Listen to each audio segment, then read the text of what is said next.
All right. All right. Let's start it off like this. Spike Lee. Look at Spike Lee. What is Spike Lee doing? Making news.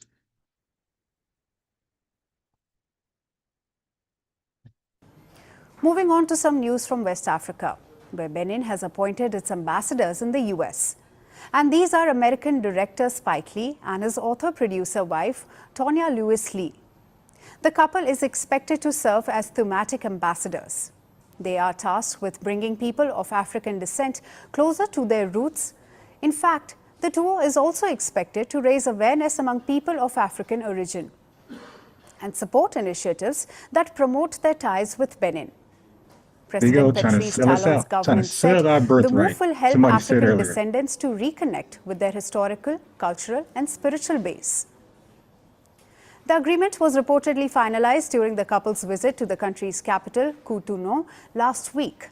Lauding the appointees, the Benin government highlighted the couple's long-standing commitment to justice, exceptional creativity, and global reach, and even their role in shaping the contemporary narrative of the African diaspora, as the duo have been advocates for civil rights and social justice. Spike Lee is a well-known face in the US. His DNA analysis traced his father's lineage to Cameroon, here's the benefit, while his mother's roots were from Sierra Leone. The filmmaker's work is often based on African American experiences and frequently explores themes of race, identity, and justice. But appointing Lee as Benin's ambassador is part of a wider initiative. Benin has also launched a website. It's a platform where people from enslaved Africans' lineage can apply for citizenship. Trying to get this guy's citizenship. Now, they're not going to disclose the fact that you need a bag. Where people from enslaved Africans' lineage can apply for citizenship. Tonya Lewis Lee was reportedly among hundreds of such applicants. And reports suggest that she received a favorable response.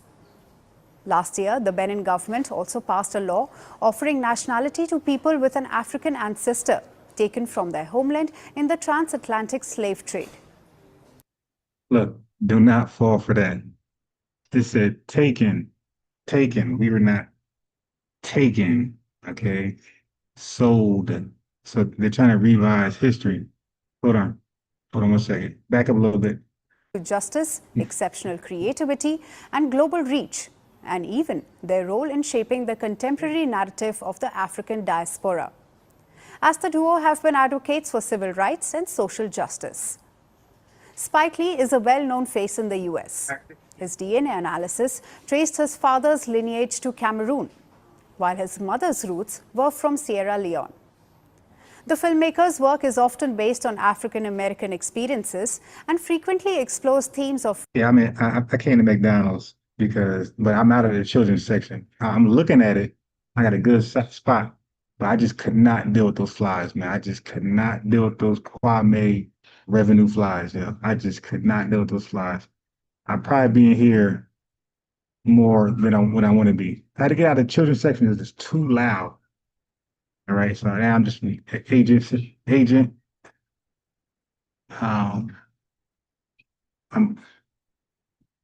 I gotta watch them because these white kids play pretty hard. Anyway, all right, yes, I'm here. So it's quiet. You're not gonna hear me swinging at flies and things like that. So, but anyway, be careful with the language. So a lot of Pan-Africanists, tethers, and Africans in general, they're trying to revise history right in your face. It's stupid, it's goofy because history is history, but this is what people do. All they need is just a few thousand to believe it, and it's all good. So we were not taken from Africa. We were sold. We were kidnapped by Africans, and they were called African Raiders. You dig? Like you got the football team. I'm gonna start asking them what's their favorite team in sports, like football. It's gonna make a little inside joke, like your team ain't the Raiders, and that'd be an inside joke. But Africans, they were called Raiders. They would raid different tribes and kidnap them, take them, and then sell them to whites. Right? So don't let them revise history right in your face. Same day, Peace, Claude, JJ Morris. Yeah, this is sick, man. It's all to protect their feelings. Race, identity, and justice. But appointing Lee as Benin's ambassador is part of a wider initiative. Benin has also launched a website. It's a platform where people from enslaved Africans' lineage can apply for citizenship. Tonya Lewis-Lee was reportedly among hundreds of such applicants. And reports suggest that she received a favorable response. Last year, the Benin government also passed a law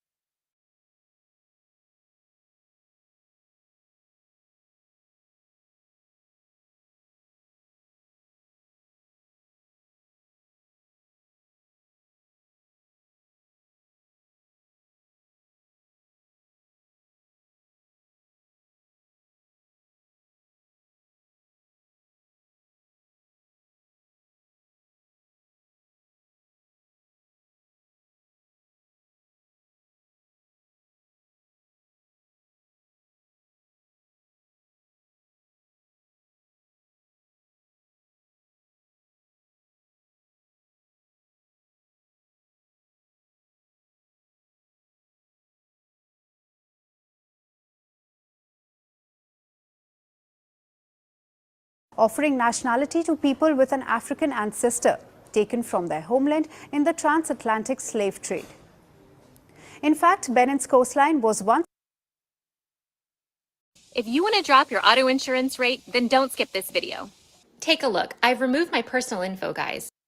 part of the slave coast. I was saying that do not, maybe I muted myself by mistake because the kids, so I was saying do not let them revise history in your face to act like Africans did not raid other African tribes, villages, and sell their ops or sell the weaklings, the orphans, whoever, to white people. Okay, so there can be an inside joke amongst us when a tether calls in. We can ask them, especially African, we can ask them, or anybody who wants to be African, African American, whatever, we'll ask all of them, what's their favorite football team? And no matter what they say, we're going to say the Raiders because of the African raiders who raided those villages and tribes and sold us to white people for little to nothing. And they didn't care where we went. They didn't care. They ate us, killed us, whatever. They're like, whatever. Now, 500 years later, we're great.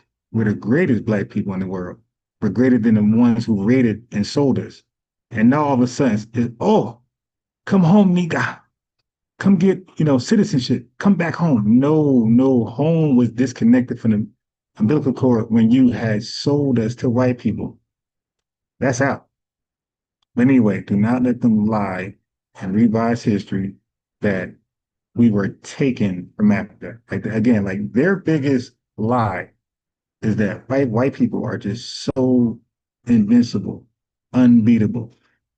Don't even try. And they're so big and bad, they could come to a continent with billions of Africans and just take Africans, strong arm Africans, for 400 years, from the 1400s to the 1800s, without any resistance. That's a lie. They tried, they were unsuccessful. They came back 200 years later with their check and said, hey, yo, how much? How much? To people with an African ancestor taken from their homeland in the transatlantic slave trade. See? Don't let that happen. In fact, Benin's coastline was once part of the slave coast, a major departure point for enslaved Africans during the 18th and 19th century, who were shipped across the Atlantic Ocean to the Americas. Between 1580 and 1727, the Kingdom of Whydah, located on the modern-day Benin coast, was a major slave trading center. Oh, so there were trading going on. See, and they got to just come back to that word. They got to come back to that word, family. Right? And they got to come back to the word trade, slave trade. They got to come back to the word trade. How much they want to lie about raids, they got to come back to trade. It's like, well, what were they being traded for and who were doing the trading? It is estimated to have exported more than 1 million Africans to the US, the Caribbean, and Brazil. And now, so about 4 million. And you trying to tell me white folks just strong arm 4 million folks for 300 to 400 years? Stop. And this is all to unblame shithole countries in Africa for their involvement. The diaspora wouldn't be in existence right now without that trade. Two business partners, 50-50. Would they have an LLP? Limited liability partnership? Would they have a multi-member LLC? Like, what kind of business entity did they set up with each other that they sold us for guns, alcohol, and mud cakes? Benin is hoping to bring their descendants back. The Talon government also hopes to bring the descendants back. What are you talking about? What are you talking about? Bring the descendants back. Exported more than 1 million Africans to the US, the Caribbean, and Brazil. And now, Benin is hoping to bring their descendants back. Their descendants back. Here's where again, it's back to, if you call yourself African, they are the real African, and you're just subservient, second-class citizen. You'll be put in a caste system if you believe the stupid shit. We are their citizens. We are their descendants. It's always like us connecting back to them. It's never like an equal thing, or it's always one way. It's always been one way. No, we're not your descendants. We are descendants of slaves in America. DOS, not DOA, not descendants of Africans. It's not DOA, it's not descendants of Africans, it's descendants of slaves in America. The Talon government also hopes to encourage people. Yeah, I'm gonna play that next. I was definitely gonna play that one next, the Creek Nation. I'll play that one next. I got some good stuff on Creek Nation. I got some good information. I know you guys. I got a video about Sarah Rector. She's from the Creek Nation. She was the richest black girl at that time. Okay, in the early 1900s. And I'm gonna tell her story. Since the Creek Nation is brought up, I'm gonna go into Sarah Rector's story sometime after all this. Of African descent to take citizenship where eligible. Right. They had no good point. You're Golden Brown. Europe ain't had no money. Traded for little to nothing. Now, this is not the first time. In 2019, Ghana also launched a similar initiative and named it Year of Return to invite members of the African diaspora to visit Ghana. The move primarily commemorated the 400th anniversary of the arrival of the first enslaved Africans in the US. And just like Ghana, Benin also hopes people of African descent to reclaim their heritage. Just go get those from the diaspora. Leave us alone, man. We've been saying no, like Destiny Child, and the diaspora been saying yes. So go after the people who are saying yes. It's unwise to go after the people that are saying no. We're saying no. The other guys are saying yes. So appeal to them. They willingly want to go and help you guys out. Because their visits could boost cultural tourism, a sector that Benin already wishes to promote. First Post now available in 9 languages on YouTube. Black Americans got culture. Ever since Trump was elected to a second term as president of the United States, he vowed to take out all of the immigrants. We're going to get all these immigrants out from all the cracks and crevices, all over from AC to KC, Nebraska to Alaska. ICE is coming for you, right?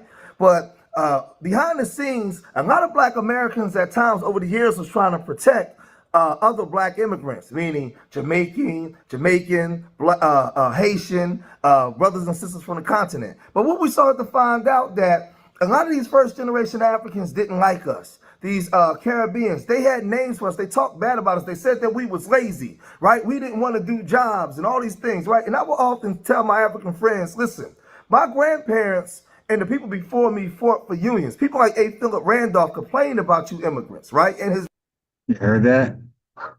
The holy FBA Codex TV one, he said Macon is Cuban. I don't know who this dude is, but I heard him reference A. Philip Randolph, and that's a name that you guys normally would hear from me. So But that's why I'm playing this video of the reference of A. Philip Randolph. This is a FBA person who has done great activist works in this country, more than the average person, especially during his time and even now. Yeah, Huggy, Huggy.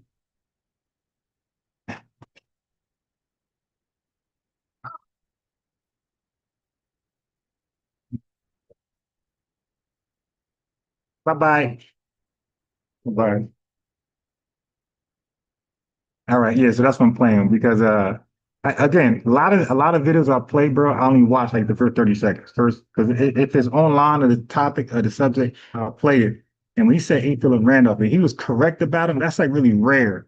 He's like a taboo name, to mention in our spaces in American history, right? Just American history, because he did his activism, it transcended just like Black America. He helped out Italians, Italians, anybody who was closely in our situation. But he was in immigration restrictions, so he's not wrong about what he just said.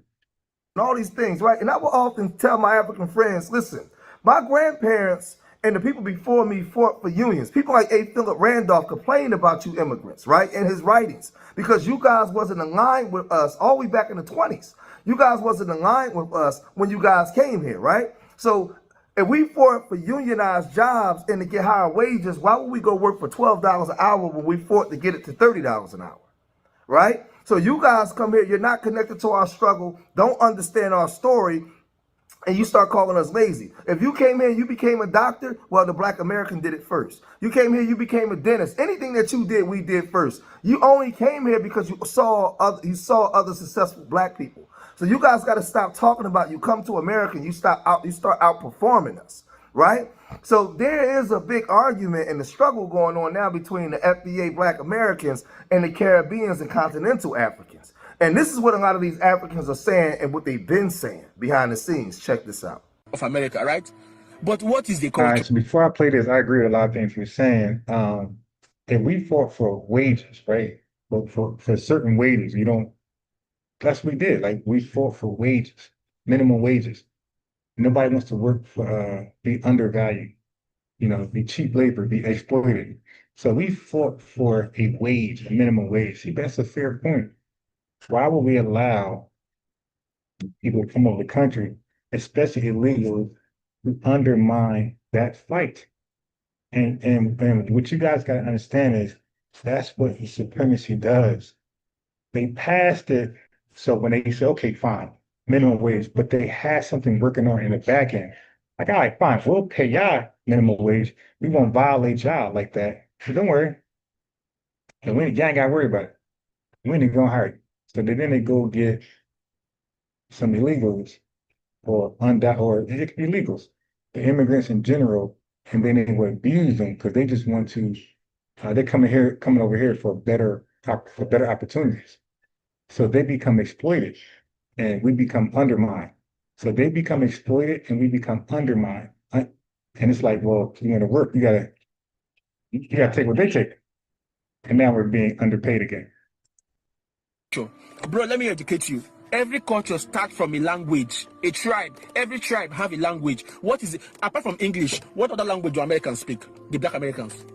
The Mexicans in America speak Spanish. They have something they speak outside English. The Asians the Chinese, everybody speak their language outside English. What do you speak? Yeah, again, these guys project the tribalisms on us all day long. They said outside of our homeland language, what do you speak? We speak our homeland language. You guys only speak different languages because you flee from your countries to live abroad. You want to do well in those countries, so you learn different languages. We don't plan on fleeing. We help build the greatest country in in the world's history. Our language is so well used that you're speaking English, Tether guy. You got Latin America speaking English, South America, Central. You got Europe, Africa, Japan, China. These folks are speaking English. They're speaking my language, so why would I learn a different language? Everybody's trying to learn my language to communicate with me. It's the dumb, hateful point right here. In America speak Spanish. They speak the Black Americans. The Mexicans in America speak Spanish. They have something they speak outside English. The Asians the Chinese, everybody speak their language outside English. What do you speak? What is the trace of your culture you're talking about? What is American culture? I want to know what is the Black American culture. I keep hearing this culture. Black American, bro, look how you look. You're going to fit it. You got it bent up like we did that. The dude, you got a chain on? If my man is cosplaying as us right now, and he's asking about our culture, that'd be the funniest stuff ever. Bro, the Black Americans are the culture, maybe baby mama culture, baby. Monday.com's AI graphics are a total game changer. Excuse me if I find that hard to believe. You know that llamas are biological. Single women having 3 kids. That's probably their culture. Oh. I know he didn't say that. Hold on. Or they baby single women having 3 kids. That's probably their culture. Okay, now that is pure projection. Family, we all know that Nigeria and Jamaica leads the world on paternity fraud. You know, a better word for paternity fraud? Baby mama drama. Single parent home. Okay. Unwedded homes. Nigeria and Jamaica lead the world, and they've been leading the world for so many years with paternity fraud. And that's worse than baby mama. That's worse than single homes. You got women deliberately lying on the wrong father. Deliberately. She's not confused because she slept with so many. No, she's purposely pointing at the wrong father for personal gain so he could father a child. Like she's victimizing men. And the man is upset, like, oh, hell no, don't pick me. And that's it. She picked them. Their court said, hey, you gotta pay. And they be beaten as a result. They be domestically violating them for doing that. It's a heavy cost because no man want to be targeted like that. Or the numbers of the highest incarcerated Black young men in America. That's their culture. I don't know. Yeah, exactly. HIV comes from Africans. If these savages were not eating the brains of monkeys, there would be no such thing as HIV for human beings right now. There'd be no such thing as HIV if these savages were not eating the brains of monkeys, family. That's how it morphed to, it was called like SID or something else, but that's how, and it morphed. It was a monkey disease. They were eating monkey brains. Okay. And it got what it's called, zoonotic, something like that. So it's like chicken. Like it could be a chicken disease or swine flu, bird flu, and we eat it, we consume it. It's like zoonotic. I forgot the term now, but it transferred to a human form. But have we never ate that chicken, that pig, that cow disease, have we never ate that, we would never have that disease. It only comes by like mostly via eating, consuming the carcass. HIV, same way. HIV came through exclusively savages eating monkey brains in the goddamn 1980s. Still do it now. But the 1980s, and then they get mad at when they see cartoons, when they show these savages with bones in their nose and like, yo, you're doing savage shit still. You're eating monkey brains. Oh, is it a pum? Yeah, and we ain't gonna talk about genital mutilation. When they pull a woman's pants down and clip stuff off, we ain't gonna talk about that, right? We're gonna ignore it. That doesn't happen, right? That happens right now in Burkina Faso under Immigrant trade leadership. Culture, the gang banging culture. Is that the culture? Bro. Did he just say gang banging? Yeah, these guys literally mass genocide each other. And they're talking about gangs that's like have the ups and numbers like, yo, listen, gangs in our neighborhoods are the super duper minority. gangs in our neighborhoods, especially up north, East Coast, gangs are the super duper minority. Each gang probably got a total membership of 15 people.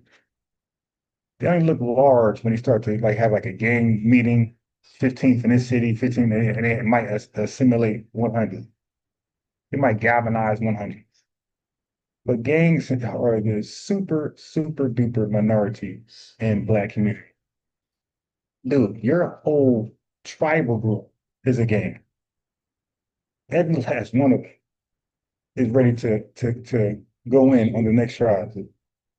So again, all projections, and that's why they don't call it Israel peace. You just, bro, the Black American culture is about wearing, let's say, wearing the Nikes, wearing just they want to be on the trend game. You know, these are the culture. But I don't know why they want the Black Americans feel like they should be the center of Black people around the world, or they should.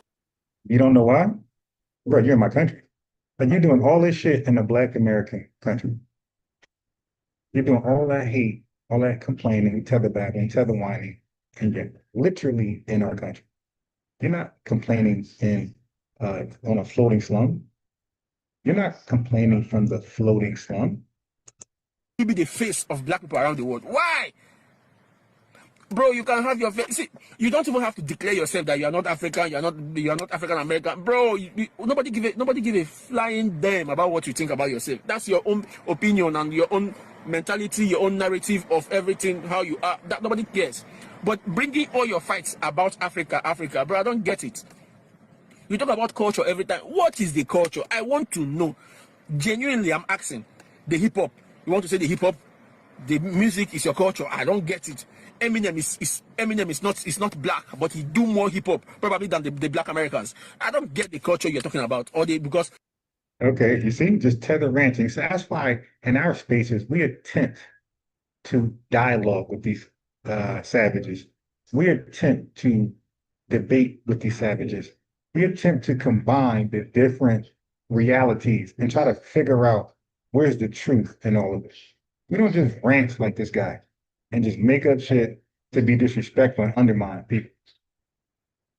Like, dude, this is making you feel good. And when you gotta lie on somebody else to bring them down, family, this applies to any human in the world. If you gotta lie on somebody to bring them lower than yourself, then you are the person who ain't shit. That's for anybody. And we see a lot of tethers do that the most. Okay, maybe because you guys dominate the basketball, the sports game in America, you guys dominate. Is that the culture? Sport is not culture, bro. Let me educate you. You don't have any language you speak outside English. You don't have a tribe. You don't, bro. So basketball not culture, hip hop not culture, but is having 9 languages, is that culture? Culture has traces. You don't have any culture, but you always say culture. Bro, you don't have culture. Your culture is about dressing, looking nice, and wearing Nikes. They will tell you that they have the Nike. Bro, Nike is owned by a white man. I want to educate you on that. Yeah, but it's manufactured in your country for pennies. That too. The Nike is owned by a white man. They will tell you, hey, Michael Jordan. So a lot of them show their true colors. Now, for a while, I was doing videos exposing the Latinos, and I wasn't really saying anything about the Africans. But I know how the Africans talk. I live here in Philadelphia. There's thousands of Africans all over the city. We even have a little Africa. Now, there's a lot of cool 10 toes down Pharaoh Africans, but there's a lot of Africans that ain't worth nothing. And I talk to my African brothers and sisters that are. Yeah, Alfonso Morris, our major Black American culture export in 2025 is everything that the world is mimicking, emulating. Using our version. Don't forget, they're not speaking any version of English. They're not speaking grammar book English. They're speaking our version of English. Yeah, they're wearing American clothes. They're wearing Italian clothes, but they're not wearing it like Italians. They're not wearing it like Scottish people, whatever. They're wearing it the way we put it. Right. So our export is our influence. Good morning, Dorsey. Expose them as well, right? And we're going to get into that today. But let's look at, see, the way he talks is the way he views us. See, he's in America, I'm not benefit from aware our about culture, but he severe never took the mainstream time to media. understand how he even Neither one got of here us. to America to even Wow. benefit. Because remember, I told you, if there was no black successful people here when he looked over, they wouldn't have brought their black behinds So I don't know him, but this dude sound like he kicking facts. over here. They only came here because they saw successful black people already, right? But they'll look down on you, but run over there to those Right. W folks. And don't make me show that picture of all those feathers who in Nigeria who never came to America, and they're looking exactly like us. They got the hat like how Jay-Z wore, how Memphis Bleak wore. They're doing it exactly like us. They got long chains. They're not gold, long fake gold chains. How my deep worn. They the 40-inch gold chain. I had that, a 40-inch gold chain. That's all our culture. That's our style. See, they're mixing up and Lex Vortex. They're mixing up innovation and invention. They're acting like we have to invent everything. No, they're acting like we got to invent everything. So like they're disrespecting innovations. Okay. So again, let me teach our family. An invention means you're the first to bring this into existence, whatever it is, a product or service. But that doesn't mean it's the best version. So somebody could come along and say, hey, I like this, but let me make adjustments. Let me make this better. That's called an innovation. So we are innovators and we're inventors. So if they want to say, hey, this is Nike's is white. Okay, cool. They're the inventors, but we are the innovators. We took that and made a fashion statement for the world via Michael Jordan. And then again, Magic Johnson with Converse. And even like fashion designers, like we added a twist to it. What's the dude name and what was it Harlem? That was making a twist to like designer clothes. Family, help me out. I got a brain freeze. Who was the dude in Harlem, black dude in Harlem, who made it? He might even be a tether. I don't know. But that's an example of making an innovation out of something that already exists to make it better. Innovations are to make it better. Better. Not to be the first. It's not always profitable. It's not always the best to be the first. So a lot of times this doesn't work. How effective is it? Do people demand it? Do they demand your version or my version when I put a tweet to it? Right? And start shucking and jiving and tap dancing. But listen to what this woman also said about us. Check this out. If you was making sweet potatoes, do you put one? Yeah, exactly. Fubu. They get it, Miss Chantel P. Yeah, Fubu with Damon John. That's my boy. My favorite shark in Shark Tank. Fubu, floors, bars. That was his own slogan. That was his clothing. He got manufacturing facilities. He was genius to get LL Cool J, Foundation Black American, on the Gap. Put a dope ass freestyle to freely advertise food on the dime of Gap. Yeah, I know that whole story. That whole story is dope. I know that whole story. Cup of water, or do you put 2 cups of water? Yeah, it was Dapper Dan. That was his name. Let me see about it. Real fast, family. Let me see if Dapper Dan was foundational. If he's not, I'm gonna still give him his credit.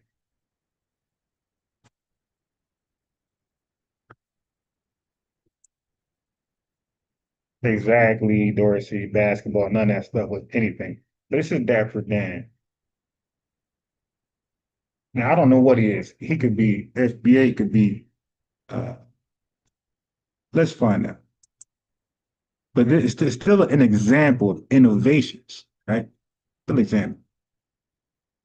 So he's 80 now. So Daniel R. Day, known as Dapper Dan, is an American fashion designer at, let me see, what is he? I want to know what is he. Was born in Harlem, 1944, at the home of his grandmother, acting as a midwife, blah, blah, blah. What is this dude? I'll find out later. But Dapper Dan, I'm gonna give him his flowers, whatever he is. He could be Black immigrant or FBA. I'm gonna give him his flowers. This is what I mean by being an innovator. This guy I think Gucci or his designer sued him too, because he was taking their designs, their style, and putting an urban twist to it. So he was being an innovator. He was bringing an innovation to an existing product. He made it better. I'm sorry, not better. He made it more attractive to to Black people. How about that? He made it more attractive to Black people. See, before his touch in New York, Black folks wasn't touching this stuff. It was made for lily white guys. So he put an urban twist to it. Like he's right now, you see, you ever see the merge with like Supreme and Nike Air Force One? That was his. He didn't do that, but that's what influenced us. He made designers start to merge with shoe companies, Nike, Adidas, because that was his genius. You might see Gucci do his deal with Nike, and now you got the Gucci version of Nike. What he was doing is he was putting, I believe, Gucci on Nikes in an illegitimate way, like breaking the trademark copyright type way. Okay. What kind of sweet potatoes? Sweet potatoes, candy yams. Candy yams? How much sweet potatoes am I making? A pot. Feed how many? It's a cooking channel? Feed how many people? 1 cup of water, 2 cups of water. Yo, that is a great. Let me get it. Okay. That was a great. How many people are we feeding? It doesn't matter? Nope. 1 cup of water, 2 cups of water. I'm born and raised African. I'm not African American, so I don't know y'all culture. But if I were to make it, I don't know, shit. 2? Sweet potatoes, you don't put no water in it. I'm gonna have to pass. But wait, so You want to steal? So y'all both gonna walk away? You gonna walk? Okay. Yeah. That's slave food. I don't do that, babe. I'm not a slave. I was never a slave. I don't know how slaves cook. I was never a slave. I know where my grandfather came from, my great-grandfather, and where all their ass came from. Your ass don't know. You part of listen. They keep outperforming me and call me crazy, but I hope they never stop. Everyone thinks I have a team. My fault, family. I gotta.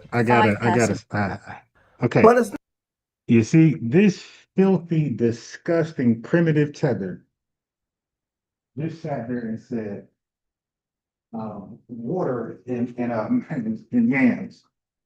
She got cooked for cosplaying, and she started saying it's slave food. This is a filthy, disgusting, primitive tether. But you guys want them to smile. Like, what's the difference between them and white supremacists? What's the difference? White supremacists would smile in your face, hire you, solicit your service and product, but the whole time hate your guts. And we are not confused.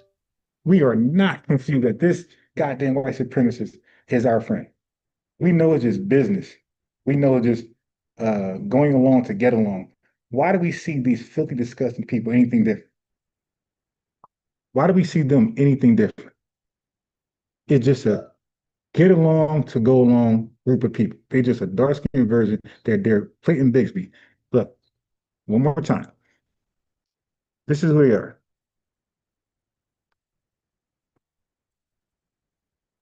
Shit, come on, typing skills. Here we go. This is who they are. All right, that's who they are. Right there. This is who they are. Okay, so let's stop. They're no different. They're just darker. And they have a funky accent. And they musty. That's the only difference. One smell like a dog, the other one smell like a goddamn giraffe. That's the only difference. It's not just the Africans. Now, I told y'all how the love that I have for my Haitian brothers and sisters, right?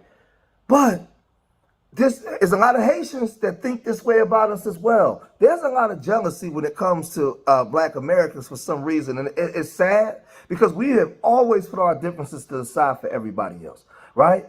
Listen to what this Haitian girl said about us.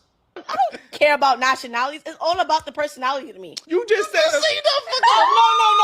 No. I'm sorry. I can't do Americans. I need somebody with culture. I'm sorry. Black Americans got culture. Americans got culture. You rolling. I didn't Don't know do it was that. culture. Americans don't have culture. Y'all got culture? We got Like, the culture. Get We down are to the table. culture. 1804, I'm the reason why you have your independence. Wait, when you say Haiti's the reason Americans got their independence, what do you mean by that? We set Okay, so now wait. the thing. We the one that You say Haiti's the reason Americans got their independence. What do you mean by that? we set the thing. We the one that said it. 1804, we was the first free independent Caribbean country. But what that got to do with America? African Americans. We said it, and then y'all followed. Y'all said it for yourselves. Okay, so family, let me close that lie out. That's why I'm trying to like reprogram your brains. Okay, a lot of us are influenced by Pan-Africanism talking points. Okay, you don't know it. That's my job to point it out. So this whole worshiping failed rebellions in America. Okay, we're like over romanticizing failed rebellions in America. We had resistance right over here where we got tired of mistreatment by slaveholders and we crashed out. That's all a rebellion is, a crash out. You can't take no more persecution, punishment, disrespect, and you crash out. Okay?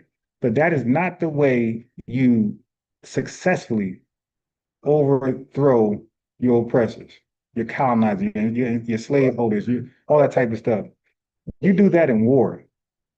So they are bragging about a rebellion in Haiti. Rebellions are not respectable like that when it comes to war. You know why I say that? Because it's a sneak attack.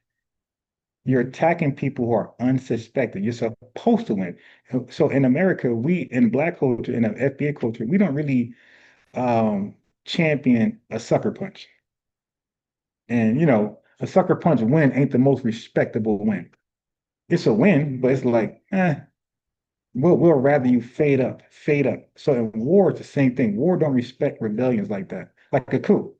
Like Ibrahim Traoré, he took over Burkina Faso. Matter of fact, Burkina Faso history, all those West African countries, Central African countries, they overthrow their governments by coup. They don't have a war where both sides are prepared. They don't have an election, a democracy.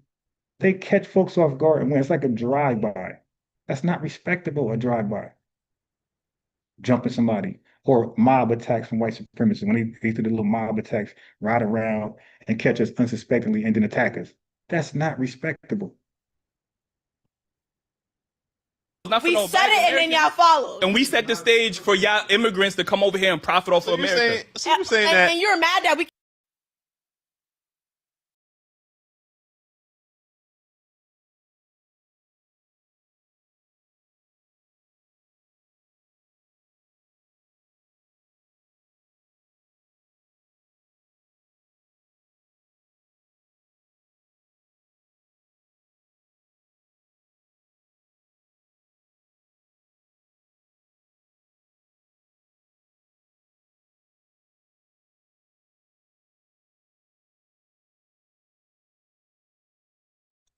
Yeah, so we didn't have to sneak attack.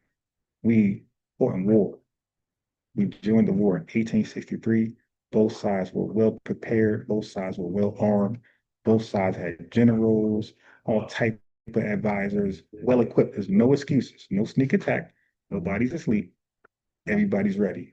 We won it the right way. We won independence the right way. As a result, we got 40 acres and a mule. How many acres is that? It was 400,000 acres of land in total. And it was divvied up to 40 acres and mule. Okay, that's what happened. Right now, it was taken back from us, but we got that as a result. Also, we got our birthright citizenship. That came along with it as well. But we did it the right way. We did it the respectable way. We didn't sneak attack anybody. And guess what? We didn't overwhelmingly outnumber them either.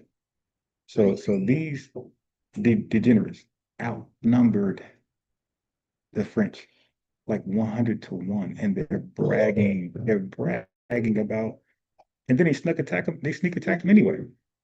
Like, you already outnumbered them, well, then you sneak attack, and then happy that you so-called won, but is it a win? Because if you won, why are you paying reparations?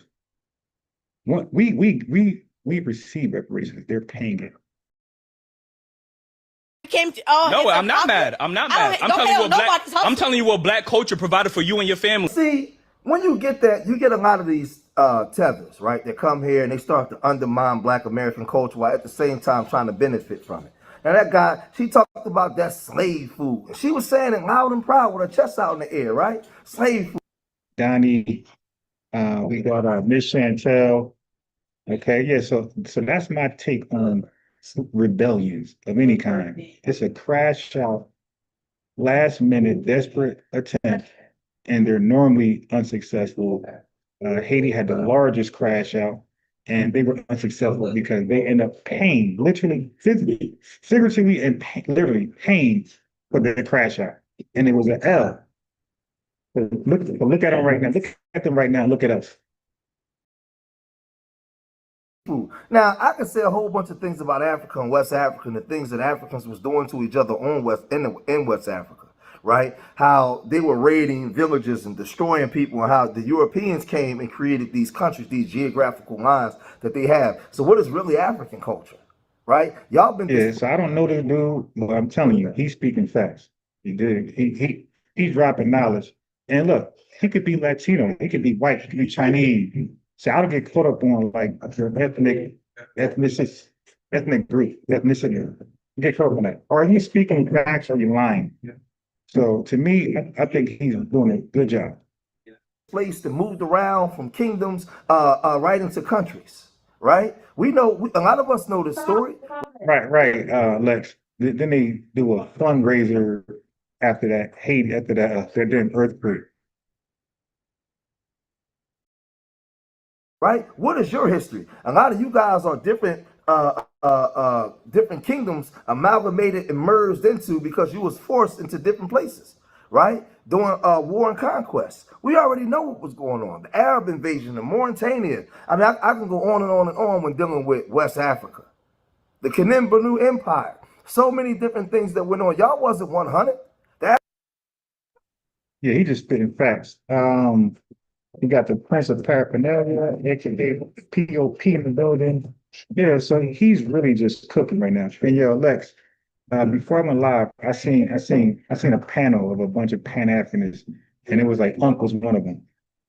Just lying. Like this, they're live right now. This lying, trying to revise history to make Africans feel better about their role, their 50% role in the transatlantic slave trade. So they're trying to take their hands off it and just blame the big bad white man all by himself.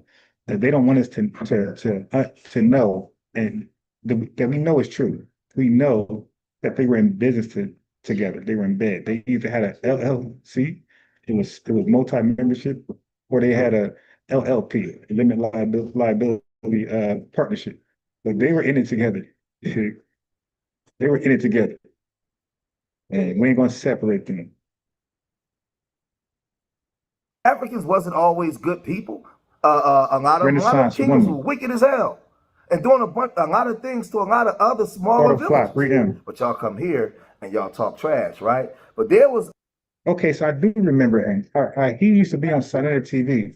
I forgot anything about him, but I do remember him from Saturday TV. But I'm not caught up. I don't know him like that. I don't remember him. I don't remember what he's about when he teaches. All I know that he's not saying anything wrong right now. I just know he's kicking facts right now. So sometimes I might play somebody that you guys know I don't know, and they're just cooking. And that's just it. Like, this is part of, you know what I mean? This is I'm referencing a guy who's, I know what he's saying is correct.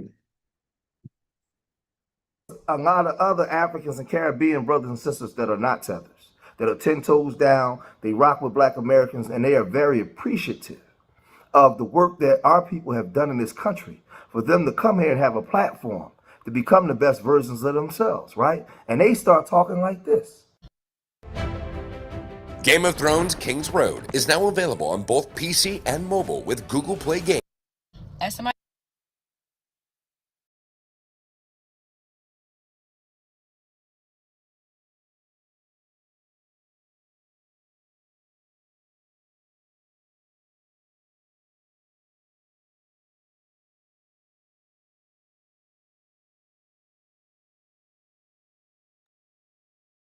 Damn. I keep speaking on mute. I'm sorry. Care about nationalities. If I'm at McDonald's in a play area, because those flies was too much. I had to leave. It was too much. Them to come here and have a platform to become the best versions of themselves, right? And they start talking like this. As somebody who was born from 2 Caribbean parents and born in the USA, I find it very crazy when Caribbean people or African people say things like Black Americans have no culture. That's absolutely not true, especially when rap was created. Yeah, he said telling the truth, making is cool. Yes, I don't know. Look, you guys can know folk. I don't know. I'm a no folk. I don't know. I'm from the net. And you know, when they're right, they're right. And when they're wrong, they're wrong. And when they're wrong, I'm going to be on the other side. In the Bronx, New York, by Black Americans. Now, I'm pretty sure some people who created rap did have some Caribbean roots to them, but for the most part, rap is a Black American thing. I can't believe people are saying things like Black Americans have no culture when they go to brunch and sit there and ask for soul food or chicken and waffles. I can't believe that Black people would say Black Americans have no culture when the very reason why they're able to immigrate to the United States and live segregation and slavery free was because of Black Americans and the things that they did to make sure that Black people were living post-slavery days. So to sit here and be like Black Americans have no culture when you moved yourself to this My fault, family. I'm testing out my mute button and it didn't work, so sorry. very country and you assimilated to the United States, culture is crazy. Your children are going to assimilate to Black American culture because they're going to be Black and American. Yes, you guys don't like Black Americans at all. You guys just say bad things about them. They're criminals. They're from slavery. They are not from Africa. They don't know their home. Oh, you know, it's so sad. All the time. I'm going to pause right there. I'm going to move forward. I want to finish up on this from yesterday with the dude who tried to rebrand himself as Revenue. His name is Kwame on my channel. He was here earlier. I timed him 30 minutes, and I'm not going to let him talk today. Not this long. He lucky I ain't blocking.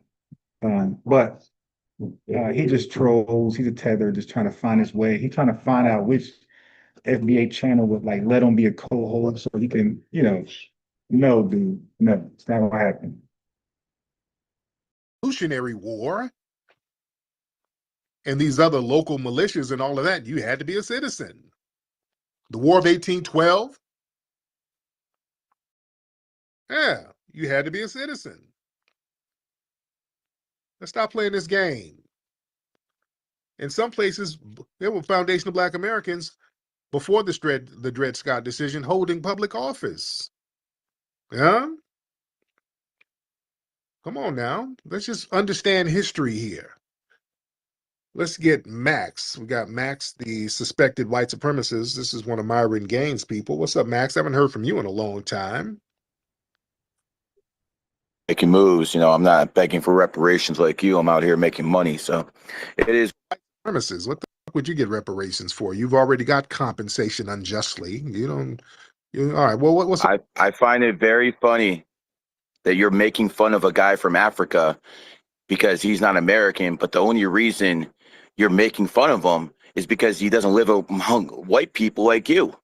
Your whole identity, your whole culture is based off what? I live around rich people, and you ain't one of them. You poor bitch. I'm way richer than you. God, you a poor trailer trash bitch, and you're mad at Black Daddy because I live in a rich neighborhood. Rich and white, to me, are not synonymous. That's what you're mad. I live in a rich neighborhood, and you're in a trailer park scratching your ass eating a mayonnaise sandwich. And that's what you're upset about, ain't it? And they are definitely upset about that. So that's why when they speak, it's funny because at one point, they bunch us up as we just listen to Tariq, right? But then when they want to personally attack us, the individuals, me, Lex, Donnie, now they want to separate us from Tariq Nasheed and talk about our individual success. So this is that pick and choose per capita raw numbers. Okay, at one point you want to ball us all up together with Tariq. If Tariq says something trollish or controversial, y'all pin that on us. But when it comes to success, you guys want to separate Tariq from us. And I want to talk about we're individual success.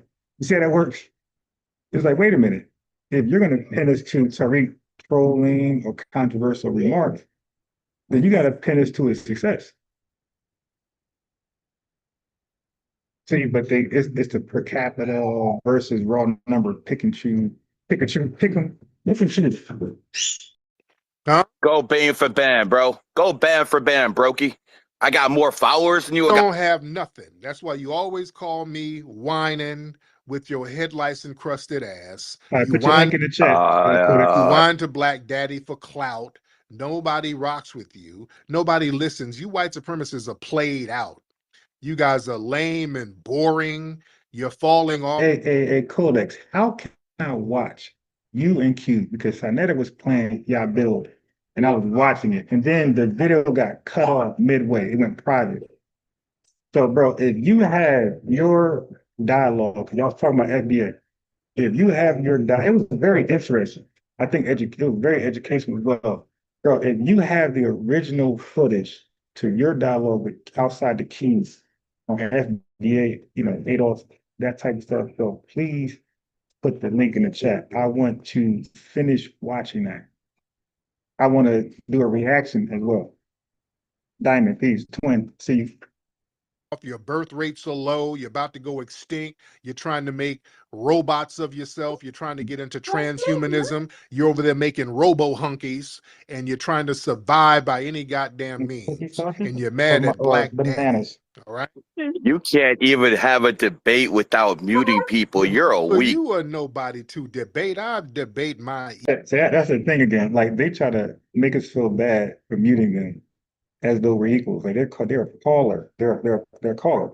I was a caller equal with the host. But you can meet on every show imaginable. Fox News, MSNBC, and you can go back to Phil Donahue, Sean Hannity. Like yes, we're not. Yes, they control. It's their show. They got to protect the intellectual properties of the show. Yes, it needs to go a certain way. The show has to make sense. It has to be valuable. It can't be a slop fest. So yeah. You can't fault people for muting the show, but again, when it comes to FBA, the rule book goes out the door. It's anything goes. Just make us look bad. Equals all others I teach, as good brother John Henry Clark says. You're nobody to debate. You're a low-life goofball white supremacist. You're a zero, and you're mad as hell because all the white women are bobbing. White women are bobbing down on soul poles, and that's what you mad about. Your grandmother's white. Shut up. Dude, stop it. You white supremacists start saying anything.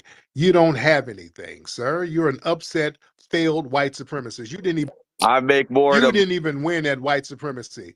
You don't even get enough tangibles as a white supremacist. You're just in your trailer park with your... I make more in a month than you make in a... You don't. No, you don't. You sit up there with your 4chan laptop sharing old, played out, corny, anti-black memes. So you're... Go ban for ban. Go ban for ban. Lose or delete. Use our terms. Go ban for ban. Dude, you don't even sound right. You don't even sound right. He sounded stupid as hell, yeah. Lose or deletes his account. Come Stop on. it. Come on. Where your nuts at? Where your grapefruits at? You're a coward. Hey, calm your little mayonnaise encrusted ass down before that sulfur in your system starts boiling and that wet dog smell kicks in. All right. You're going to take your woman. Stank up the whole trailer. All right. Now get your ass in there and listen to... You a weak ass bitch, Tariq. You a weak ass. Get your ass in there and listen to some Bruce Springsteen and rub some damn chamomile lotion on your damn warts. Out of here. All right. Angry white... Facts mission to listen. We're not delusional. We're not xenophobic. We know that these guys are jealous of us. All of them. Supremacists mad at Black Daddy because your birth rates are struggling. All right. Sitting up there with a Filipino blow-up doll. All right, so let's move on.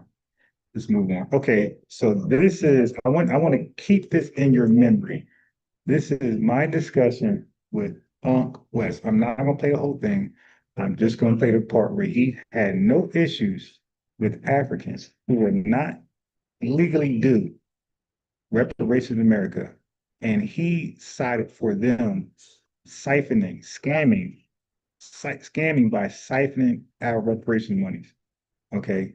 He is, look, these guys hate us so much and they love those folks so much. It's ridiculous that they don't hold them accountable to nothing that they do that's illegal.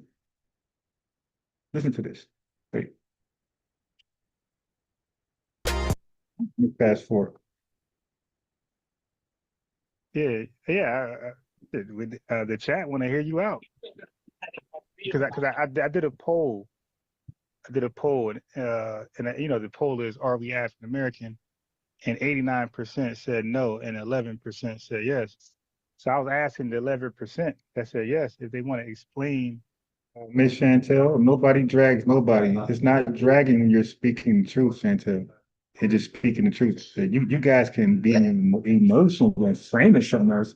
No. So when I talk my truth, when I just said HIV and a lot of diseases, and I explained where they came from, that ain't dragging nobody. When I say eating monkey brain, that's not dragging. That's a fact. That's actuality. Why they believe that, And I always maintain that Tariq is a comedian. He knows he is. Like, he's funny. He's a comedian among other things, but he's definitely a comedian. He's funny as hell. To ask the phone number and link, like, we want to hear, because the majority of the chat, a large majority, said no. So they would like to hear anybody who can explain why we're African American.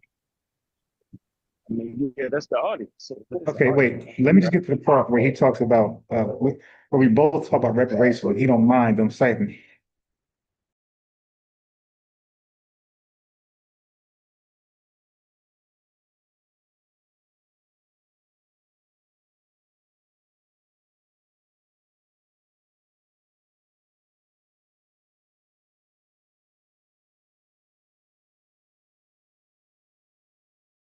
That's the audience stream.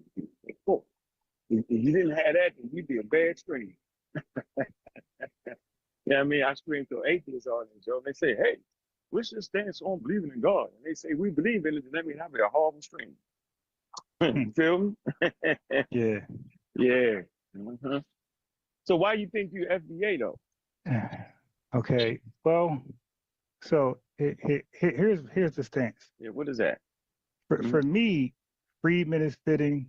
For me, Adolf is fitting. And for me, Foundation Black American is fitting, right? So let me explain FBA. So we're Black, right?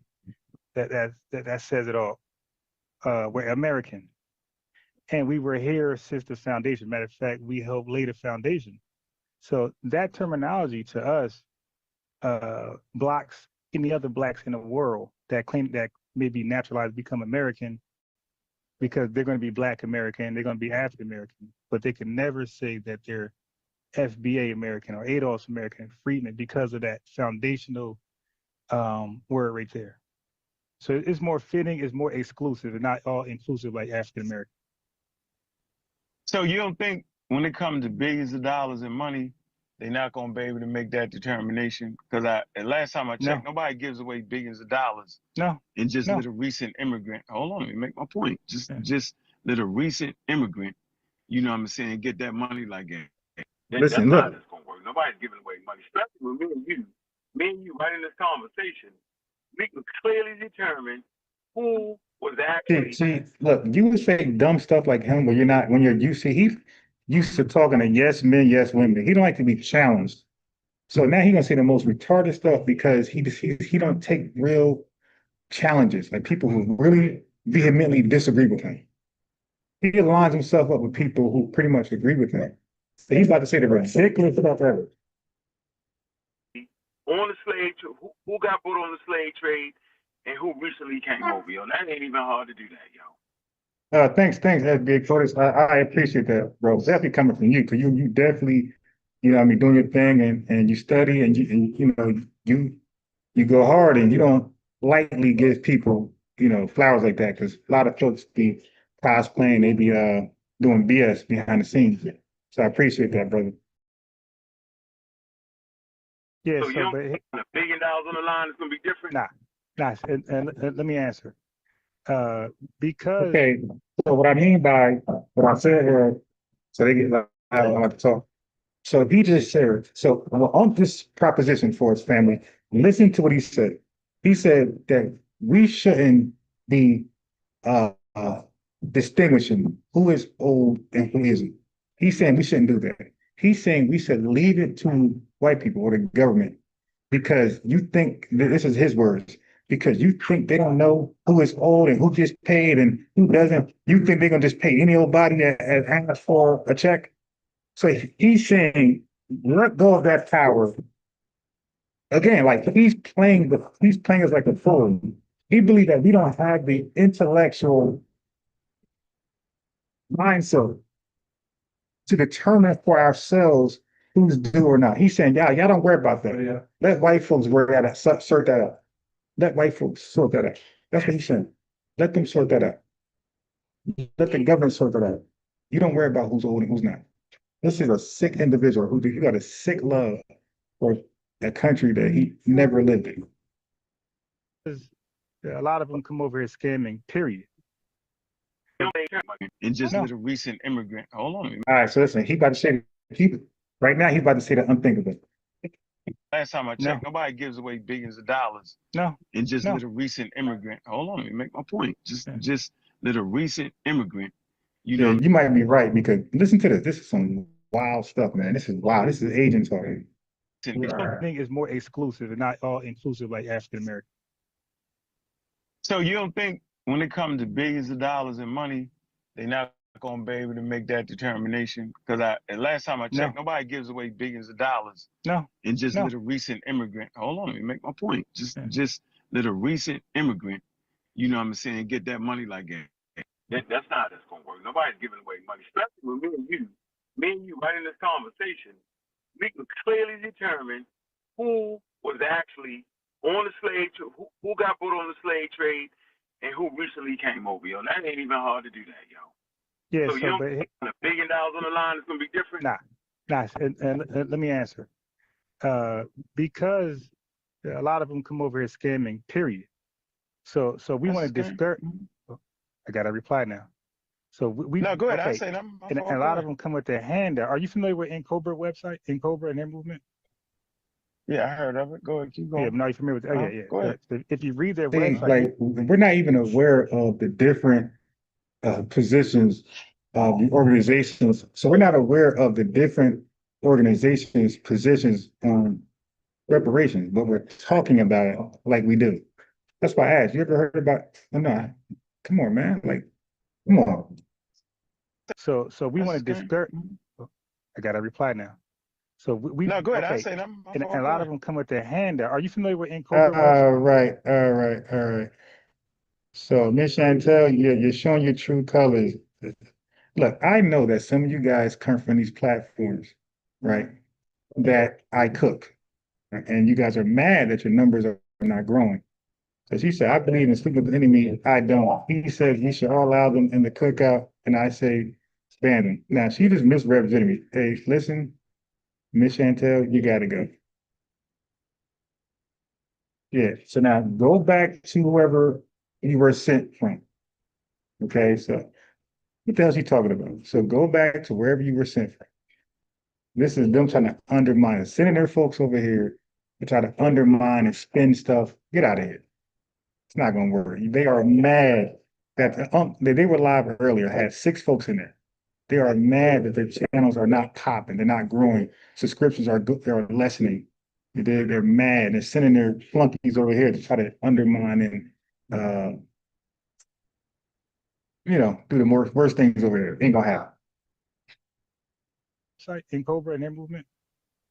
Yeah, I heard of it. Go ahead, keep going. Yeah, no, you're familiar with it. Yeah. Go ahead. If you read their website, you see why they never did nothing. They are literally passing out reparations to every black that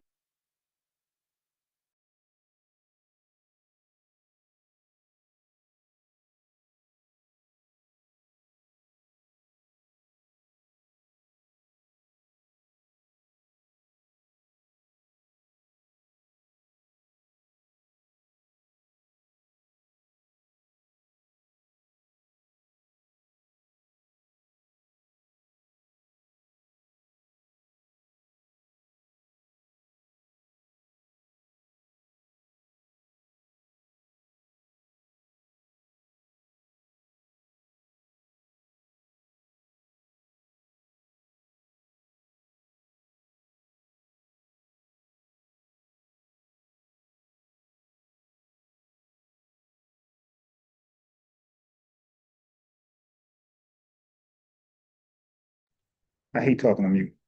So I'm sure she was talking about me. You can view the message yourself, but I unhit her. She could come back and explain which Ron, right? Was it Ron? Was it a Divine Prospect? Into the country. And yeah, so we even heard Lord Jamore. So yes, a lot of people are confused with that. Even a lot of people second generation, Global first generation, Post even they're News. confused. Like they believe, and I'm sure you heard them. All right, now listen, look, Uncle's going to say it. Listen very closely.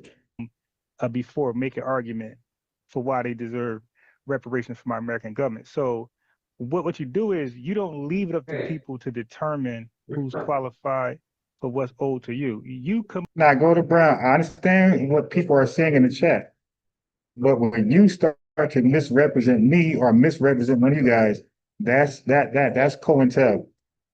COINTEL infiltrates from within and it explodes it. It breaks everything up. So that happens by undermining people. So when you come over here, or I go over to where you're at, and I start to undermine and misrepresent y'all, that's COINTEL. I'm with them, causing confusion, causing people to lose, crash out, have feelings, and then it just explodes. No, we got to be very careful.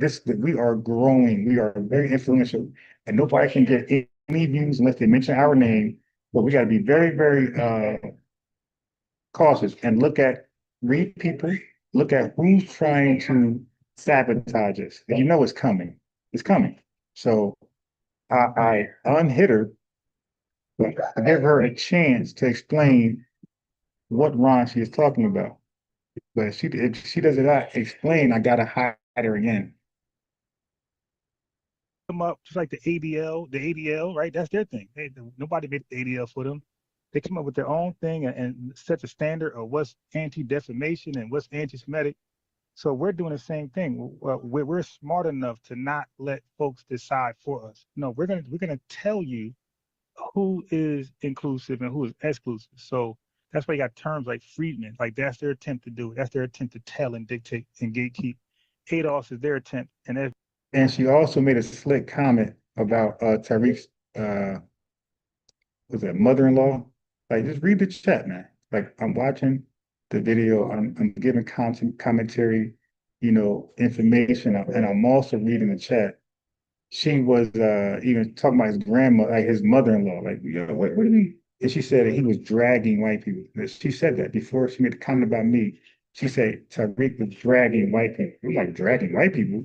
Telling the truth is dragging? And when I made that comment, her next statement was something about my name in there, misrepresenting me.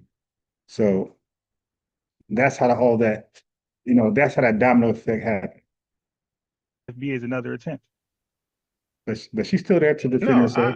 I like that, but at the end of the day, listen, I mean, it's clear that colonialism affected indigenous African people. Andre and if you come over here and scam and get some money, I ain't tripping.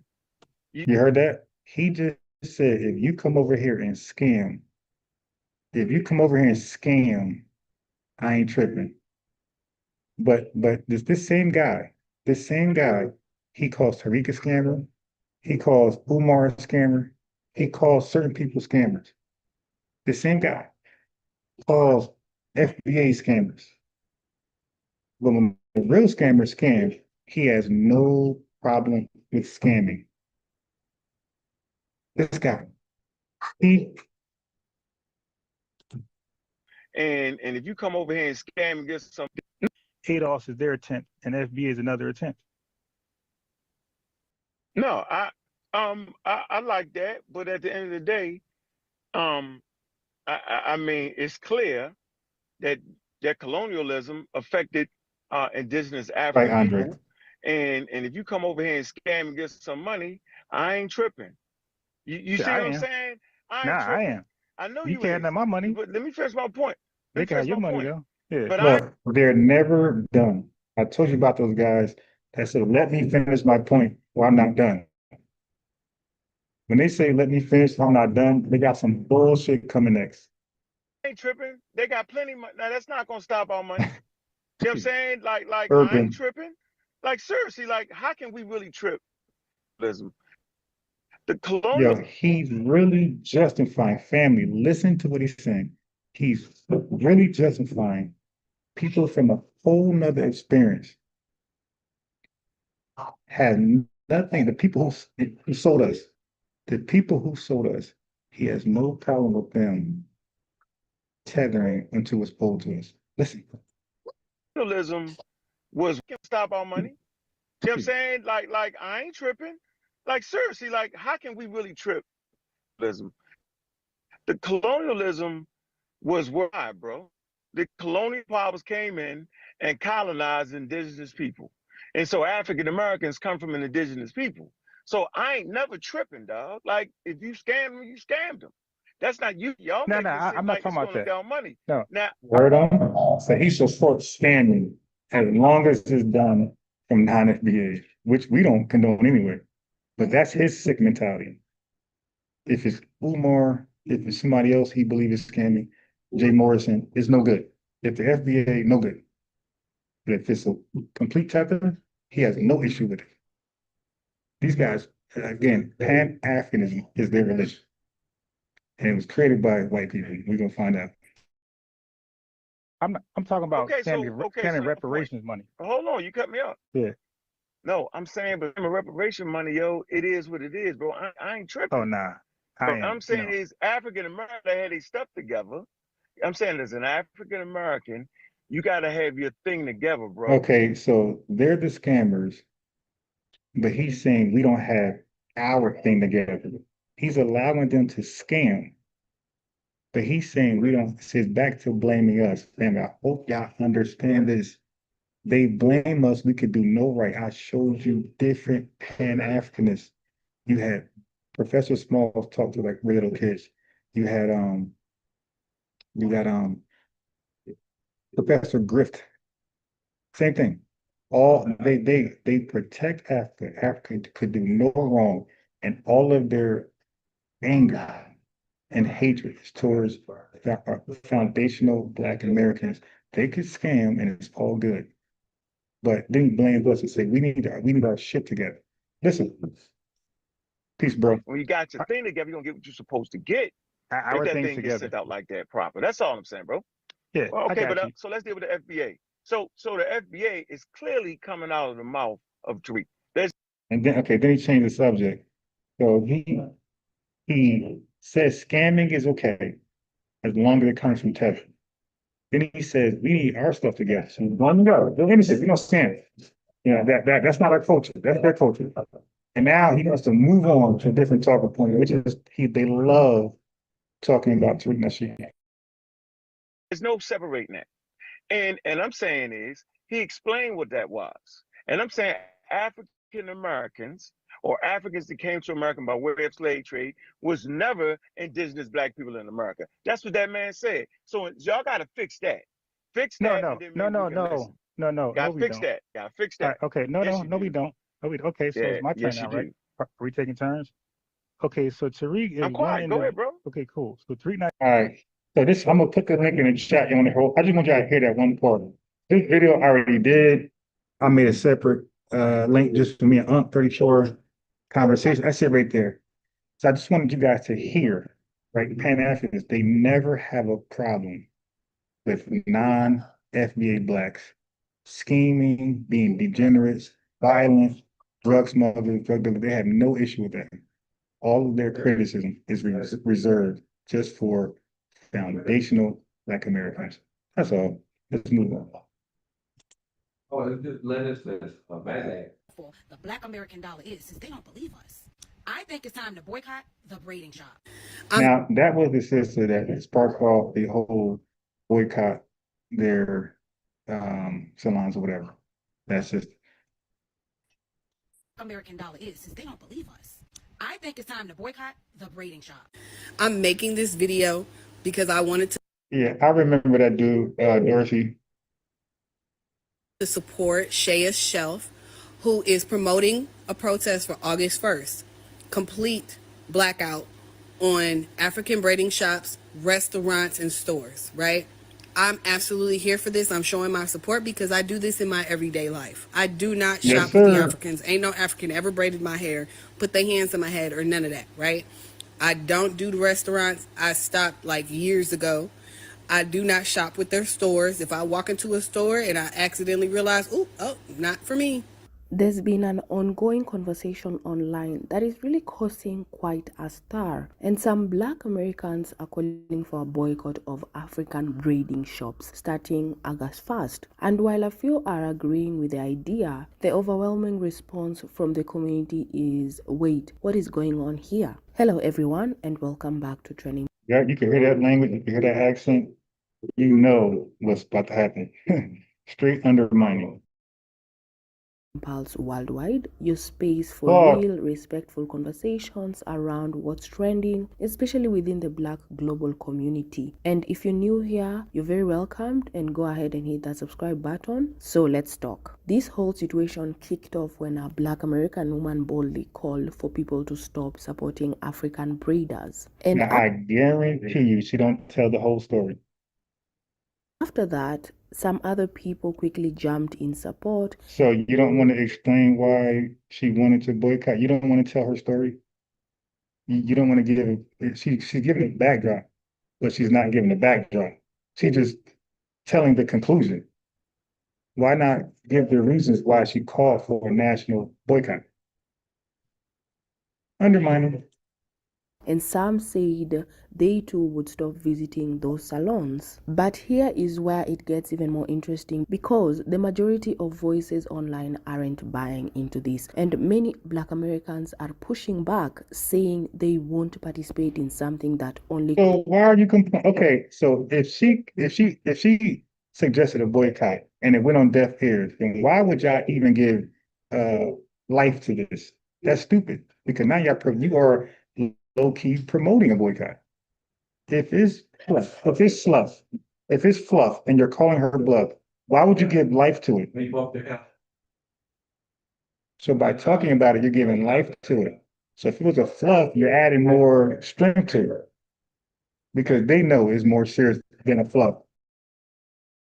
Creates more division within an already fragmented community. So guys, first of all, you're not in okay, let me be clear. Right. There is no community that I can think of in America where you got African FBA getting along and talking to each other. You see that dynamic everywhere else. You see us with whites, you see us with Latinos, you see us with Indians, you see us with Blacks amongst the diaspora. You don't see no damn African in the FBA community at all. Stop. Let's take a look at what people are saying, then I'll be back and we can talk about it. And if you think for 1 second that I'm going back to subjecting myself to Hey Boo text the day of my appointment and paying $200 for 6 stitch braids, you're out of your fucking mind. And if you think I'm finna give up jollof rice and a goosey soup, ma'am, you're coming off like you're one of them. So yeah, so I understand why you're not gonna give it up. You are one of them. You're not us. There you go. Built America. We're not the same. You benefited from coming to America. I mean, some African, they have specific countries that they're going after. Everybody, we are more American than apple pie. We were American before America was a country, and people are still telling me I'm African. Every justice claim around Africa, every justice claim in the Caribbean. At all, Lex, at all. It's based on a specific harm, and they have specific countries that they're going after. Our specific country is America, and we tie that harm back to slavery. Other people are not included, and I don't have to split that with you just because we both may have melanin or kinky hair or have some African descent. That she's talking about splitting reparations, like suggest. That's not a good enough criteria. That's not a harm. You benefited from coming to America. We built America. We're not the same. You benefited from coming to America. We built America. We're not the same. You benefited from coming to America. We built America. We're not the same. That was a bar. One more time. Or kinky hair or have some African descent. That's not a good enough criteria. That's not a harm. You benefited from coming to America. We built America. We're not the same. You benefited from coming to America. We built America. We're not the same. You benefited from coming to America. We built America. We're not the same. Bars. That's called bars. Okay, what else we got here? All right. First part of this very topic, reparations and stuff like that. Okay, so this was Queen's flip tether from the Joe Budden podcast, right? So he had some disparaging thing to say about reparations. It said, I know my FBA people are going to get mad at me about my reparations comment. But I feel like we focus on rebuilding our communities. They act like we're together, man. Like the Black Wall Street, dude, you have no remnants. You have nothing about you know about Black Wall Street. No ancestor of yours know anything about Black Wall Street. We will get faster result. If we keep waiting on the government, they're not going to give us shit. Now, he said they're not going to give us. Dude, you're tethered. The government, family. Don't believe that lie. Everybody has benefited from the government in this country except for FBA. We have benefited from the least out of anybody when it comes to government, state, local, city, federal. We have benefited the least from government. So when they say waiting for them to give us something, everything you guys got was some government. We're talking about DEIs, that's all government. There's no way possible these tethers can come over here and thrive and not benefit from our government in ways we never did. And she didn't say anything. Identify, well, we need to let out thorough research. I understand his bios kept saying he's African American, he's Black American, and he. But people were attacking, they were offended. An ethnic brand, you guys. Reparations flip, and I get it, but it wasn't meant to be disrespectful. It was more like so many people. No, yeah, play the violins. A lot of people. Listen. I mean, I think you can have an opinion, Flip, but I think it has to be an educated opinion. You like to do content and then you like to research later. No, you got to do it the other way around. That's what you did. You said, "Hey, y'all, we got to forget about that." And I saw the episode. I saw the pod. I knew when that moment when you said that, a bat signal went up. Even for those of us who don't agree with each other, like even for those who we don't even like each other, a bat signal went up, and we said, we gotta get that. That's what happened. Everybody. And she's talking about like the so-called, it's not real beef, but the ADOS and FBA tension that was. She's saying, even though we don't see eye to eye, really just her and Tariq, she said, but when it came to tethers trying to undermine us, she said, we stopped beefing and we looked at the tether. So basically she's saying, her and Tariq, even though they don't see eyes and they don't agree on a lot of things, they are at odds personally about each other. She said, but when a tether came to undermine like Queen's Flips or any other tether, they said they both drop their little disagreement and they get on code and they attack the tether. Listen. Like even with those we don't even like each other. That's what you did. You said, "Hey, y'all, we got to forget about that." And I saw the episode. I saw the pod. I knew when that moment when you said that, a bat signal went up. Even for those of us who don't agree with each other. Like even with those we don't even like each other, a bat signal went up, and we said, we gotta get that. That's what happened. Everybody, we put everything aside. All differences was aside. Fry him up, because if you care, then you have to understand. Listen, we had an initial push. And let me tell you, there was a memo that in the Nixon administration talking about how to get away from doing reparations. You know what they said? Convince the Negroes to do something else. Convince the Negroes that they can do Black business. We don't have wealth. You can't compete with Bezos. I'm talking about real wealth. Like when we did this 4 or 5 years ago, the middle Black family is worth $1,700. What else you gonna build with that? Like we have inherited debt. And instead of, we will use every kind of evasion because we scared of the white man. I don't want to, I guess we got to figure something else out. He ain't gonna never do nothing. He a bad man. No, you got to fight him. And we don't fight him. We just kind of be like, we the vote blue. You said Chris Airball, you guys are funny. I don't know those folks. I hear the names or I see the names in certain titles, certain videos, but I don't know who they are. I don't even know where they stand, but they talk about nothing. No matter who, or we say, I guess I'm not going to do nothing, and we don't get involved politically. So if you don't get involved politically, you don't know what's possible. But I know, I tell you what, we are a mostly wealthless group. I know people in these bubbles, y'all be in New York and stuff, and y'all, somebody will be an aberration here and got a little bit of money, you got a studio. They have locked this wealth up at the top. I'm talking about real money. I'm talking about billions of dollars. Yeah, not tethered pennies.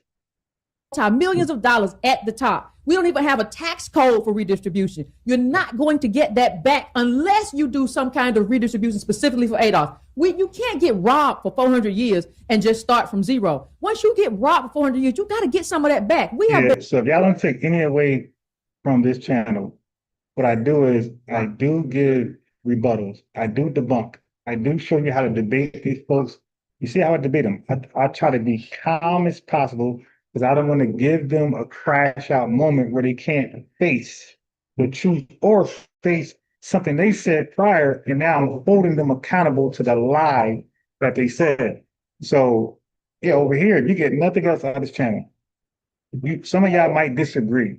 You might say, hey, we shouldn't talk to immigrants at all, and that's your right. And you can promote that. I say we're not there just yet. I say that, there's still some leg room for those who want to help our cause and signal boost the message. They're not there just yet, but I don't have an issue with you guys saying that. I just disagree, and I could disagree in silence. I don't got to be loud and boisterous, being a distraction to the lineage. But what you're not going to do is come over here and be just that. The thing I'm not trying to be, you're trying to be. So when Miss Chantel used my name, she said, oh, Ron has no problem with sleeping with his enemy. Again, that word enemy, when you say the word enemy and you don't specify, when you say they and them and don't specify, that gives off flags to me. I'm somebody who's well-versed in this. That gives off flags. So I know that is either tether talk or Pan-Africanist talk. So Miss Chantel said the enemy, the they, the them, and you don't specify that now, it gives off flags. And either tetherism or Pan-Africanism. And I understand why you're mad at me. I'm anti both. Been plundered in every way, from our inventions to our land. They ran us off, the great land theft. They have taken everything from us. And for us to walk away and say, you know what, keep it, we'll figure something else out. I think that's a coward.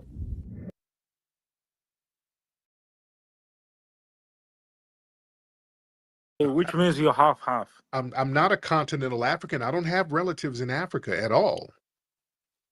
Because when you say they're African American, She's right, and that's their approach. So now, Sadiq Nassim is going to debate the term African American or the tether, and I think we can start this show right now addressing Pan-Africanism and the historicity of African American and just the term African from the 1800s. So we're going to go over the term African American and how it was, how it co-opted our identity. We're going to see how that was possible. I'm going to read all that, and then we're going to touch on the term African period as an identity from Blacks from the early 1800s to the early 1900s. Did we ever embrace the term African?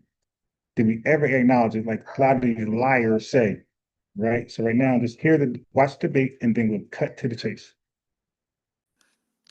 so which means you half American and half African.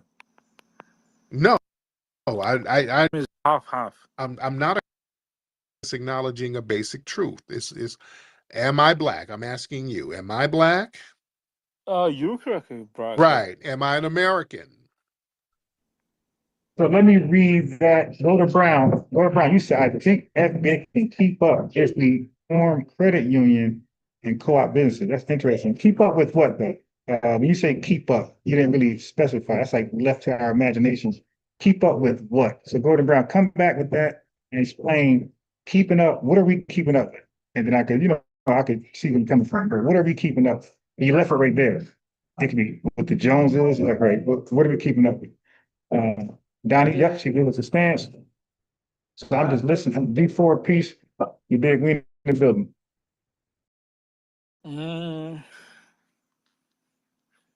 I'm not sure about that. How are you not sure? Because you say you are African American, so That's why. I'm definitely not African. I'm not a. So which means you're half. I'm not a continental African. I don't have relatives in Africa at all. Because when you say the African American, so which means you half American and half African. No, I don't have any relatives in Africa. I have African genetics, but I'm not an African. I'm not a continental African. I'm not a generic African. No, you are, because you say African American. Why? No, that's the name. Why guys? Huh? That's the name that they gave us in 1988. Before then, we weren't calling ourselves African American. Oh, they just force you to say you are. Yeah, on African documents. American? Yeah, we woke up one day in 1988 and they start changing the documents and said, "Hey, guess what? You guys are African American now." They didn't take a vote. They didn't take a consent. So you so you know you like it. Why you didn't change it? We did. We just changed it. We did. We're foundational Black Americans. We made it. No, I say by that time. We just changed it. We're designating it something else. We said we're going to use our own designation that's more concise to what we are. That makes sense? No. Why doesn't it? I just why am I confused? no. Why you didn't change by that time? Like you say it's 90.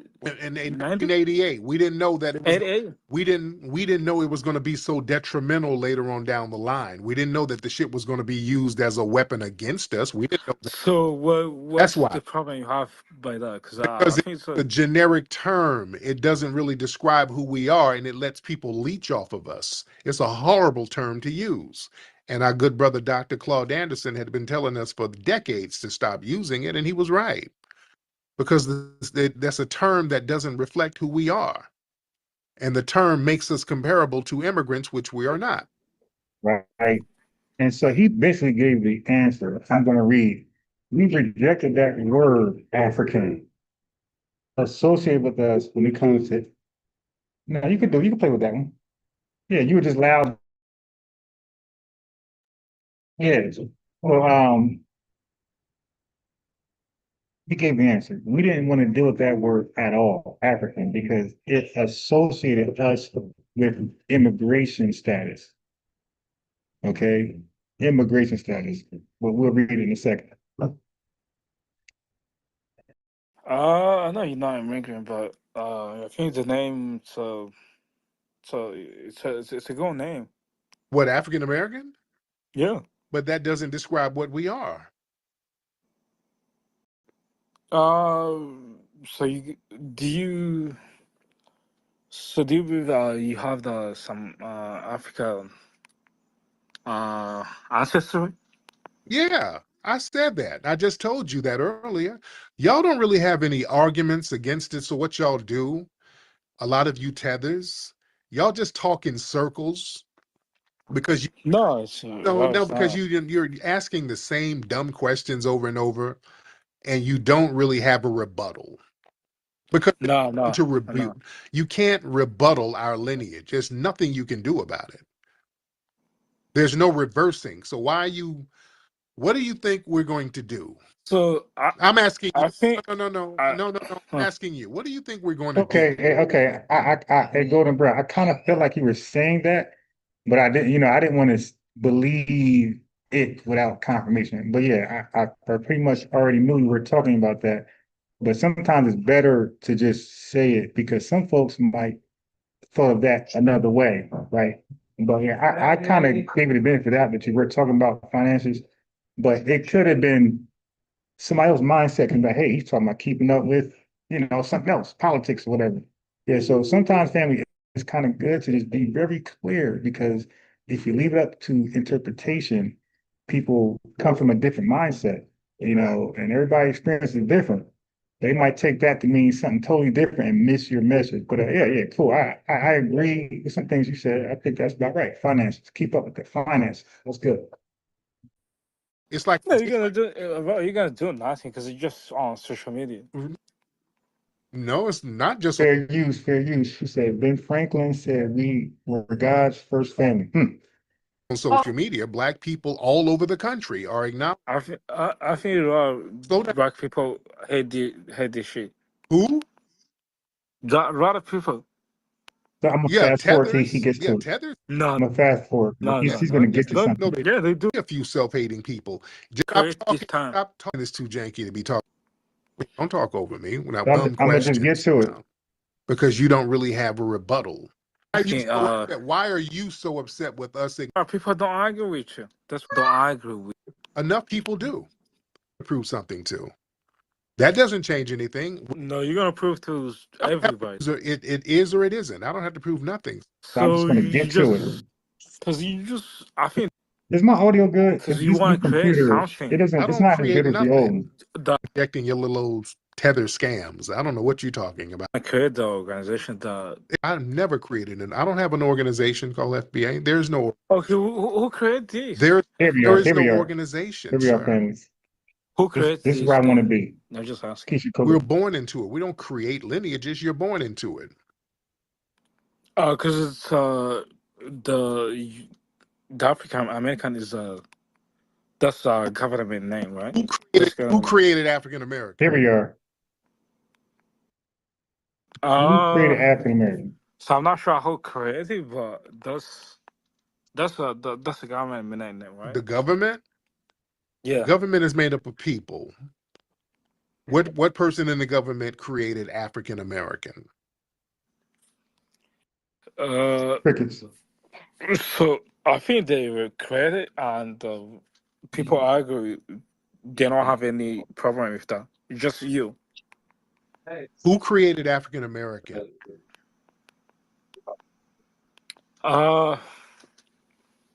So no, I'm not saying the person who created it, but I say people agree, right?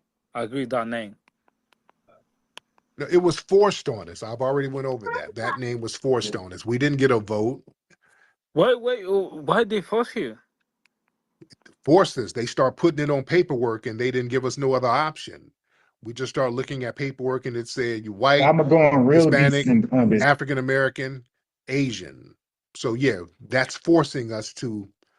No, I think a lot of people, they don't have any problem with that. It's just some people. You're not Okay, even barely too speak many people. English. No, you're an immigrant. You're not from here. You don't know what our people. And you're the Rwandan dude. Now I remember you. You're that Rwandan dude. All right, so now let's get to it.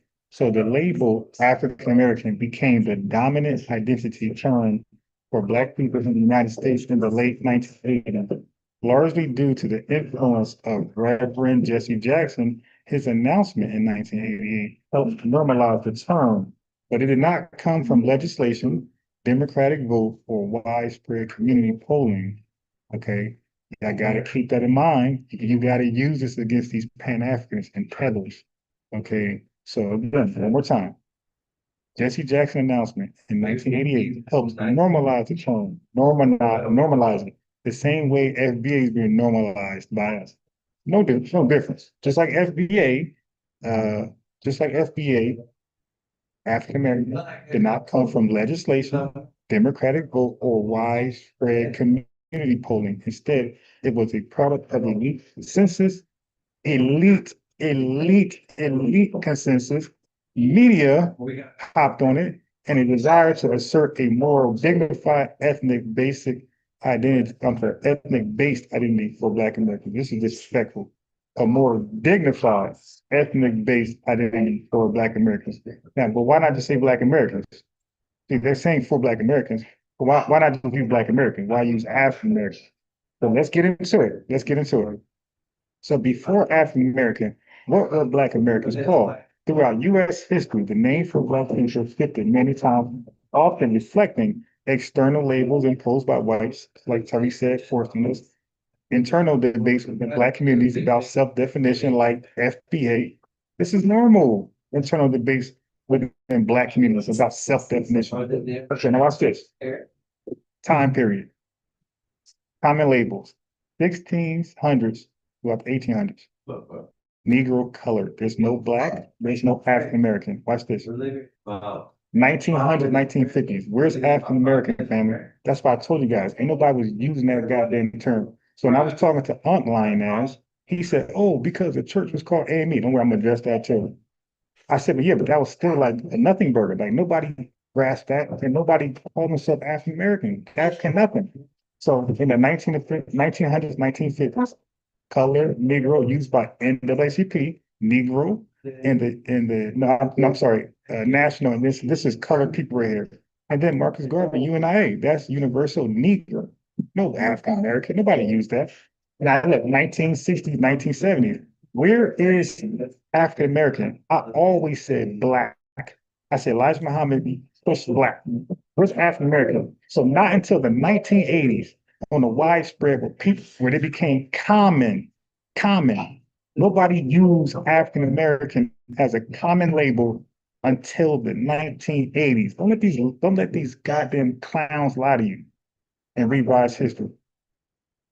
By the 1960s, Negro was increasingly rejected as passive and outdated. Like how the early fools are speaking to you on this platform. They're outdated and they're outaged.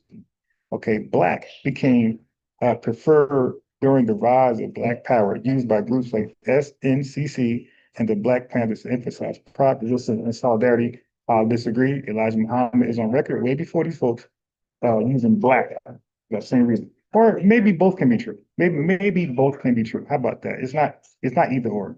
Maybe both are true. Anyway, why African American? Why African American? Jesse Jackson push. On December 28, 1988, Jesse Jackson, flanked by Black leaders, held a press conference stating to be called African American has cultural integrity. This is called an agenda. It puts us in a proper historical context.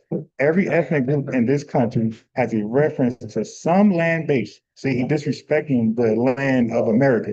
Irish American, Italian, these are all immigrants. Italian American, Jewish American, except African American. Right, these are all immigrants.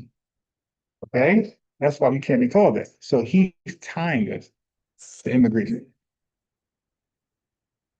Now look at the it look like somebody was in this dude's ear, in my opinion. CIA, Pan-Africanist, somebody. Look at this.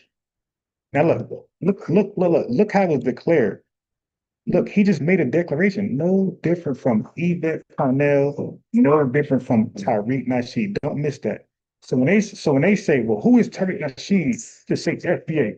Who is Yvette Parnell and Tone Talk to say ADOS? Well, who is Jesse Jackson to say African Americans? He's no different. This is one man standing up, making a declaration and justifying it. Okay, now watch this.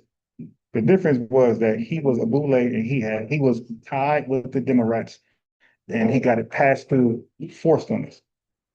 Jackson's rationale: Black describes color, not heritage. First of all, Black is not color for us. Black is experience. African American denotes ethnicity, not just a race. Aligns Black Americans with other hyphenated. Look at this guy. He said it aligned us with other hyphenated categories. Look, like this person, immigrant, or look at this immigrant. So he wanted to line us up with other hyphenated immigrants. It elevates political and social respectability, especially in international or academic spaces. You see, this dude trying to get us out the damn country. Jesse Jackson framed this as a cultural reclamation, not a legal name change. Not a legal name change? That's what we're doing. A culture reclaim. Okay? Now watch this. Let's keep going. Yeah. Why was it accepted so simply? There was no vote. So now this is the criticism we get for saying FBA. Oh, it's new. Well, so was African American. Ain't nobody called himself Black. This was new as well. Okay? So there was no vote, no census, choice, and no community widespread democratic process. So they didn't even try to sell it amongst us before they established it. So why did it stick? Key factors. Media got behind it. Like MAGA. So all media, and I told this to Chief X when he called in. All FBA need to gain widespread acceptance internationally, globally. is the right media source. It could be Fox, it could be MSNBC, it could be Trump himself, just a LeBron James, all these African nation, the African Union, they want to have a union with us. Well, say FBAs when you acknowledge, identifies, speak on it. That's all it takes. And the world will know FBAs. So look at this, major media. So Jesse Jackson tapped into major media outlets. So again, this was forced owners like we always said, but clowns that be on their platform that don't grow and clowns that come over here are just lying in your face. So CNN, New York Times, Associated Press quickly began using African American after Jackson's announcement. Family, this wasn't some legal shit like Brother Reggie Lodge said. This is media gaslighting it. Elite endorsement. Elite endorsement. Black politicians, academics, pastors, and media personalities embraced it. Everybody but the grassroots. Everybody but the common folk. Institutions like the NAACP, National Urban League, and the Congressional Black Caucus adopted it. White institutional comfort, African American was viewed as a formal, polite, and safe. And look at this coon shit, yo. It was viewed as polite and safe than Black or Black power. This was a safe, soft term. This was unfrightening. This was unthreatening. You dig? Corporations, universities, and government agencies preferred it for HR, census, and PR language. Dude, this is a safer way to not stir up people who hate us. So the cultural shift, the late 1980s, 1990s marked a rise in identity-based multiculturalism. Terms like Latino, Asian American, and Native American were gaining favor. Watch this. How it get into law? Was it lawful? Was it lawful? Yes, but not in the sense of it legally binding. It wasn't a law passed by Congress. It was a social and linguistic shift. And FBA can be used the same exact way, ADOS. Okay, the U.S. Census Bureau and federal agencies began recognizing African American and demographic surveys. So this ain't lawful. These guys were lying to us. Legal documents, job forms, school applications, etc., adapted over time, similar to how Latino replaced Hispanic in some contexts. There was no law requiring Black people to call themselves African American. It was optional. It became mainstream through elite adoption and media saturation. Look. This is what they're going to lie to you about. Was there resistance? Absolutely.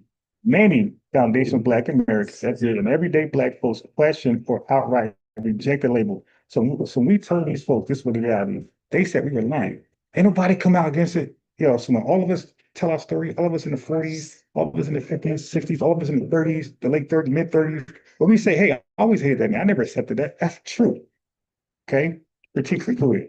It erased the specific slave legacy. Look how we've seen African American. And this is how our elders seen it. We've seen it as it erased the specific slave legacy and American roots of Black Americans.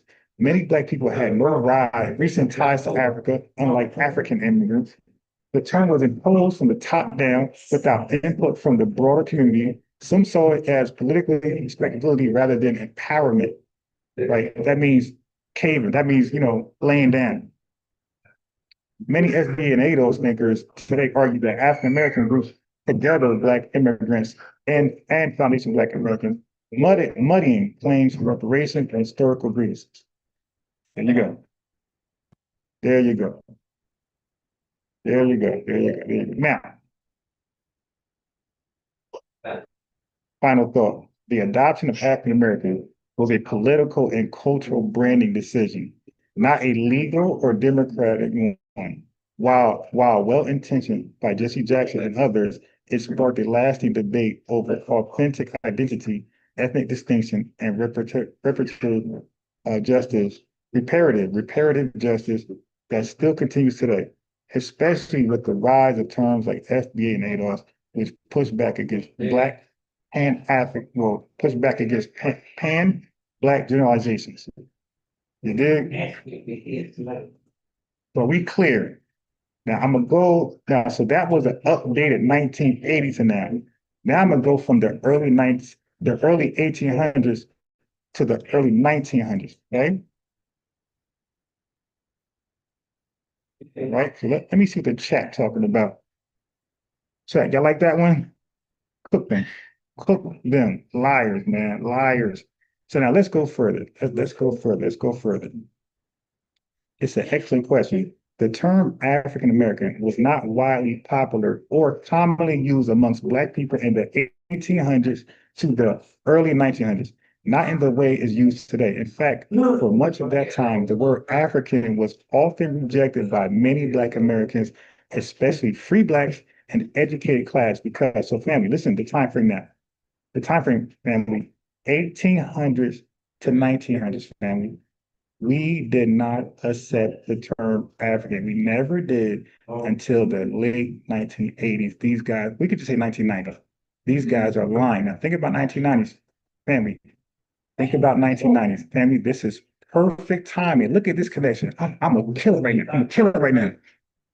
1990 is when African American became the label for us. But who flooded the country in 1990?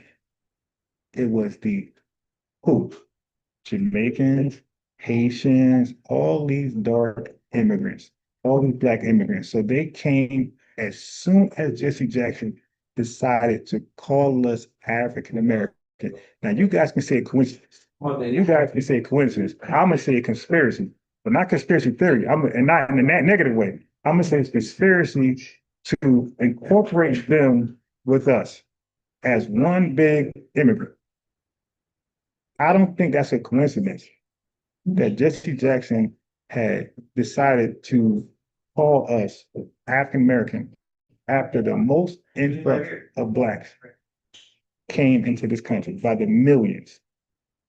All right, so let's keep reading. But this word, this African word, from my ancestors' perspective, 1800s to the early 1900s, was often rejected. And let me tell you why.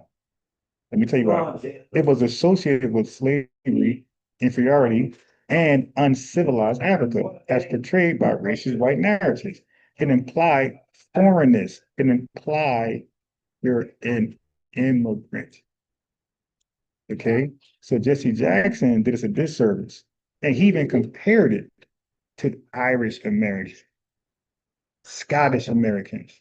Jesse Jackson even compared it to Italian Americans, other immigrants.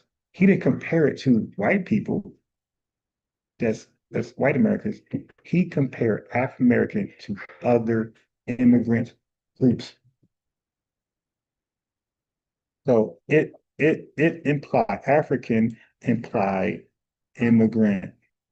So when George Macon spoke about A. Philip Randolph earlier and said A. Philip Randolph was against that type of talk, they all were. Frederick Douglass, all of them were against that African talk because it associated us to an immigrant status. And we were not trying to hear that. Many feared that using the word African gave pro-colonization forces justification to remove Black people from America, as you're seeing happening right now with the Trump administration. So when people keep saying, hey, you're next, you're next, you're next, oh, you try to make us next. You try to make us next with that term, African American. So we're next only because we were lined up. They lined us up, man. Yeah, family, they lined us up to be next. And that's why they're so mad that we rejected that term. The Trump administration right now, 2025, we rejected this in 2014, like wholesale. So we were what, 11 years in advance? Like, nah, don't call it that. Something about that word we don't like. Nah, we're just Black. Nah, we're just Black people. We're just Black Americans. Nah, we're even Negro to color. So we knew 11 years in advance. Nah, something about that word ain't right. And now look what's happening. To everybody with a hyphen, they got to go. You did. So they try to line us up, and that's why they're mad that we're not going along with the plan. Nah, we're just Black. Matter of fact, we're ADOS. Matter of fact, we're freedmen. Matter of fact, we're FBA. Oh, hell no. Hell no. Because they probably paid to sell us out to get us deported. So let's cook. Let's cook. Uh-oh. It sounds like something I've been talking about at the bottom. Okay, so many fear using the word African gave pro-colonization forces justification to remove Black people from America to Africa via groups like the American Colonization Society. So, family, this is tying into my title. When I said, did you know that white people were the fathers of Pan-African repatriation? Okay, via American Colonization Society, and they wanted you to voluntarily call yourself African, so this could be an easy get out the country removal. Okay, but we rejected it, and they found other ways to remove us, and we'll talk about that too. So let's get into the facts. No emotions. Let's get to the facts. Number one, how popular was the term African American in the 1800s? Now, when I put that link in with me and Unc, go watch that and watch how much he lied in y'all faces about this. I said that African American wasn't popular. Don't do that. I said African American wasn't a popular term in the early 1800s and the 1900s. Oh, yes, it was. Yes, it was. I said, oh, don't do that. Don't do that. So check this out.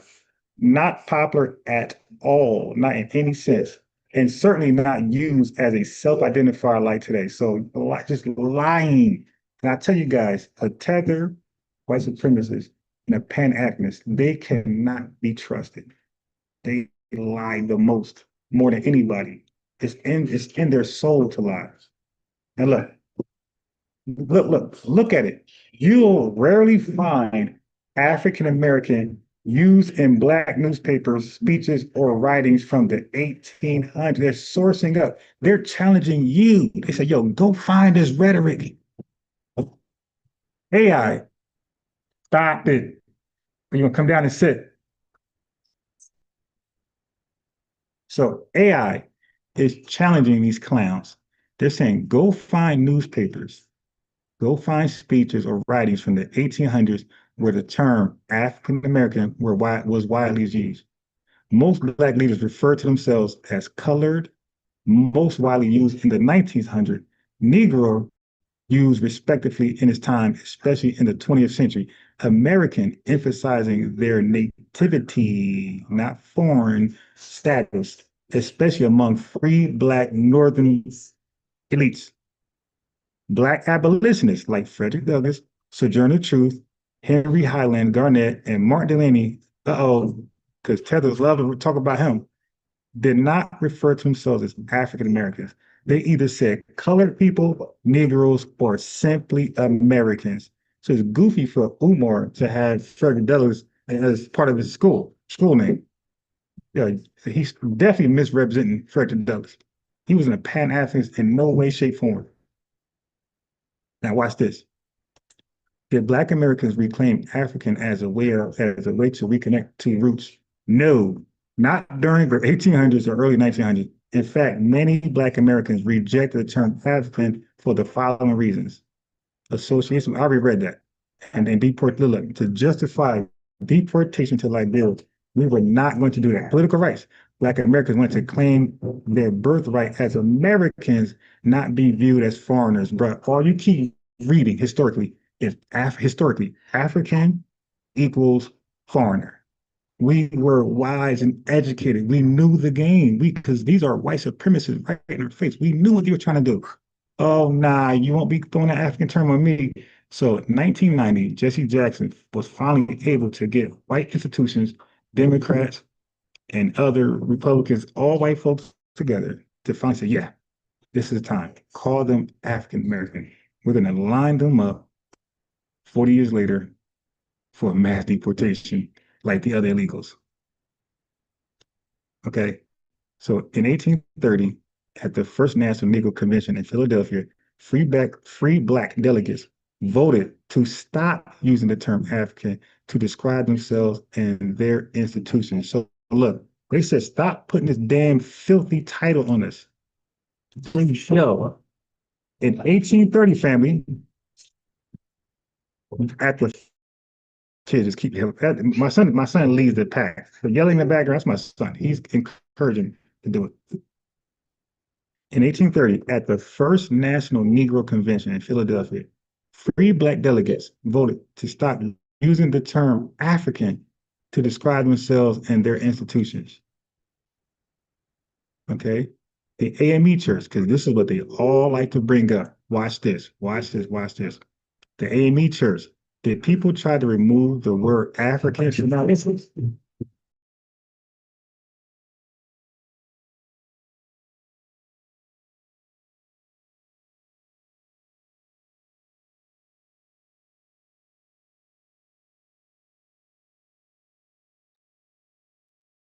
Okay. I tell my son stop yelling or screaming and stuff. Okay. So now watch this. They love to brag about the African Methodist Episcopal Church. Oh, but the word African was used then. But look, let's be real now. The AME Church, did people try to remove the word African? Yes. There is documented resistance to the word African in the name African Methodist Episcopal Church, AME. So check this out. So after it got its name, members of the church at that time, a little afterwards, said, hell no, get that name out of there. Watch. Listen. So the AME Church was founded in 1816 by Richard Allen and others in Philadelphia. It was the first independent Black denomination in the U.S.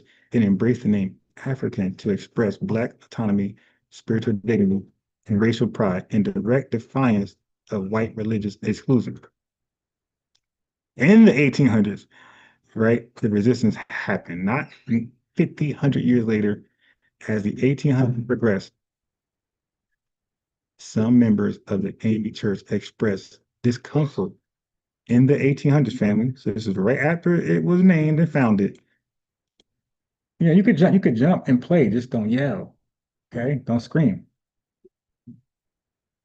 Okay, so one more time. In the 1800s, as the 1800s progressed, some members of the AME Church expressed discomfort with the word African in the name. So members, right after it was formed, said, yo, this African thing is, I see what y'all trying to do, but this African thing is bothering me. Okay, it's making us feel unprotected, deportable. You did. So check this out. They feared it made them look foreign or less American. Family, it keeps coming back to this. Family, 200 years ago, our ancestors had the same exact feeling as us about this word African. If that ain't the majority spirit, then nothing is. We don't even know about these people. You guys don't even know about this movement. And you guys feel the same exact way as your ancestors 200 years ago. They said we're not African. We're saying we're not African. And tethers and CIA agents and informants amongst us, cosplaying as one of us, are saying we're divisive. So I'll say, was all of our ancestors divisive? All of the 1800s? Matter of fact, everybody into the 1990s, were they all divisive? Marcus Garvey said Negro. W. Du Bois said colored. So was every Black person, it was every foundation Black American divisive from the 1800s all the way to 2025. No, I'm sorry, all the way to 1990. 1800s to 1990, where everybody just divisive and Jesse Jackson had to save the day. Stop. Let's keep reading. Others worried it could fuel support for deportation schemes like Liberia backed by the ACS. Okay, that's deportation. So you call yourself African all you want, you're gonna find your ass in Liberia. So they didn't want to go to this is called forced migration. I'll get to that. At various AME conferences during the 19th century, proposals were made to change the name of the denomination to the 19th century family means 1800, the 1800s. Okay, so look, at various AME conference, not various lies by unbiased Ron. We're talking about people at the time of the 1800s. Part of that church, they came together. That church came together. Oh my God, a whole bunch of family, a whole bunch of oh God, a whole bunch of white. Well, I'll tell you. let me keep going. Okay, so members of the AME, they had a conference during the 1800s, and proposals were made to change the name of the denomination to remove African. These efforts were ultimately rejected, but by church leadership. So the masses said, "Yo, we don't mind being members, but you gotta take that name African out." Family, these are members of the church. So these guys will lie and cosplay. Richard Allen came in with African. See, so we got some pride. Bro, why did the members do a conference to change the name? Why did all of our ancestors say, nah, the hell with that? Because that name African's always been associated with deportation. Okay, so who supported or oppressed the term, or I'm sorry, who supported or opposed the term African? So pro-African, Richard Allen, AME founders, early Pan-Africanists, the reasons it asserted African heritage and pride, anti-African, many Black Northern elites, anti-colonization activists, integrationists saw it as foreign, un-American, and dangerous to civil rights. Let's go on. When did the term resurface as a positive light? Look, not widely used 1900, 60s, 70s, Black, and then only in the 1990s. And he popularized it. Why? Because he wanted to mirror immigrant and immigrants. So I gotta know what you guys think before I continue. Okay. So I definitely believe this is a co-op agent type shit here. All right. So we should be, it's okay to have chat in the chat. But if y'all ain't paying attention, like it's like, what are we doing this for? You dig? But I want you guys to learn. Stop arguing and side talking. We can do that later. This is important. This is a lot of reading. I'm over here stammering over words. I'm thirsty as hell. Like, come on, man. Value the information. And this ain't common knowledge here. This ain't common. This is real research, real efforts in a real way. So just embrace the information. Embrace the information. Take it in. Don't devalue it. So I cover African Americans through Jesse Jackson. I cover historical usages of African going back to the 1800s. It was never used. It was never embraced until the 1990s. So we got a bunch of lies. So let's move forward. Now we're in direct contradiction. Wait, before I play, why did you mention Paul Cuff with Liberia? You did say that, and you mentioned. Okay, so I'm just going to beat up on revenue real fast. This is Kwame. So I said, why did you mention Paul Cuff with the ACS? Paul Cuff with Liberia. Wait. Switch what up? All right. The things that you are saying now are in direct contradiction. Wait, before I play, why did you mention Paul Cuff with Liberia? You did say that, and you mentioned Martin Delaney Robinson. So that's what I want to ask you about. Why did you mention Martin Delaney Robinson and Paul Cuff in relations to Liberia? Go ahead. Because they was around that area. But what they got to do with Liberia? Wait. Do you believe they went to Liberia? Around that area. Hey, Dorsey, why do you find yourself always at odds with the chat, dude? It's always you debating and arguing in chat. You got to cut that out and learn, man, and talk about the topic. Every time I look down, it's you going back. You had to call in that one time because you're debating with the dude. What's up, man? Why you can't just be on cold? Like, they could say you're being divisive.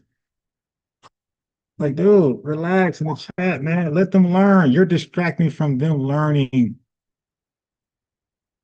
Let them learn. You don't want to learn, that's on you, bro. Go on mute and watch, the game. But let the chat learn. You're debating, folks. You're being distracted. And you do this almost every live. Let the chat learn, man. I put this together. Let the chat learn. It's starting to get annoying, bro. Let the chat learn. Okay, this is important history that folks need to know because, as you know, ops are trying to revise our history. So again, this is myself and revenue from Turkmenistan, but his name is really Kwame, or at least here. Question is, do you believe they went to Liberia? Paul Cuff and Martin Delaney Robinson. Not the name Liberia, but the colony around that area before. Okay, brother. You see what you're doing now? Now you're saying not the name Liberia, bro. So see that? Hey, listen, bro. That's the problem. Once you say the name Liberia, you have to say the name ACS.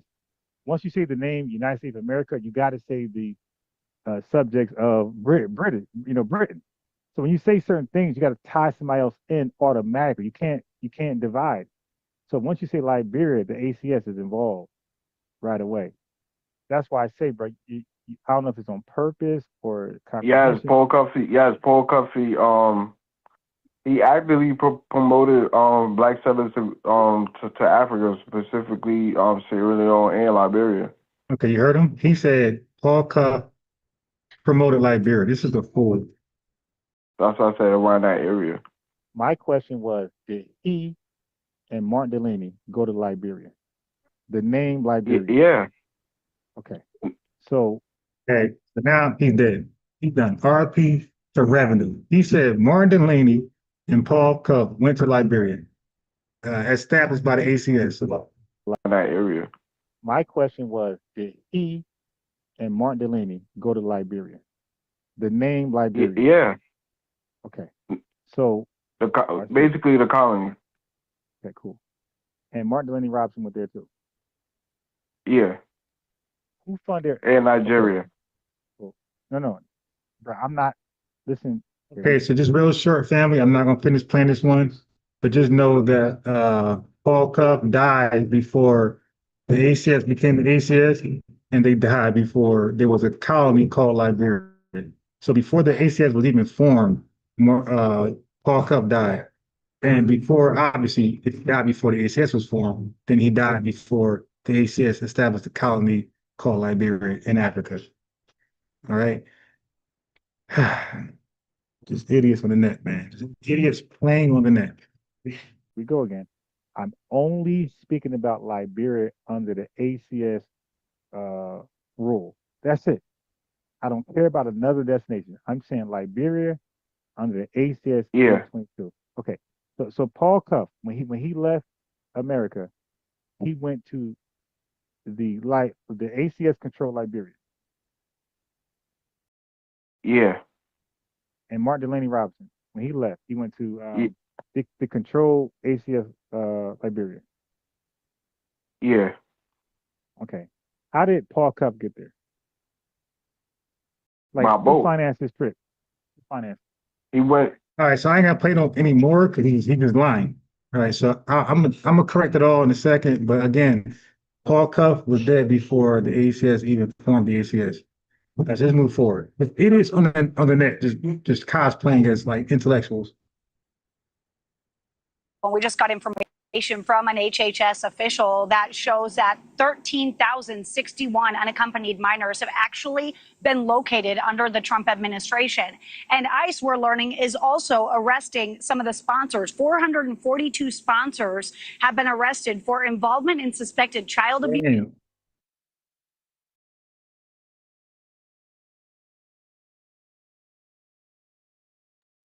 So they are locking up the sponsors. Damn. Abuse or other crimes are being discovered. Now, the abuse is being determined through a multifaceted investigation if they do determine that sponsor was abusing that child. Now, they're using local police, CPS, federal agencies. They're all involved, according to HHS. Now, former special agents with Homeland Security investigations have explained to us that oftentimes these kids are left behind as payment. The parent is often promised by the cartel members that they will eventually be reunited with their child in the Wow. So the cartel are trafficking KIDS in the United States, and parents are letting them do it. So they're leaving their kids there to be Epstein. All because it's under the. That's crazy, man. That's crazy. And we're supposed to support that. We're supposed to support that, right? Kids being crazy. the U.S. That child, sadly, is often recycled to help single adults enter the country illegally. Now, we know that 320,000 unaccompanied minors were essentially unaccounted for under the Biden administration. The Trump administration, they campaigned on it. They've been talking about it So we're supposed to support child trafficking. Okay. regularly. It's a priority for them to go and find these kids, but still just a fraction, Nicole, 13,000 out of 320,000 so far. Thank you for watching. Subscribe below and download our new. Since President Trump started his immigration crackdown 6 months ago, ICE has recorded nearly 150,000 deportations, according to documents reviewed by CBS News. In tonight's In Depth, CBS's Adam Yamaguchi reports on what happens once they arrive on the other side of the border. Just 3 miles across the border from San Diego, deportees in Tijuana are starting a new life. Among them is Juan Carlos. Just 1 month ago, he stopped at an LA area Home Depot on his way to his construction job. As soon as I saw them, I tried to run. I ran. Oh my God! His arrest was captured on cell phone video. This is just me. This is the federal, the ICE. Los Angeles. Los Angeles gave me many things. It gave me opportunities. It gave me another kind of life. Juan Carlos lived in the U.S. for 19 years. We've met so many people who've been snatched up off the streets across the country, disappear into the void, and then they reappear in a country that they don't know anything about. The Mexican government set up shelters, preparing for a massive wave of deportees. This one used to be an event space. What is the capacity here? And are the shelters here filling up? There's been 100 people that have been inside of the shelter, but the capacity of the shelter is around like 3,000 people. Priscilla Rivas helps the newly deported figure out where they're going to live and work and how to contact their loved ones. But she says there's a lack of resources for many. There's flights going to Tapachula, to the southern border of Mexico. So, I mean, what happens to the folks that are being deported to other places? Even as ICE agents get more aggressive with their tactics, the mass deportations Trump promised haven't materialized. Ulisser is a Cuban immigrant, one the Trump administration might consider the worst of the worst. At 15, he shot someone to death and spent the next 19 years in a U.S. prison. This guy. This is crazy. Let's look at you and say, you're the bad one that we should be deporting. But when I was in prison, I did a lot of reflection, and I felt remorse and guilt because part of that decision they're making of going after immigrants is because people like myself, you know, when I was making bad choices, they use that excuse just to target the folks that are actually working and trying to have a better life. So people are looking at you. All right, super chat. Thank you very much. Give me a second. Let me just finish this video. 10 seconds, I think. 20. You and the choices you made and saying, well, they're all bad then. Yeah. That's not fair. No. They never said all bad. It's real simple. Criminal behavior will not be tolerated. That's all. Says he chose to self-deport. Others told us they would like to come back to the U.S. That was very responsible of them, though. Self-deportation. So let me read this super chat real fast. Thank you very much, my family. All right, so we have Life as Brian. Oh, just the love. So he didn't attach a message to it. I respect that. Thank you very much, because I plan on coming to McDonald's to be live because of the flies. And I kind of knew it'd be a little cold in here today.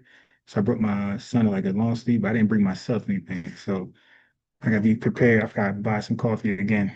So thank you for that $20. That's gonna cover today and tomorrow. I don't eat McDonald's, so I give my son, like, he ate some pancakes, but I also bring my own food here. So right now he's eating a turkey sausage. So he ate pancakes here, ate a little bit. He ate cut up bananas, and right now turkey sausage. And because I'm here at McDonald's, I don't want to be a nuisance. I'm gonna buy chicken nuggets for him later, so they don't complain, whatever, you know. And I'll be leaving here, but I don't eat this stuff. So I'm starving. But thank you for 20. It's gonna go definitely to, you know, going live here, so they won't feel like we are a nuisance. The damn flies is too much. Peace to Pinky. Welcome, welcome, Lord Maul. Welcome, welcome, welcome. And again, thank you again, Life is Brian. Okay, so I definitely respect those who are mindful enough to self-deportate. All right, so let's shift it back over here. So we're going to go to the early Black repatriates who left the country and why. Remember what the topic is for. Did white people? All right, here we go. So who actually, these are the early, look, 1811, 1815. These guys are early, 1859. So who actually, all these folks talk about repatriating to Africa, but who actually went, right? This is when they were all free Blacks. So we have Paul Cuff. He went to Sierra Leone. He did not go to what is known as Liberia because he died before Liberia was even established. So the dude Revenue from Tariq Nasheed, who's also known as Kwame over here, he just a fool, right? So did he visit Africa? Yes, Sierra Leone. Did he live in Africa? Briefly. Returned to the US. He came back. So y'all King Pan-Africanists came back to the USA. Why? Promoted his experience and impact. He promoted colonization, financial voyage of 38 Black Americans, Sierra Leone. Came back. Martin Delaney, a lot of you guys claim that this is the founder of Pan-Africanism. Well, guess what? Did he go to Africa? Yes, Nigeria, not Liberia. Nigeria, 1859. This is before the Civil War. Look, so now, what the second question? Oh, do you live in Africa? Your leader visited Nigeria, but he never lived in Africa, and he returned back to the greatest land in human history. Alexander Cromwell, he left Liberia. He went to Liberia. Like, see, it says Liberia. Did he stay? So he stayed for 20 years, but he came back to the greatest nation. What about Edward Wilmot Blyden? He left. Yes, he lived most of his life there. Rarely on occasion, but he came back. He pretty much lived out there. Henry Highland Garnett, he left. He went to Liberia, but he got duped. Okay. He visited. He visited. He did not live there. He came back. Richard Allen, they don't have no information on. But as you can see, all these folks that Pan-Africans want to crown as their leader, all of them, except for Edward Wilmot, came back to the greatest country. So do not let these funky Negroes lie to you. You look at a black man and you tell them that, oh, you are from America, you are not African. You are not from Africa, you are lost. You are from slavery. I'm not a slave, you are a slave. Shame on you. Shame on you to even open your mouth. Do you know how painful that is? Whether they look like you or they don't look like you, they are your people. And you say to their face that you are not one of me. You are a slave. Wow. Do you know the pain that our ancestors went through? Just because you were not colonized does not mean you should open your mouth to call somebody a slave. As an African woman living in the United States, I have never experienced prejudice from Black Americans or African Americans, however you call yourself. Never. Oh, so she ain't buying into that lie that they circulate? Came to this country and I was embraced and welcomed by them. They love me. I love them back. Like, Oh, so we got somebody telling the truth. They're not lying about that experience, a negative African booty scratcher experience. Yeah, these tethers be lying. I tell you, it's no way they all have the same exact story. It's scripted. Their hate for us, their experience that they recite is scripted. I'm like, so all of y'all was called African booty scratchers? Like, dude, stop it. my people, for real. I'm not gonna lie to y'all. I found my people because they're really open-minded compared to Africans. And I've always been a very open-minded person, like very, very open-minded person. And I just felt like I didn't fit there. I didn't fit with y'all Africans. I love us though. I love us so much. Like I love my roots. I love where I come from. But I can just with y'all to a certain extent because certain conversations I can't have with y'all because y'all too prejudice It's them. low. It's not me. Y'all It's not the open-minded video. enough for me, The at least. video. But y'all come here in the United States with preconceived notions already. Right, All Alicia. y'all have to say about Black people in America is they're ghetto, they're this, they're that. Yeah, they might be a little ghetto, just like y'all a little ghetto over there too. Y'all need to stop acting like there's no ghetto people That's over mine. there. There are ghetto people in Africa. There are ghetto people, African ghetto people in Europe as well. I come from Europe. I was born and raised in Europe. There are ghetto people all around the world. And then there was a professor from London, and he was asked about We'll the be back at the FBA George movement. Bacon. And, I forgot this was the Jim. guy that was doing the interview, he had Caribbean and African roots. And he was talking about how can Black Americans complain when these Black immigrants come to America? Yeah, she actually looks like us, Pinky. Same thing. So when I heard her say African American, I thought she was just using that as a like how is used, for some of us that want to deny FBA.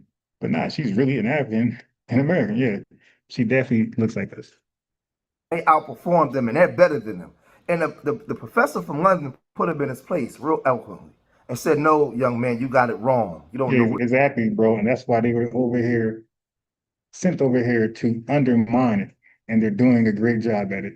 And we're doing a great job at countering it. What you're talking about. Now, I may think the FBA may be somewhat divisive, but let me explain to you why there is an FBA, right? And shout out to this Black professor for breaking this down, because he wasn't ignorant in his facts. He was 10 toes down and he was 100. And he put things in perspective by doing this. What's your views on Tariq Nasheed? Because he's got this thing called Foundational Black American. There they go hating. What is that about? Because I feel like that's pure division, if I'm not going to. Oh my God. So here goes the divisive talk. His division to acknowledge and celebrate ourselves. That's wild. It is. But I get it. I don't agree with it. So now this is a well-respected Black scholar from the UK named Robin Walker. I think he was in one of Tariq Nasheed's videos. But I get it. This is what it is. There were too many Black people from outside Africa, from outside America, going to America and playing the ass. And what it is African Americans spotted this and spotted that there's a consistent pattern. Black Caribbeans, Black people from Africa going to America and being the ass. And what the FBA agenda is putting up a wall and saying, no, you guys can't be a part of this if you're going to be right on that, raccoon train. When you say playing the ass, what? Exactly, because from what same I day. know, a lot of Africans, a lot of Caribbeans who go there, academically, they're surpassing them. And also business-wise, they're surpassing them. So who was playing the ass? When they then use that to say, well, that means that you African Americans are lazy. Do you see? Yes. And then being on some right-wing conservatism, let's throw African Americans under the bus. Right. That's true. And let's pretend Thank you. See, that he called it for what it is. Because they always say that we are repeating the verbiage of right-wing conservatives. And Robin Walker, this scholar, he acknowledged that Tethers are doing that, which we always knew. They just want to gaslight us. Jim Crow didn't happen, redlining didn't happen, breaking up of African American business districts, breaking up of African American families. The COINTELPRO didn't happen. The Iran Contras and then moving drugs into the Black community didn't happen. Yeah, and there's a whole list of things continuing right up until now that the American government has done to African Americans. And so for those Black people recently arrived from outside America, you all didn't face any of that. So of course you're going to be doing better than African Americans. Duh. Yeah.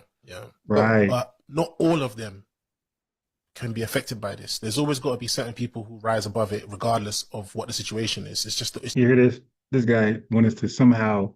Yeah, but why is the obstacle even there, bro? I don't want to get used to overcoming obstacles. I don't want the obstacle there. just the natural nature thing. Weeds grow through gardens, you name it. The Africans. Why do you think it is that a country like Jamaica or Africa, where they too have had their deprivations, had their colonialism, had their slavery, why do they go somewhere and tend to excel amongst people who also have gone through it? And again, he wasn't finished, because I tell you guys all the time, if you take the best, the 10% of Black Americans and put us anywhere, we're outperforming, outdo anybody, because we already been doing it here, right? You guys run to America to get an education to become the best version of yourself. We already got the American teaching. We already tackled the American economy on so many different levels. We never got a chance. I'll get that at the end of the video, because he wasn't finished. Check this out. Because you're not comparing like with like, that's why. Okay. Exactly. A lot of us think we are comparing like with like. You're not. Let me explain. Generally speaking, Caribbeans in America, not the ones in the Caribbean, but the ones in America, will represent the top 10%. Leonard. So if you're really going to compare... And I've been saying that, family. I've been saying hyper-selectivity. I said those that come over here make up their top 5 to 10% elites of the country, and they're trying to compare their elite class to the average real hard-working American. You cannot do that. So now this scholar, Robin Walker, who's not FBA, he's from the UK, he's explaining the same thing. He said the Caribbean that's in America, not of the Americas, but in America, you cannot compare them to the average hard-working American, because we're just average folks. Some got high school degrees, some don't have that, some got associates, some got bachelors, some got masters, some got PhDs, some got wealth, some is broke, some this, some that, some faced crazy extreme racism, some didn't. But you are bringing a highly selected people who are selected. They all have things in common, and you're trying to compare our whole 43 million to 100,000, 80,000, 10,000 bunch of elites of their country. Is disrespectful. It's a bad faith argument to undermine how brilliant, influential, and magnificent we are. It's not working. So here again. Generally speaking, Caribbeans in America, not the ones in the Caribbean, but the ones in America, will represent the top 10%. I see. So if you're really going to compare like with like, you have to compare the top 10% of Caribbeans with the top 10% of African Americans. Okay. Right. When you compare the two, the African Americans are slaughtering us, bro. It's not even close. It's a massacre. But what it is we compare the top 10% with your average African American. You're not comparing like with like. And if you compare your average African American, you're 51, you've got 1 to 100 and Mr. number 51. Number 51 is richer by a factor of 20 than your average Jamaican. Do you see? So what happens is it's a perception thing. Now let's be clear. We can all point to people from outside America. Go to America and rise. Yeah. Colin Powell did that. Kamala Davy Harris has done that, whatever. But you can't pretend that's typical. Do you see? Yeah.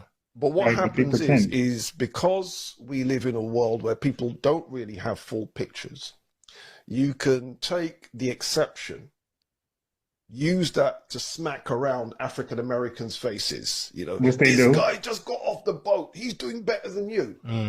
Not realizing, but for my man to have got on the boat in the first place, he wasn't typical of the country that he was coming from. He was in the top echelons of that country. Do you see? Yeah. And the same is true also with people from Africa. Family, listen to what he's saying.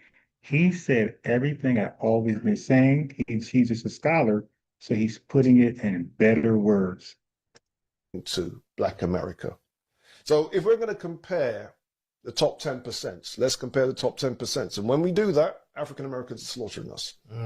There was also another brother expressed. family, how long I've been saying that? Ever since I started to defend my lineage, I've always maintained that.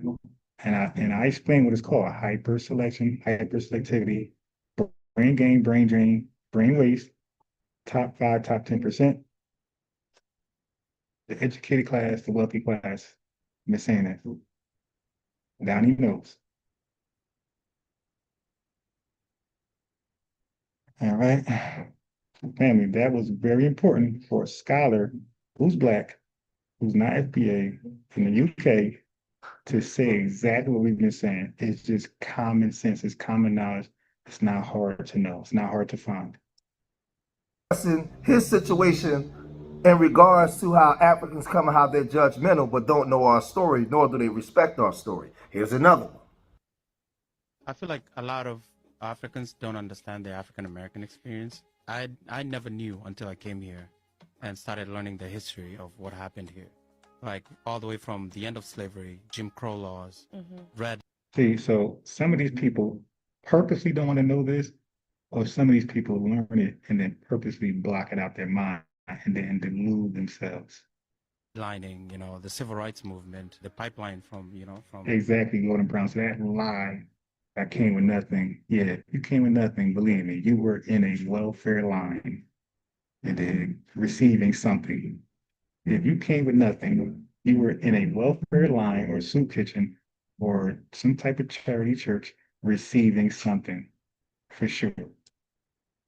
The school to prison pipeline. The prison industrial complex. Yeah, like all of this stuff, I don't think Africans have an idea of all these things that are put against African Americans to become successful.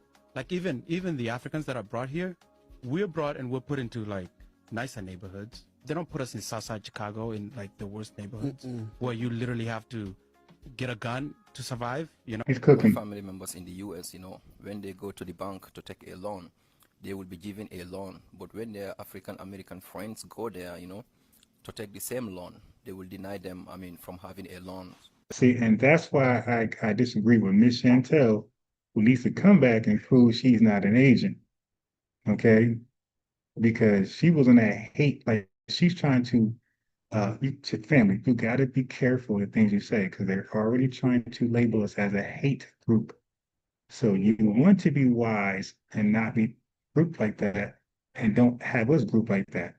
So when you come over here or any other channel and you start speaking like that, that's oppish. That's oppish. Don't do that. So now look at these dudes from the country Africa, and they're speaking different from tethers that join me. Aren't they speaking different? Aren't they speaking different? So these are folks who we should not and could not call tethers. These are riders. They're calling out the truth and indirectly calling out their tether class.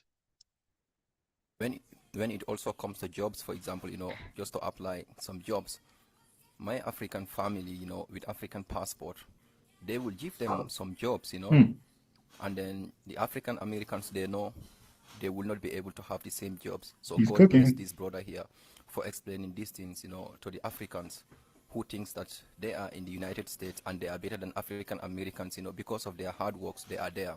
As he said, you know, from the time of slavery all the way to the Jim Crow era in the United States, I mean, not only that, but even today, the way the system is built, you know, you as an African with an African passport, you know, the system will favor you than the African Americans. Wow. Because of why? The system knows that first, you are not American, you know, and then not only that, but they can also put a pressure on you, you know, just like at your workplace, you know, to do certain things, even you don't want to. Why? Because you do not want to lose your green card.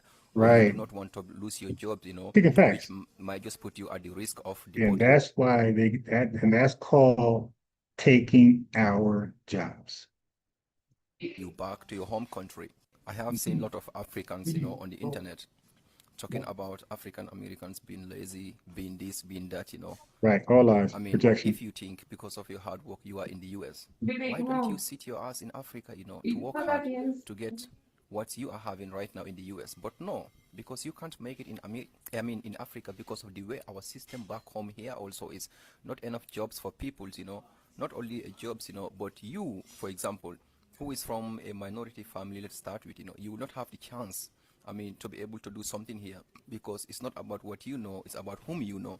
The same system is in the United States, put in place for the African Americans, So I want to see all of you Black Americans, I want to see all of you Black Africans, to work together. I'll say this, because a lot of you Africans, you guys deal with tribalism over in your country, and you have a country where the population is predominantly Black, right? You have Black presidents, Black leaders, Black everything. So obviously, it's common sense. There's no Black power there, because in their minds, it's already there. So it's nothing that they got to drum up or summon it. Black doctors, Black dentists, Black everything, and you guys fight over tribalism. But when you come here, we don't separate based off a tribe. You part of the group. That's why Farrakhan, You're part of the ethnic group, more specifically. And so many, Marcus Garvey, Stokely Carmichael, so many other people that's not foundational Black Americans can come into our country and become leaders amongst the group. Because when you come in and show that you're down with us, we love you. Right. We have, see, so you know what's crazy what Tether do? Tether is try to use Stokely Carmichael, Shirley Chisholm, and Minister Farrakhan against us because they're not, and they try to use them against us, try to defend them against us, where we try to, they want us to come at those non-FBAs who actually was rocking with us. So they try to cause division. So the Tether class family, don't fall for this.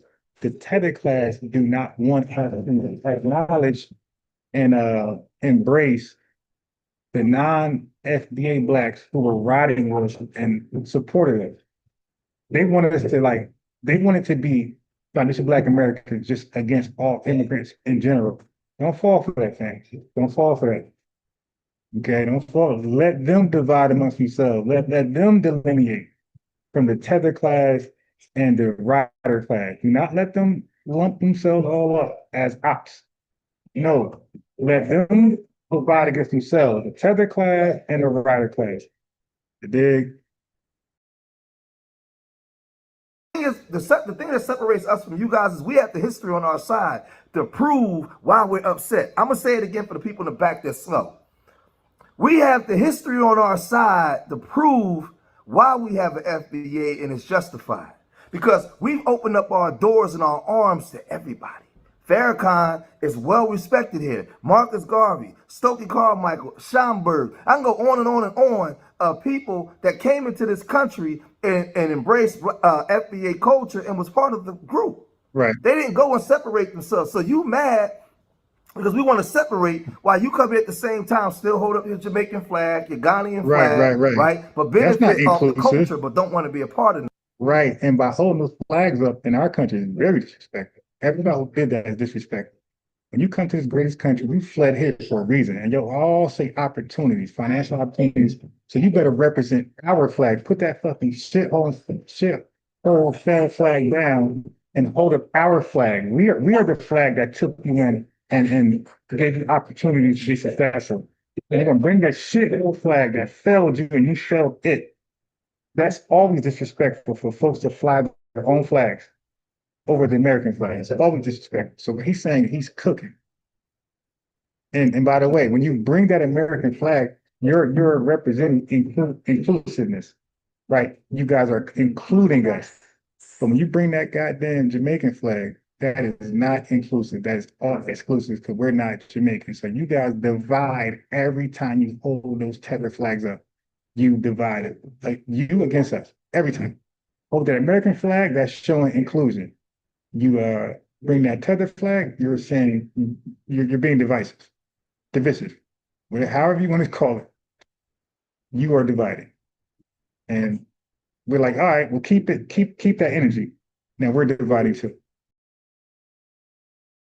None of us, right? So now we saying, no, we're not allowing that no more. We separating. What's supposed to be for foundational Black Americans is going to be for foundational Black Americans, not people of color. Because you look down on us. You call us lazy, but I keep telling you guys, you came here when the coast was clear. After our grandparents was finished getting hit in the head with rocks and dogs sicked on them, churches bombed, all kind Fair Housing Act, unfair housings, and all kinds of different things. Unfair insurance policies. Now you guys come. And everything that you're doing, the platform that you're able to catapult yourself is based off of what we set up for you guys. Now let me say this. A lot of you like to use the excuse that, well, they made jokes about us. They called us names. Listen to me very closely for my African and Caribbean family. Black American culture, we call everybody names. Every names that we called you guys, we called each other first. I'm done explaining that. They're lying. Okay, all of them didn't, nowhere near the majority of them got called nothing. And we're not going to talk about kids joking on kids. I was called names. You dig? I was the only black in certain schools, all white. I got called names. That didn't traumatize me. I got called the N-word. I remember I wish I knew about this delineation when I was 12, because I remember when I was in North Carolina in grade school, and they pulled up a map of Africa, and it said Niger. And I remember, I'll never forget, in front of a white teacher, a little white boy said, he started laughing. Oh, look, it says, and he said Niger. I wish I was who I am now. I was like, shit, it ain't got nothing to do with us. That's Niger, that's Africa. You want to call something else? Cool. But I wouldn't have been so offended. But he said that to me. Am I traumatized? And he's being hurtful. He's being deceitful. He's trying to hurt my feelings and, be a racist. Not traumatized. I do not believe. I maintain this family. I maintain this from like October last year. I do not believe that these folks are being called African booty scratcher as much as they say they do. And that is not a traumatizing term like Niger or Kata, all the things they give us. That is not traumatizing, and I do not believe they all were called that. I do not believe it. And again, we're talking about kids. I don't believe it, but I will give it benefit of doubt that very few of them were called it when they were kids by another kid. They were not called that by an adult. Some of us as kids been called the N-word by adults, like that lady that went viral, that white lady calling the black kid the N-word. She's an adult. He's a kid. So these taggers with this made-up trauma, this PTSD, you dig? They so-called claimed they were called the African booty scratcher, and as a result, they got PTSD. Like, stop. I'm not. So, thank you. You gave information, you dropped video, you sourced stuff, Robin Walker. I got to watch that whole Walker thing, man.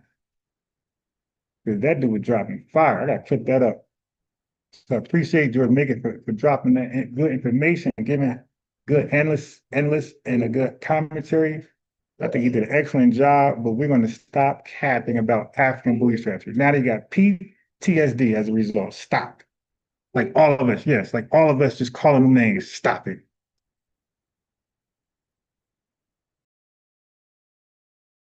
The reason why Black Americans have the funniest comedians on the planet, because we took our pain, right? And in order to make ourselves feel good, because of what we were going through the black codes, Jim Crow, slavery, we had to find some humor in some things. We had to be able to laugh, right? And to this day, that's part of the culture. So I'm going to say this to you guys. When you come from Africa or Haiti and you get bussed on in a circle, that's really us ingratiating you into the culture. All you got to do is bust back. We don't hate you guys. Here in Philadelphia, when they had the riots during the Biden administration, not one African store got vandalized. Not one window was broken. I did the videos up there because we don't hate Africans. But you guys a lot of you guys, when you come here, you got issues with us, but you love that W, man. So now we're separating. We're separating ourselves, right? We're not dealing with people of color. We're not dealing with none of that, right? We know that you guys don't practice Pan-Africanism. We know that most Nigerians are disliked on the continent of Africa. South Africans, so you telling me that South Africans and Nigerians practice Pan-Africanism?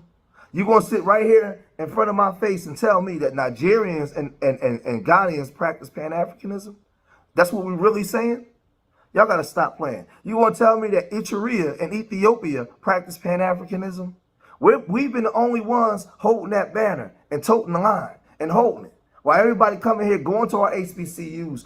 Yeah, stop him when he's lying. All right, so now so he's all facts. Let me get to my some things that I saved in the playlist. All right. Give me a second. Give me a second. Yeah, so we got to stop letting them do that booty scratcher lie. Okay, stop letting that lie foster. Dudes are lying about things, capping.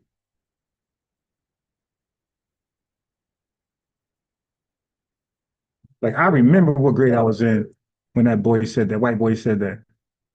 I was in seventh grade. I remember, but these guys can't remember what grade they were in. They can't remember nothing. But they all got the same exact story. Like, okay. All right, so check this out right here. Let's so now we'll come back to the title. I'm gonna take a little break. I've been talking too much. I'm thirsty, tongue-tied, tongue-dried. So let's do an update. A news and update. At 11, a high school honor student from Westlake has been. But I'll be back. I'll be back on topic. I got a hella more stuff to read about how. So I didn't read about the ACS just yet. I'm gonna read about how the ACS are the fathers of the repatriating to Africa. And they're deported with her mother. They were sent back to Guatemala. NBC4's Darsha Phillips live now after speaking with the student and her family. Darsha. Yeah, Kathy, Nori Santoy Ramos was looking forward to her senior year of high school. She was looking forward to running the 4x4 and the 300-meter hurdles for her track team. But after being deported last week, this teen's future is uncertain. 17-year-old Nori Santoy Ramos, an honor student and track star at Miguel Contreras High School, was deported with her mother to Guatemala on July 4th. Nori's cousins here in Los Angeles grew up with her and are having a hard time speaking about her deportation. How do you feel about the fact that she's gone? What kind of goes through your mind when you think about that?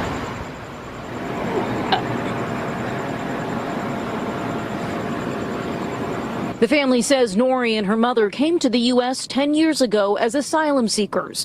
Nori was just 6 years old. Asylum seekers. So you heard me say those terms a lot. Asylum seekers. I told you there's only a couple ways they come to this country.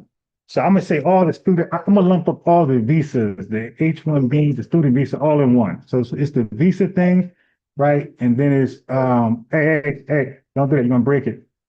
So it's the visa thing. Number one.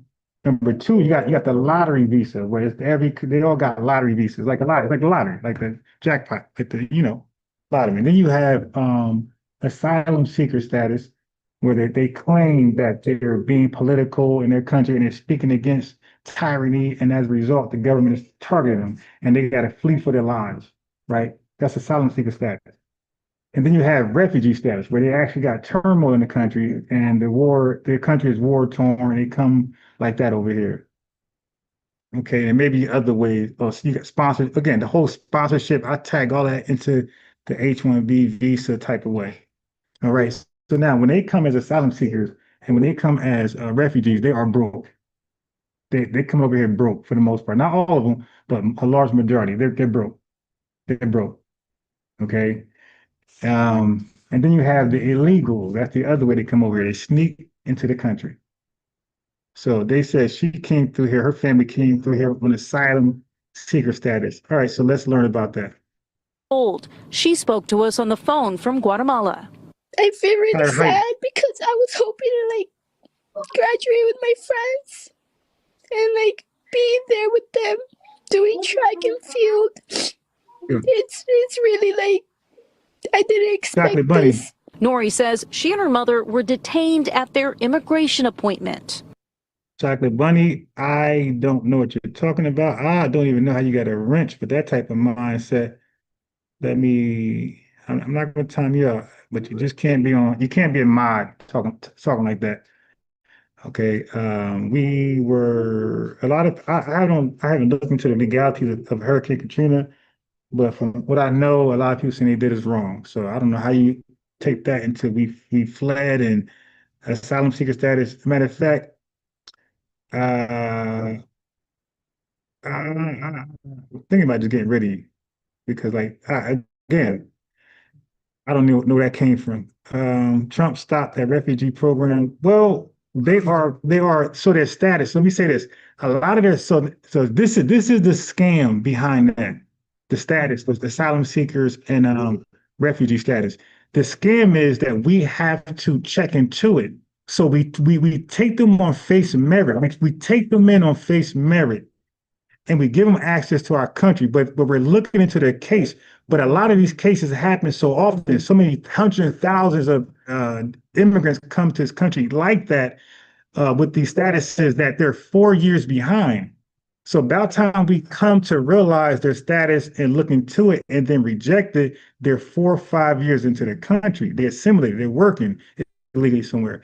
And now we're trying to go get them. And then there's something called the Biden administration, who's now protecting them from being deported. And now you have sanctuary cities, you see? So now they're like pretty much boxed in the country illegally because their status was either rejected or expired. So it takes the Trump administration to say, oh, hell no, we're going to get them, done with this protecting them. They got to go. They're here illegal. They're 10 years overdue. Got to go. That's what's happening. Okay, so we got Mia. She said, hey. So let me give Mia a lineage wrench. Mia, I think you are of the lineage. FBA, Adolf Freeman. You can trace your lineage back to slavery. Call yourself what you want. But if you can trace yourself back to slavery, you are of the lineage. Just give this video a lineage. Like, I have not checked the likes because they ain't being that important. H, how you doing? I see you out there. Support to you. Right, let's keep it going. And I was scared because I didn't know where I was gonna. They were gonna take us. They were taken to Texas and then flown to Guatemala. I was like, they got them out early. Can we make a call because none of our family. So why didn't it? Okay, they said that they came on asylum seeker status. So why didn't they explain what happened? Did it expire? Was it rejected? It's just like they just skipped around to the fact. They skipped around the facts, and I don't feel like looking this up. I'll let it just go. Does it know that we're being deported? But something seems sneaky here. That they skipped around the facts. They didn't let us know were they still is the country better off now? Did it expire? Was it rejected? We just know that they came here like that and now they're being deported. And they were just like, no, your family already knew. They already know that you guys are deported. Okay, so you want to know. Okay, let's hear the rest. Maybe they're going to get to it. Family now devastated, wondering what the future holds for Nori and her mother, and if Nori will be. Yeah, but Chocolate Bunny, say it like that. Say it like that, because the way you first said it, you were kind of undermining us and calling us basically foreigners and immigrants. That's why I try to tell you guys. I say, yo, when y'all say stuff on the internet, hold yourself accountable. Because a lot of times you say stuff ambiguously and vaguely, and you guys come off. It might not be your true intention, but you come off as either out or cosplaying tethered. Don't ever make a mistake to equate us as asylum seekers, refugees, or fleers. Don't do that. That is not our stance. We never do that. We never fled. We stay in the country. It's our country. Every state, every city, every county, these are our. This is our shit. So anytime somebody use similar language to equate us to a fleer, that's always going to see that you're going to be flagged. That's going to always be seen as you're undermining us, and you might not be FBA. That's going to always come off negative. Never say it like that next time. She said, "Oh, they was calling us refugees." Well, say it like that. You said it in a way where, you might not have done it on purpose. But that's how I come off. We are on edge, man. We got too many people coming to our spaces saying the most hateful things. So, family, be very specific to the point. Don't be vague. Don't be ambiguous. Be straight up. Because there's so many folks I got to kick out for truly undermining us. Now, if you didn't mean it like that, then say it like that. And no problem giving you a wrench, and you could be, kumbaya with us. But please, watch our language. Don't make it so vague where it could be misinterpreted as undermining us, please. Be able to continue with all she has accomplished. I saw her grow up, so So nobody's going to talk about the asylum seeker status, I'm guessing. Learning a new language and being able to manage that and go through the obstacles that she did is just so unfair, having this taken away from her, in the blink of an eye. Not seeing her at school anymore is just something is missing, you know? Now, Nori. So I give you wrench back. And again, it's not about wrench. I don't believe wrench is the importance to end all be all. And y'all know it's nothing. It's really nothing. It's just symbolic. It's symbolism. But what I'm saying is, I want us to be on code. Like, we got to take this shit serious, man. People are really trying to rewrite history and paint us as a hate group, undesirables, degenerates, lazy people. And some of us are just playing. We're coming to these spaces playing. And I'm like, nah, I'm not playing. I'm dead ass. All right, anyway, next one. Next news, J.R. Meadows, peace. All right, next video. Kind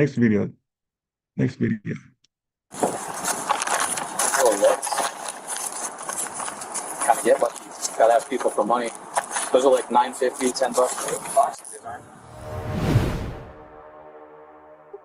Target employees notified local police that a woman had entered the store with a young child and used him to shoplift over $1,100. Wait a minute, what?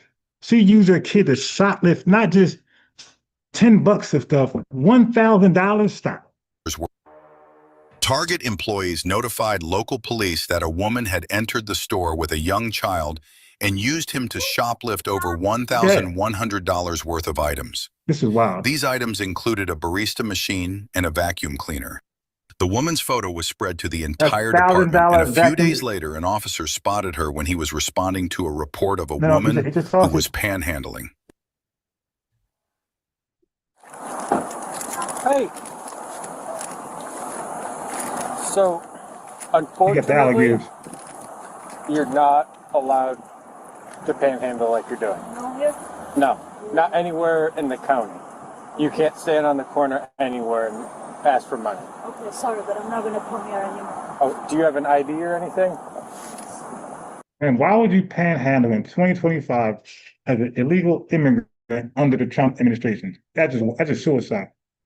I'm gonna see a woman driving without a license under the Trump administration. And these guys are wild. She's illegal. These guys are wild. Now, I appreciate it, sis. I'm just saying, like, we have so much people come in here disrespecting us that you can imagine, disrespecting you. And we got to be tight with our words in the chat. I don't want them here no longer. I'm blocking them, getting rid of them. I just want my family here. I want those, no more trauma. No more trauma for these guys. We got PTSD from all the hate they're giving us. No, I forgot at home. So you don't have any kind of ID on you? No.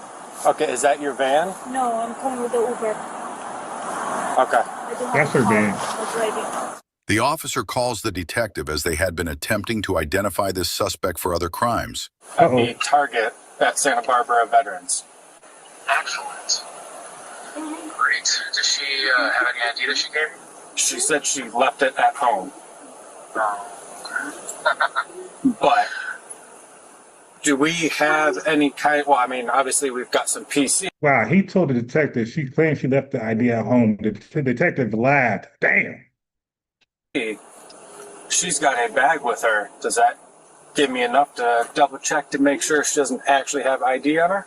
No, I don't have PC on her yet. There's a problem. I didn't have a photo of her to show Julia over there at the store. So, yeah. So what I'm going to do is I'm going to come out there, attempt to talk to her, take a good photo of her that I can put in a photo array, and then at the end of all that, I'll see whether it ends up being a physical arrest or not. But yeah, hold her for me there, and and I'm on my way. Is this your son? Yeah. Okay. Do you guys live in Cape Coral? Yeah. How long have you guys been here today? No, we just came like we had like half an hour. Okay. You're not for long, you know. Who do you live with? Who do I live? Yeah. Just me and my son. And your father? Yeah. While we're waiting, do you mind if I take a look in your bag? Sure. Do you mind if I look in it? Yeah. This is OD. You go out here in this country illegally with a kid stealing from Target or Walmart, a damn vacuum. What they said she stole?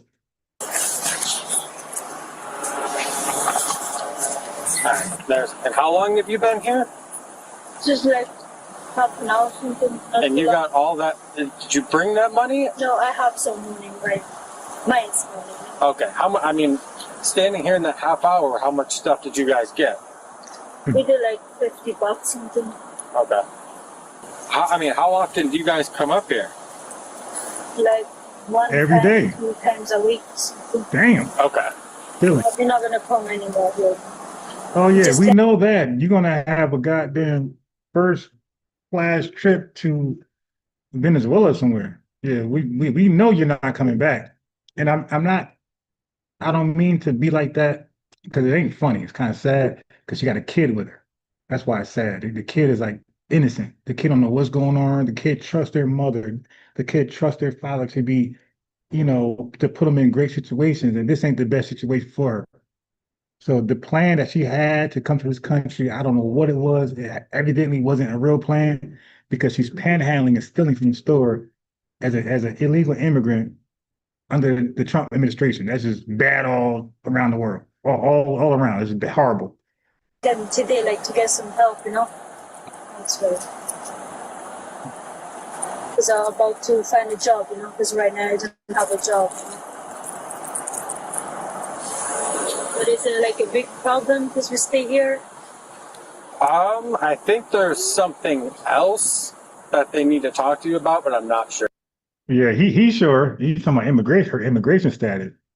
So it's like, man, stealing is you don't worry about stealing. That's the least thing to worry about. You ain't gonna be in this country for another 24 hours. That's what he wanted to tell her. Sure. Does he go to school? We just moved here. How long ago? Like 2 weeks, 2 weeks, Okay.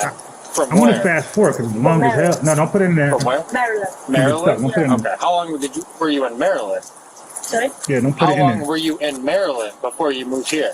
Like Yeah, man, I seen hella people still with their kids. Hella women, all different type of ethnicities, go to Walmart and use their kids as a barrier to steal. I mean, that's wild. months, like Okay. 8-9 months. Where were you at before that? We was here in In- Fort Myers. So you went from Fort Myers up to Maryland and then back? Yeah. Okay. So now we are just here like for a few weeks. Is there a reason why you only stay in a spot for a couple months and then move? No, I have the friends over there in Maryland. A federal immigration officer arrives to interview her. Oh, I missed it, Cash. I missed it. Hold on. Somebody else sent the super chat. I straight missed it. I apologize. So this was Delphine Jackson. She said, keep it up. I thank you very, very much for the super chat. I missed that. I apologize, but I was able to shout you out.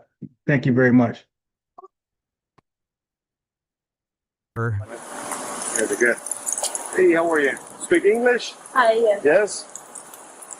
Juan Prieto with Immigrations. Do you have any ID with you? I don't have it right. Maybe right to see that. I forgot it at home. You don't have any ID with you?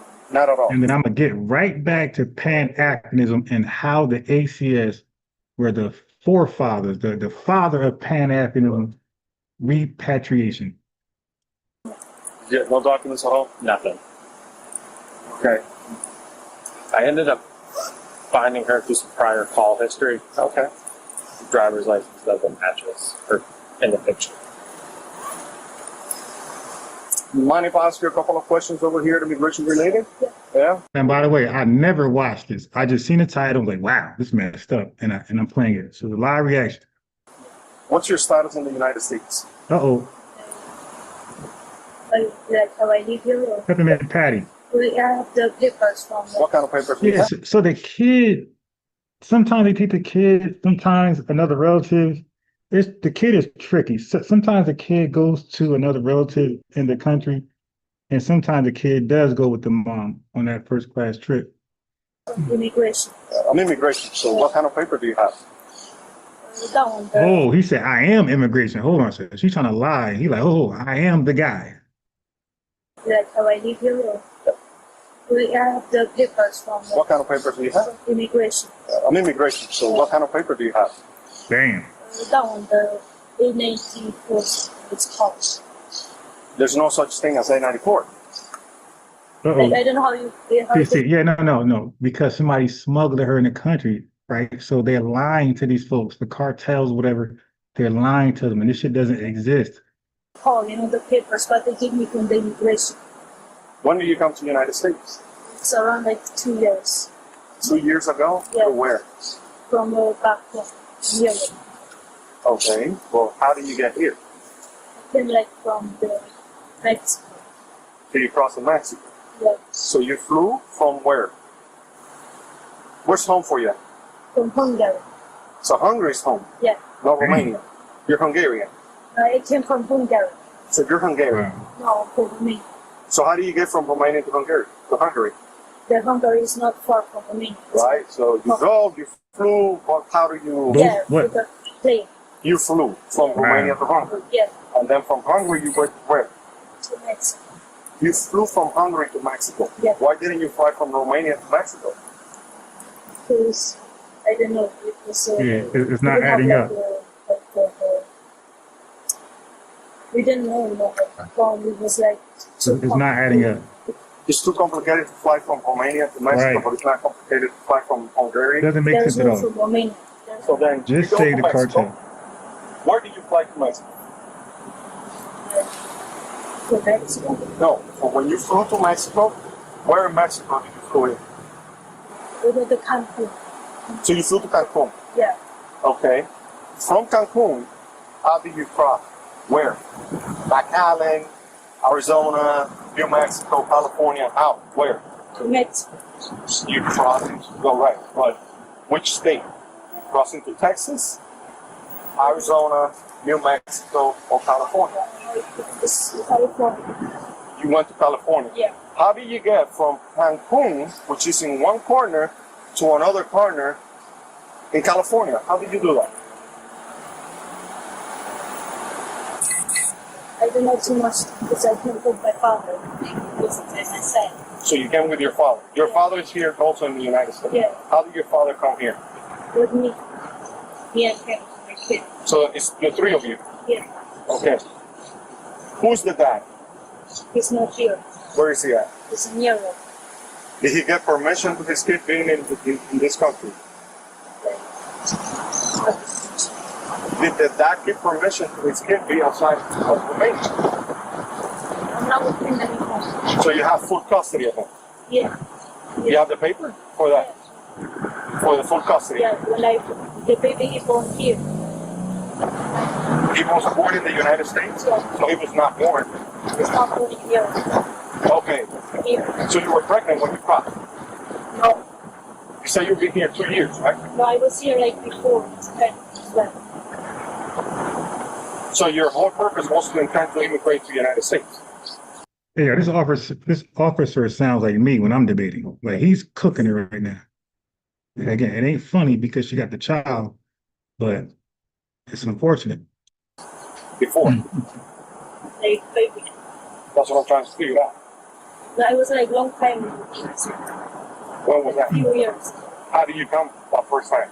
I came with my passport. So you flew in? Yeah. Yeah, she been all From over. where? From Ireland. From Ireland? Yeah. So you went from Hungary to Ireland and Ireland here? No, that was a God. different year. It was like in Y'all too funny. 2017 when I was pregnant. In 2017, that's when you came last Yeah. time. Okay. You used that time with your passport? Yeah. It kept going. You okay, bring the car down here. No, the Irish passport. Because I born in Ireland.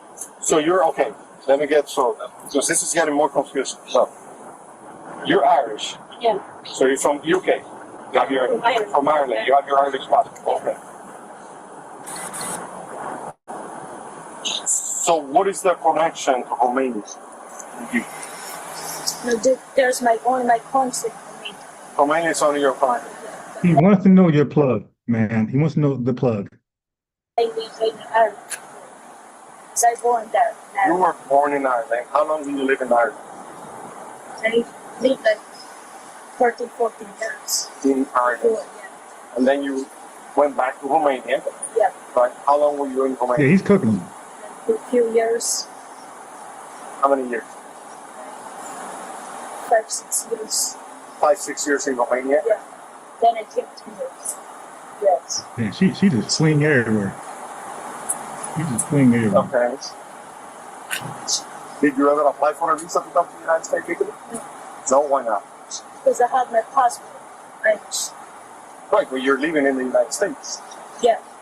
How are you living in the United States if you haven't applied for anything to be here legally? Yeah, but I apply only like they give me the papers, not from immigration. Well, papers, that's what I'm trying to see. Are they in Florida? They give me like a court, you know? Court date? Yes. Okay, so you have an NTA. So you have a notice to appear. Yeah. Okay, when is your court? When is it? Yeah. It's in January. Of when? 2024, 2023, when? What year? 25. 2019. 2025. So this is Benin your coming court. Yeah. They give me like from the paper, you know, from the immigration, they told me they give me a day of court and everything. So you have a 220 right now, not a 920. 228. So the order over your own reconnaissance. You've been released on your order over own reconnaissance. You have employment authorization. Do you have any You might be pictures of right, the documents that Diamond. you have? No, I was trying to pinpoint it myself. No, you need to have some sort of document. Whenever you encounter any federal immigration officer, you need to have your document with you. If not, you're going in. Dang. You're subject to be arrested right now. I forget. Okay, where do you live? I live in here in Cape Court. Who do you live there with? My father. What does your father do for work? Your father? He is in paint. Is cleaning? Yes. How about you? What do you do for work? Right now, nothing because I don't have the papers. The detective investigating the theft reported by the Target store arrives at the scene. Do you recognize yourself in this photo? Do you recognize yourself in this photo? That's you, okay. Do you have any weapons on you? You carry a knife or And then what's crazy is that she got a nerve to be stealing. And not just stealing, and you're talking about felony, grand theft, $1,000.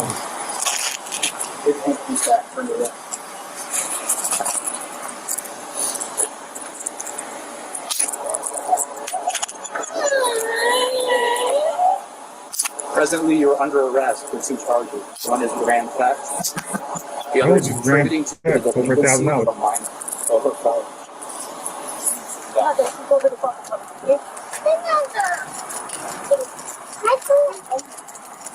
Tell them to relax and that that's what I'm saying. you're not hurt and that you're going to be fine. And Grandpa's coming. Okay?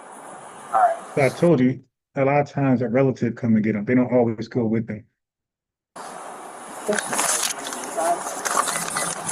I'm not going to do like a full detailed pat-down of the person. All we're going to do is do what we can, take your necklaces and stuff off.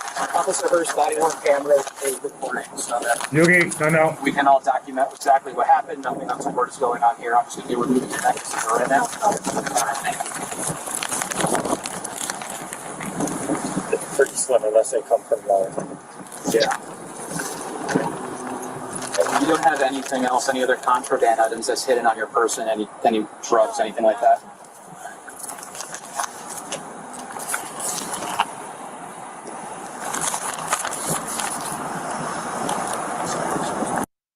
What got me confused is the theft part. Why are you stealing? That part just don't make any sense to me. It's like somebody's behind that. Somebody, I don't know. It's like somebody got her stealing $1,000 worth of stuff from Walmart or Target. Like that just don't make sense to me, man. And with illegal status, that just don't make sense.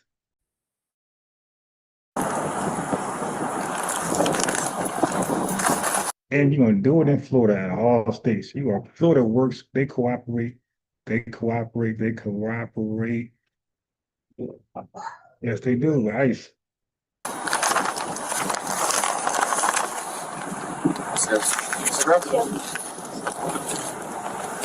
More peace. Okay, so I'm not gonna play any more of this because it's kind of sad with the kids. So I'm gonna move on, right? I ain't gonna play no more of that because of the kids. It's kind of sad. I got a heart. So I'm gonna move on from that. And then we're gonna get back to the topic. I'm doing some updates because, like I said, I'm in McDonald's. I'm in the children area, and my topics, people could find offensive. So we got people here, so I'm gonna change gears. I don't want to be so black. All right. Here we are. Mayor Adams wants changes to the city's sanctuary laws after the Justice Department filed. That's what I'm thinking, Lord Moss. Like, why would you be under any immigration status? With a kid, and you're out here stealing for $1,000. Stupid stuff. Suit seeking to strike them down. But he's facing fierce resistance from the city council as they try to stop him from expanding the role of ICE agents here. Political reporter Marcia Kramer just spoke to the mayor minutes ago. Marcia.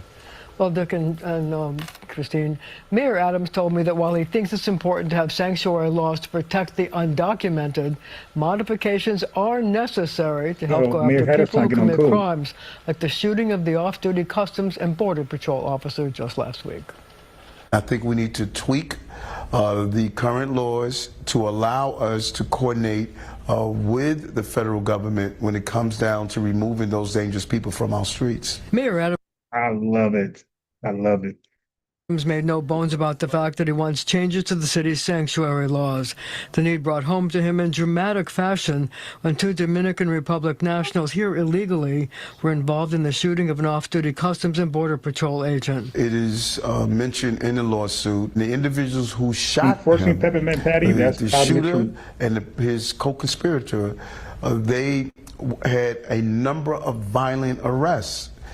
And so there is a level of anger and frustration that New Yorkers have. Even before the Justice Department sued the city, his administration issued an executive order to allow immigration agents to work on Rikers Island. The city council sued, and there is now a temporary restraining order to prevent that idea from happening. I said it to the city council last year that we need to re-examine. Yeah, I don't mind report. I didn't speak on it, Chocolate Bunny. I don't mind reporting on it. I don't know how long it was ago, but state reparations are normally a nothing burger, so that's why I don't waste time. That's why we, ADOS, FBA, Freedmen, we don't fall for the nothing burgers.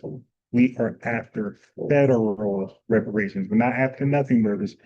Now, if the state passes it, cool, cut the check. But that's not the end all be all. The end all be all is federally. If the federal government was complicit, it aided and abetted at Harvard, and all that stuff. So we are federally motivated, not necessarily statewide. Examine it, and they say they refuse to do so. So they're protecting individuals like the shooter, and that's wrong. A spokesperson for the New York City Council tells CBS News New York, quote, New York City's elected officials have a responsibility to protect. All right, so this is Mayor Adams getting on code with the administration. I like it. Okay, so here we are.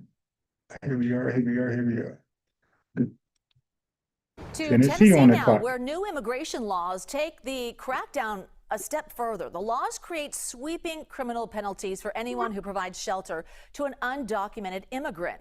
But anytime, Chocolate Bunny, if you look into it, you got the link of the video of a video code covering it. Yeah, just post it in the, let me know, post it in the chat, and I will cover it. It's even though it's state reparations, I'll still cover it. Too big. So if you guys know more about it than me, and you want me to report on it, please just provide the link. I'll click it and I'll play it live. American Immigration Council says they make it illegal for a church to offer temporary shelter, a landlord to rent out a room, or a family member to live with someone who is undocumented. So CBS News correspondent Nicole Valdez is live in Nashville. So Nicole, why don't you walk us through these new laws and what it means for people who live in Tennessee? Julie, good evening. Well, many of the undocumented immigrants living in this state fear they could find it harder to find a place to live. It's why several immigration that's a good idea right there, but higher heights. Against at least one of those laws, hoping to block it from its enforcement, which is set to start tomorrow, arguing it could put not only landlords but churches and even family members at risk of prosecution if they simply help them look for a place to live here. The bill defines someone who is harboring an undocumented person as anyone who's providing shelter for financial benefit. So that could mean, as you mentioned, renting out room to them or letting them live in their home. The groups suing really are even renting a room. That's big. See, Jersey, and you can imagine New York, but I only speak for Jersey. Jersey is big for that. They got a hell of rooms for them in Jersey. So that'd be interesting. They make that illegal, start holding the renter accountable and maybe face charges. That is big. So listen, family, I tested it out because they do a lot of raids in Jersey. I tested that. So I'm in Jersey in about 2-3 weeks. So I start to apply for jobs right now in advance, which I used to do before, pharmaceutical manufacturing, things like that. And I wasn't getting love before the raids. So let's see where we are now. So I can't wait to check. I just applied for some this week. I'm gonna check my email a little later on. I want to see if I got any hits because I got nothing in almost a year. So I know for a fact they were purposely not hiring us. Purposely not hiring us. Because it never happened before ever. So I just started to apply again. I said, let me see if I get a hit. So I'm gonna check my email later with that update. That the law is far too broad and could target those who are trying to help immigrants who may have come to the U.S. Exactly. Junior Meadows said something very important, and it should not be dismissed. He said both parties are against this, period. I've been maintaining that, but I have a different articulate way to express it. Both of them gives portions of the truth. That's why I play it from both media coverage. I do liberal and I do conservative because they both play the truth and they leave something out. So the conservative covers what the liberals leave out, but then they leave out something, and the liberals normally cover what they leave out. So that's how I get kind of somewhat the truth. I watch both liberal and conservative media. But like you said, both parties are 100% against us. U.S. illegally at first, but who may now have earned legal status here. What reactions are you seeing and are you getting in the community? What are people telling you? Well, clearly a lot of people find this to be a very controversial law here. This is, in fact, one of several new laws that will take effect tomorrow in this state, and others are just as much being discussed here that include, in fact, criminalizing certain elected officials if they choose to vote to make a city or a community here part of a sanctuary here. Any local leader in the state of Tennessee who chooses to vote they both on Epstein list. Yeah, that is hilarious, and I believe you, bro, 100%. Class E felony, all while a new agency focused on immigration will soon be formed here. The state's official Centralized Immigration Enforcement Division will be enacted tomorrow, and it plans to allocate state resources to local agencies to ensure that they're cooperating and assisting federal authorities in immigration enforcement. It will also provide incentives for local police departments, for example, to enter into those 287G programs that grant officers certain powers in assisting with deportations of anyone suspected of being in the country illegally. Another highly debated issue that both sides of the aisle have strong opinions on. The laws passed by our state legislature prove Tennessee continues to be the tip of the spear for the rights of our communities and the future of our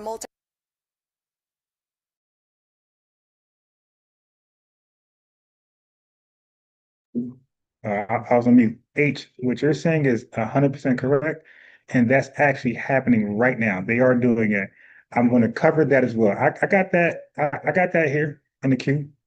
That's coming up. What you're saying is already happening. Multiracial democracy.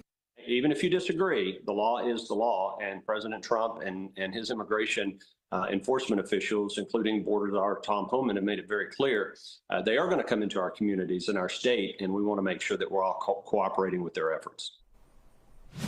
That's it. All you can do is just respect that. All right. So let's move on. because they don't have to cooperate. But those who want to cooperate, like the ones that don't want to cooperate, I got to respect that. And those who do want to cooperate, I got to respect that evenly because they don't, either one is not forced to cooperate.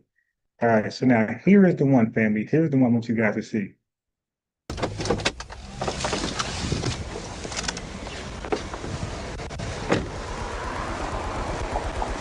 Hello. Hey. Hey. Oh yeah, 100% plain sight, because that is a sanctuary city. I know for a fact, all of us that's from New Jersey, New York, we know it is. We even know the ones who are illegal. Like it's not a big secret. They let it be known. It's very open because they're protected. Hey, I'm Officer Allen, Dalton Police Department. The reason I'm stopping you is because your tag's showing there's no insurance on this vehicle. Really? Yeah. Do you have insurance on it?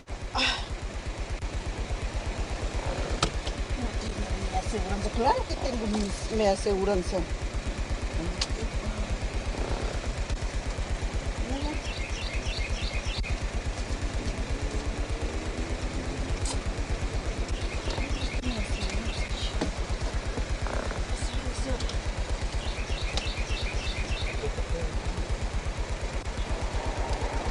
Okay, so now you see he asked for a license, registration, insurance, and he said, "Do you have insurance?"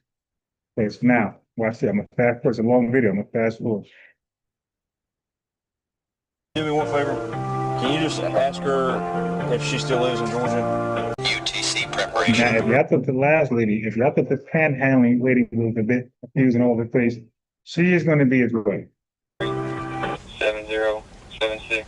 Yes, speaking. How can we help you? Hey, this is Officer Allen, Dalton Police Department. How you doing today? Good evening, sir. I'm doing well. I have a vehicle pulled over and the tag's showing no insurance, and I'm just trying to see if they have insurance or not. They provided me a... Let me fast forward. Do you know what company they have? Let's get to the action. Yeah, I'll let you put it in. Hey, can you do me a favor? Can you go ahead? Do you want me? You're gonna have to go to jail because you don't have a license. Okay, so he just said you got to go to jail because you don't have a license. Yeah, these people be in cars, driving, like you said, in bikes. You know, they be in the wrong like hell and be in the double wrong. Their status is wrong, and then they're in the car without license, just driving like it's nothing. No, this is, I got my. Yeah, so you're driving with an unlicensed. You don't have a license. Yes, but every time I got it, my this. Yeah, this doesn't count. This means nothing. This international drive. No, but there's a flaw with the E-Verify thing. There is a flaw with that. That system been broken. So Obama is the one that established that, and it's being exposed as flawed right now with this administration. Driver's license means nothing. Okay. Right. Peppermint. Okay. I got my permit. Your permit? Yes. What permit? No, that's I understand. Okay, so now look how the officer is going to tell her, hey, they scammed you. Whatever they told you, the cartel, they scammed you. Yes. What permit? No, that's I understand that. I'm not, but you have to have a license to drive. You're unlicensed. You have a Georgia ID, but you're not licensed. Yeah, it's in process. Yeah, but you can't drive until the process is completed. This is my license. Yeah, no, this international driver's license, I don't know where you paid for it, but it doesn't count. It doesn't mean anything. Somebody has scammed you out of money to get you to pay for this. Okay. Told you, somebody scammed you out of money to get you to pay for that. Told you, they are being scammed left and right, thinking they're beating the system. One more time. Yeah, no, this international driver's license, I don't know where you paid for it, but it doesn't count. It doesn't mean anything. Somebody has scammed you out of money to get you to pay for this. Okay. Also, because you live in Georgia, you have to have a Georgia tag. That's the reason why. No, it's in your name. When you live in Georgia, you have to have a Georgia tag. The reason your tag is showing no insurance is because you have a Tennessee tag, but insurance through the state of Georgia, and so Tennessee doesn't recognize My car it. is the dealer. Yeah, but if the car isn't, yeah. When you live in Georgia, you have to have a Georgia tag. You can't have a Tennessee tag. Okay? My question for Now, you. we all know that's common sense as a citizen.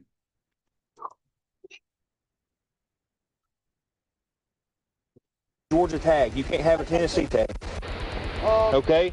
My So question you for seen it you go there? is, do you want to park your car and call somebody who has a license to come get your car, or do you want me to have your car towed? No. So you No. So you want My son come and take my car. Okay, so you want to park it here? Yes. Okay, well let's pull into a parking spot. Okay. Now, she's very fortunate because a lot of times officers arrest you first and then they go park it. Or they arrest you and wait for somebody to come and then have them park it. And if it takes too long, they have it towed. Now, she's more fortunate than me as a real citizen because I wasn't given no option. When I got pulled over under these circumstances, they just towed my shit. I had what's that shit called? I had the National Toll Service. What's that? Lost the train of thought. I had that. The officer said, "No, we're not doing that, buddy." They're called twice that happened to me. Twice that happened to me. An actual citizen, a foundational citizen, twice. I got pulled over like that and towed. I had money for a tow truck and everything, my own thing, because I'm subscribed to these things where they just come tow your car. White officer, two white officers said, "Hell no, we're towing it. Ain't nobody coming to get it. Ain't none of that stuff we do for these illegals. We're towing your car." But one time, they towed it, but it worked out because it was just me, and I was able to ride with the tow truck to my destination. I just paid the guy right there, and I was cool. But the second time, I was so fortunate. They end up costing me $1,200 to get my car out because $1,200. The whole process, $1,200. It's a little story behind it, but the bottom line, it cost me over $1,000 to get it out. Up out of the road. All right.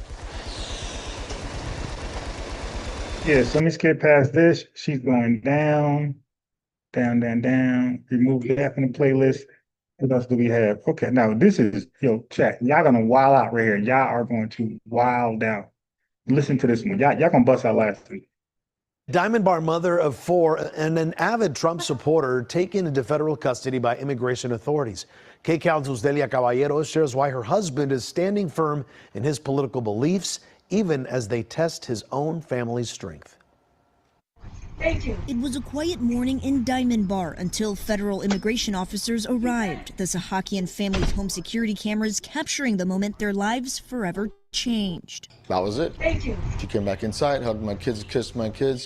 She's like, "Art, this is the best thing that we could do." Arpine Masihi, a loving wife, an avid Trump supporter and mother of 4, was taken into custody by ICE on June 30th. I have 4 kids, 3 dogs. We're just waiting for mom to come home. 2 birds. Our family is devastated. I can't sleep. We can't do anything. We can't eat. She's lived in the U.S. since she was only 3 years old, coming into the country legally as a refugee. But an old criminal conviction from more than 15 years ago has resurfaced, leading to a final deportation order. She was 20 years old. Every 20-year-old makes mistakes. The Department of Homeland Security issued a statement to us calling Masihi a criminal illegal alien, referencing her 2008 burglary conviction and a final removal order issued in 2009. And now I'm coming to learn with our attorneys. She was a ride or die chick. She has a burglary charge. You guys thought it'd be petty theft. You guys thought it'd be domestic or assault. No, simple assault. No, she has a burglary charge. This is wild. Years ago has resurfaced, leading to a final deportation. 3 years old, coming into the country legally as a refugee, but an old criminal conviction from more than 15 years ago has resurfaced, leading to a refugee. See, family, you keep hearing asylum seeker, refugee, asylum seeker, refugee. When you think of that, when you think of those two statuses, think of finessing the system, finessing the system. final deportation order. She was 20 years old. Every 20-year-old makes mistakes. The Department of Homeland Security issued a statement to us calling Masihi a criminal illegal alien, referencing her 2008 burglary conviction and a final removal order issued in 2009. And now I'm coming to learn with our attorneys, she didn't do anything. She was just at. That's a cat. That's cat. That's cat. If she didn't do anything, like y'all tell us, she should have pled. She should have pled not guilty and fought and tried. Stop it, boo.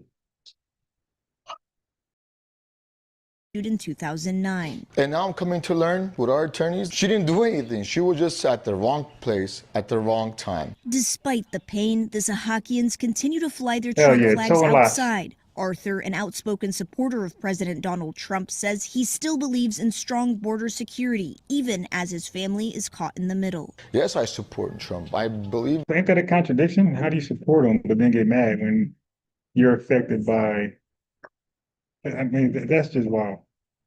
Security, even as his family is caught in the middle. Yes, I support Trump. I believe in Trump. I believe the administration will do the right thing. We had to do what we had to do as a nation to protect us, not only myself, but everyone else in the nation. Masihi's arrest comes after American strikes targeted nuclear facilities abroad in Iran. Since then, federal officials have reportedly detained at least 200 Iranian nationals, citing national security concerns. We knew that it's going to affect our family just because she's Iranian Armenian. As the legal process continues, Sahakian says he's learning to hold two truths at once: support of a country's laws and the heartache of losing the person he loves most. She's in Atlanta. She's broken. She's devastated. And there's thousands of these people, my wife, good ones. I'm pleading to Trump, let the good ones come home.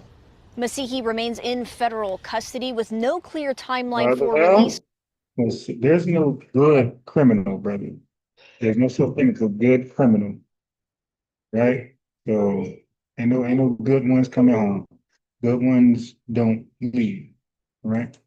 So okay, so now here's what somebody wanted me to bring up. I forgot who it was. But let's touch on this. This was a W right here. But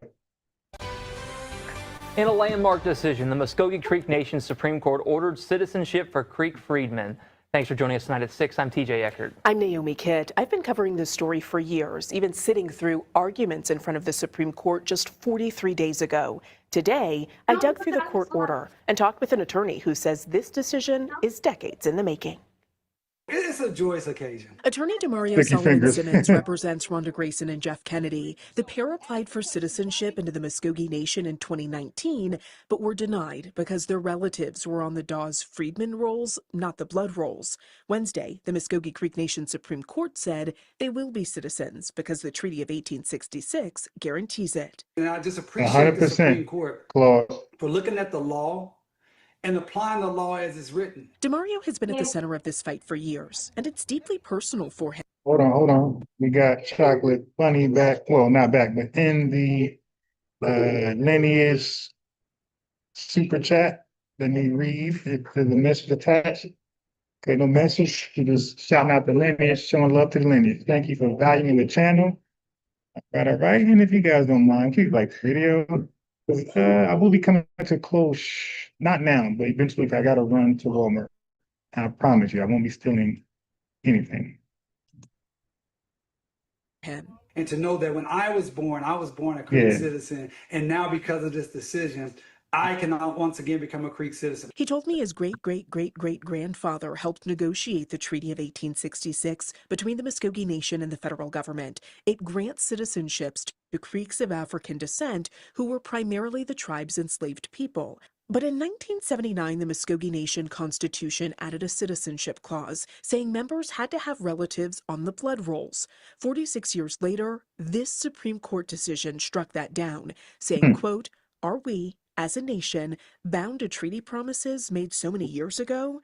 Today, we answer in the affirmative, because this is what Muskogee law demands." We want so badly that this era could be over with, that we can reconcile with our nation. The court order removes the by blood provision in the Muskogee Constitution Yep, and requires JJ. the Citizenship Board to apply the Treaty of 1866 Pinky, to the Jeff good one's Aranda's home, case, sure. letting them into the nation. There's It no also such thing as a says good all criminal. future applicants who can Good prove a connection to the burglar. Dawes rolls, either freedmen or blood, need to be approved as citizens. Right, H. What does that mean that they made sure that the next group is protected too?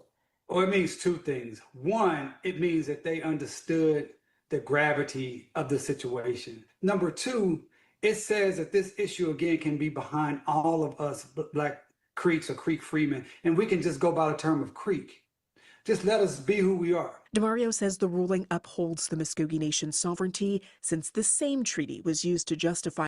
I can't say I'm the most educated on the Creek Nation, although I have come across certain people like Sarah Rector that I'm gonna read about later.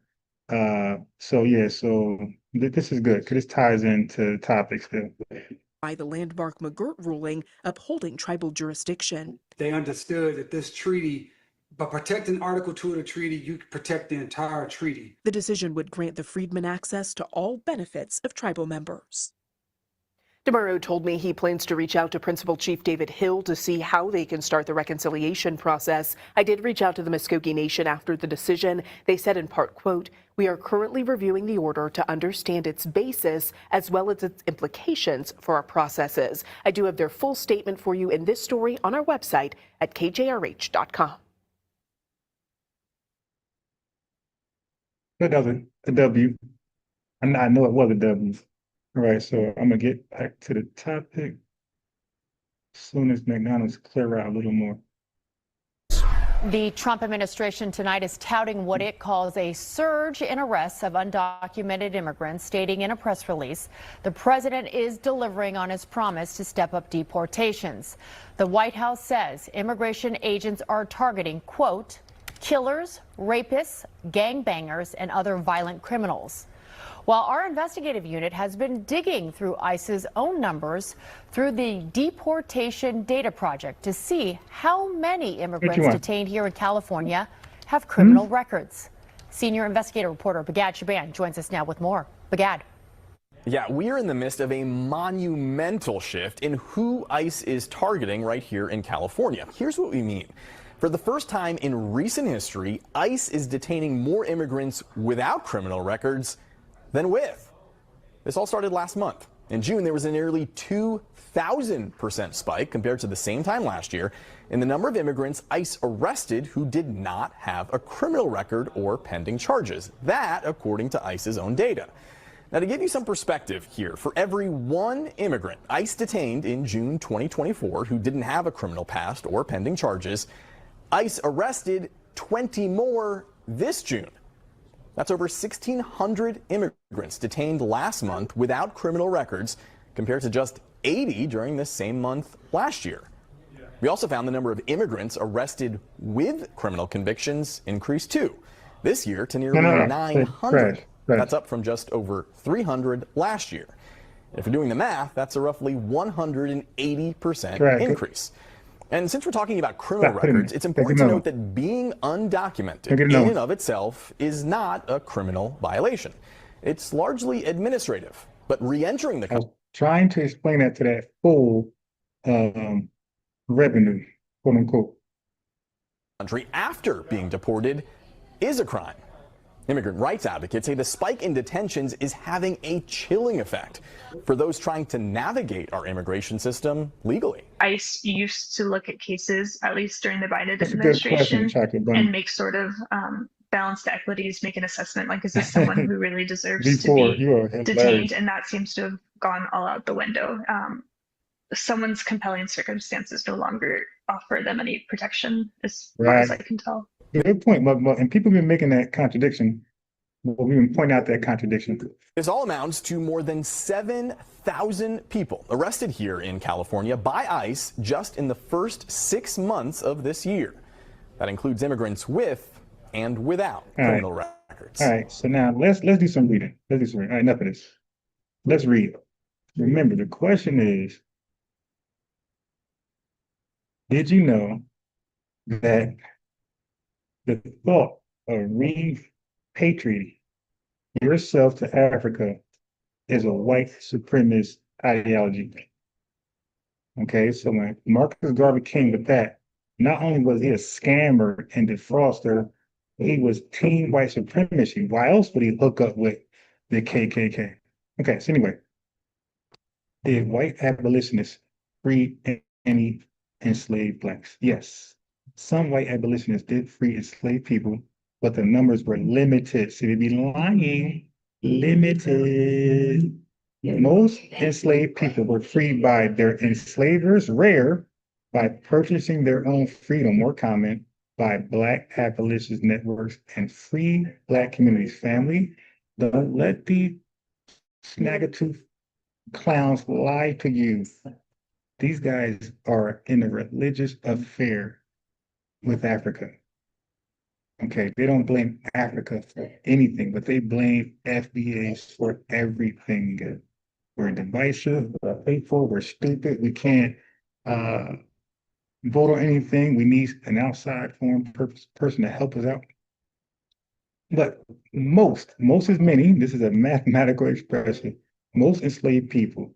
So that means they're enslavers, rarely freedom, manumitting, purchasing. So we purchase our own freedom. This is how we got free. We purchase our own freedom for Black abolitionist networks and free Black communities. Okay, white abolitionists who helped. Levi Coffin, a Quaker, helped over 3,000 people escape via the Underground Railroad. Jared Smith bought and freed enslaved people, estimated hundreds. Well, we will read about that later. John Brown, racial abolitionist, took up arms, Harper's Ferry, 1859. The total numbers freed by white abolitionists directly, no hard data, but it was likely in the hundreds to the low thousands over decades, not massive in the national scale. Millions remain enslaved. I think you could all assume that's the case.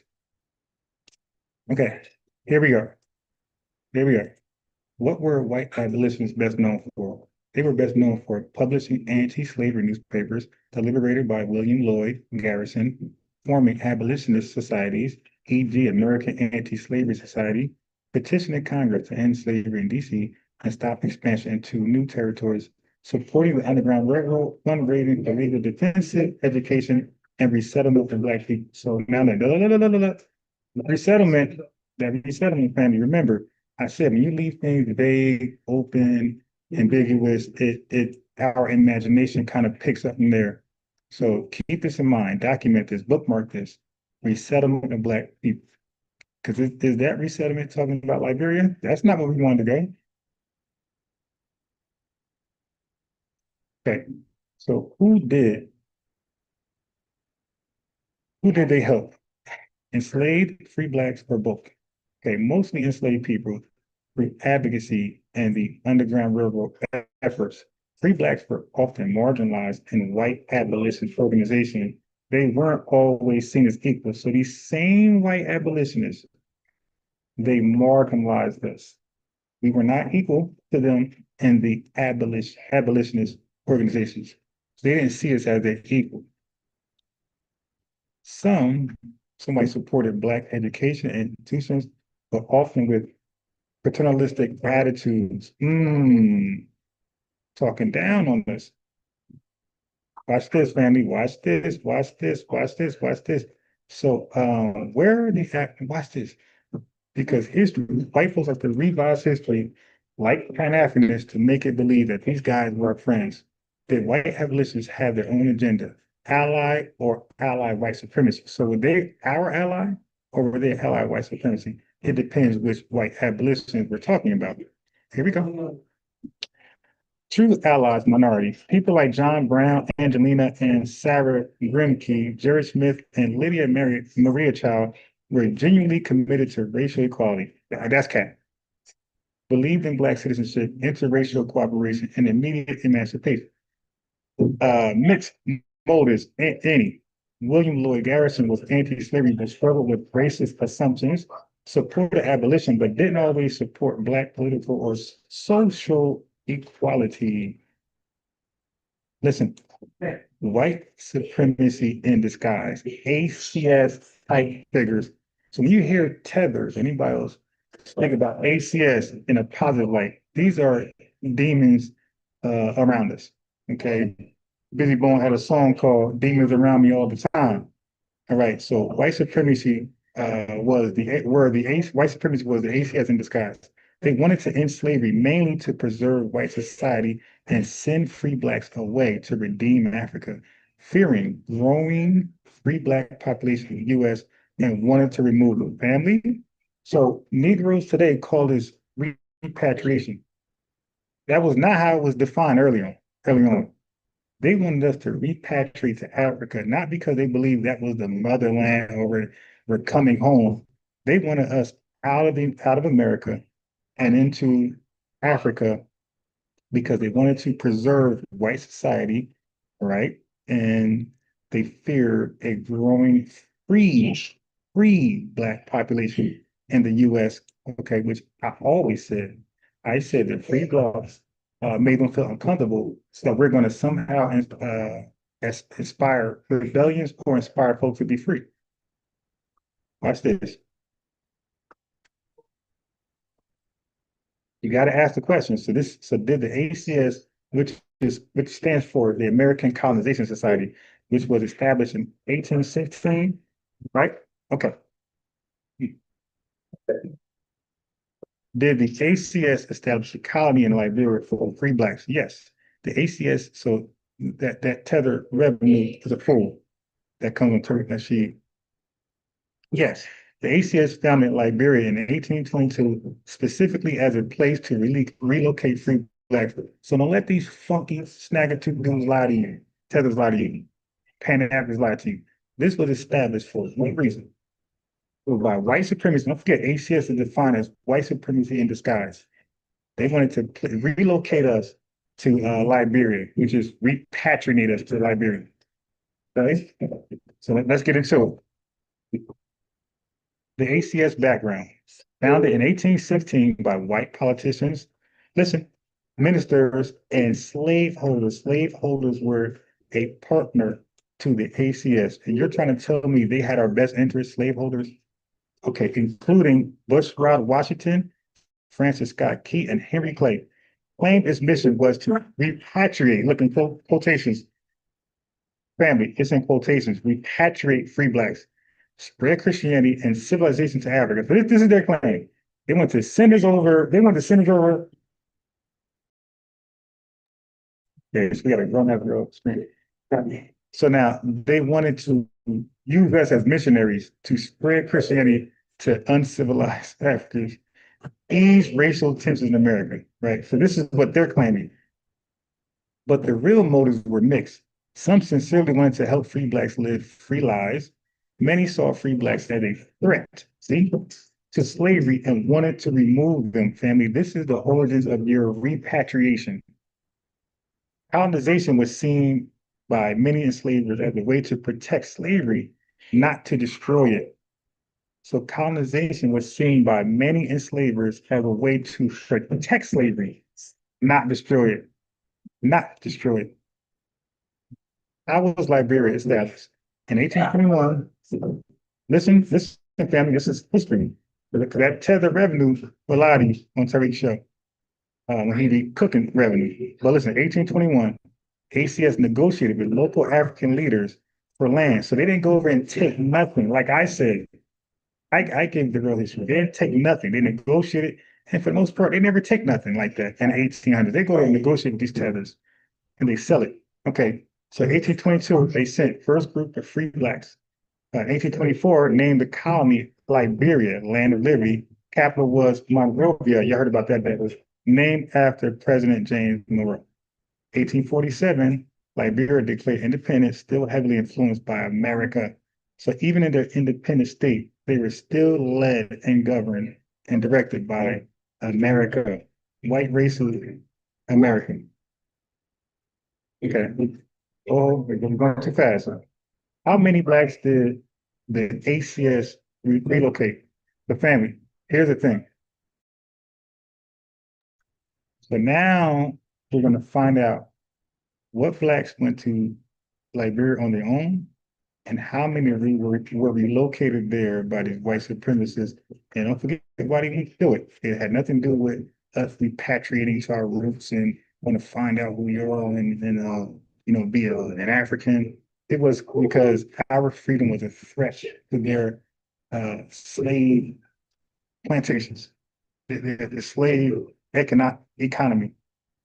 So, how many blacks? So between 1820 and 1867, the ACS helped relocate 12,000 to 13,000 blacks to Liberia. No, don't bring it up there. No, leave it there. Okay, don't bring it in the playground. So family, you can see that most of Liberia was built up from blacks, free blacks by ACS. So the ACS smuggled blacks to Liberia. Not in the sense of what we have now with immigration, but meaning they led forced migration. Let's read it. Also supported small settlements in Sierra Leone and Haiti, right? Watch this. Watch this. Here's the language. I'm gonna ask the right question. Were any blacks forced to relocate to Liberia? Not directly by law, but coercion and pressure were common, family. This is called forced migration. Some were given freedom only if they agreed to leave. Okay? No, over here. So only if they agreed to leave. So now, I'm going to correct myself because I knew that the ACS was responsible for almost all the free blacks that led to Liberia. I thought they purchased us out of slavery to get us free and to Liberia. But it turned out they just said, "Hey man, don't put it under there." Put it in there. They turned out they said, "Hey man," they made an agreement. Do you want to go to Liberia, or do you want to remain as chattel slavery? Right. So some were given freedom only if they agreed to leave. For example, slaveholders were manumit people only on the condition they went to Liberia. Family. That don't sound like volunteers. That don't sound like volunteers. That don't sound like willing migrants. That sounds like do hard, inhumane work or go to Liberia. State and city officials encouraged or paid. State and city officials encouraged or paid for colonization as a way to remove undesirable black population. So I was right. It was paid for. So I take that. I take that back. So I don't stand corrected. I was right. It was paid because so now a lot of these folks leaving from Liberia being funded by the ACS were the undesirables. Now the undesirables ain't your criminal class like you see from Jamaica or Venezuela or Mexico or British did early in American colonies. These undesirables, quote unquote, were people who they thought was on a rebellion list. People who wouldn't work or didn't oppose the master. They talked back to master. They weren't a pump. They didn't let pump master butt break them. Things like that. So they became undesirable. That's why it's in quotations. The troublemakers, the good troublemakers. Watch this. Many black leaders opposed this. Frederick Douglass called colonization a fraud and a slaveholder scheme. They understood the Liberian repatriation thing was a scam, a sham. Richard Allen and others held a convention in 1817 where many free blacks rejected colonization. David Walker in his appeal warned against leaving and urged black Americans to fight, fight, fight. We fight, we don't flee. We don't fight. I'm sorry, we fight, we don't flee. Right here. Right here. One more time. David Walker in his appeal warned us against leaving. He urged Black Americans to fight for freedom at home. He called America home, not Africa, America. Cooking on these tethers. And watch this. Why did some blacks still choose to go? Deny U.S. citizenship. See, this is pre-1868. Constant racism, violence, and legal discrimination. Hope for land and autonomy. Reconnecting with Africa. Spreading Christianity and others. Now, these are all people that was coerced. All these folks had really no choice. To go back to slavery or Liberia. So that's about it. This is a summary. Oh, there. And that's it, man. That's it. So I source up. The ACS are responsible for majority of all the population of free blacks in Liberia. And it was through coercion, aka forced migration, and they were totally racist, and they only wanted them there to preserve slavery. They didn't want them to inspire other blacks to become free or potentially rebel. So when I say something, family, I might not prove it right there because I don't need to. I'm well versed. Now, if somebody challenge me, I got you. But I already got videos on it. I got hella videos on ACS. So I already sourced stuff. It's in my videos. It's in my archives. If they're not here on this channel, go look at FBA Defensive Unit. So they will be they either archived there or here. Right? So when I say something, I could back it up. All right. Okay, so let's go back to the news and updates. I want to read some of the comments on that. Okay, so hold on. What's this?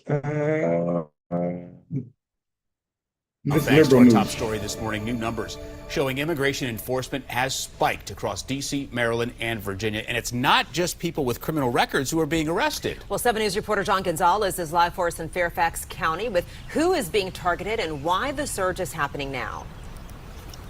Yeah, Adriana, 7 News has learned this morning that immigration arrests here locally have surged in the past couple of months. And in most of these cases, it is people who have not been accused or charged with a prior crime. Take a look. Here's how the numbers break down. In early June, more than half of ICE arrests in the DMV were non-criminal. That's according to new data just released by the UC Berkeley Deportation Data Project. Now, since the inauguration, about 4,000 people have been arrested by ICE here in the DC area. In the district, 70% of those arrested do not have a criminal conviction. Virginia has become a national hotspot. Here in Fairfax County alone, ICE arrests have doubled. Now, we spoke to advocates at CASA who say they are seeing more arrests as well outside of courthouses and immigration hearings. A source with DHS tells me that ICE personnel were just notified that they will soon start targeting churches and places of worship.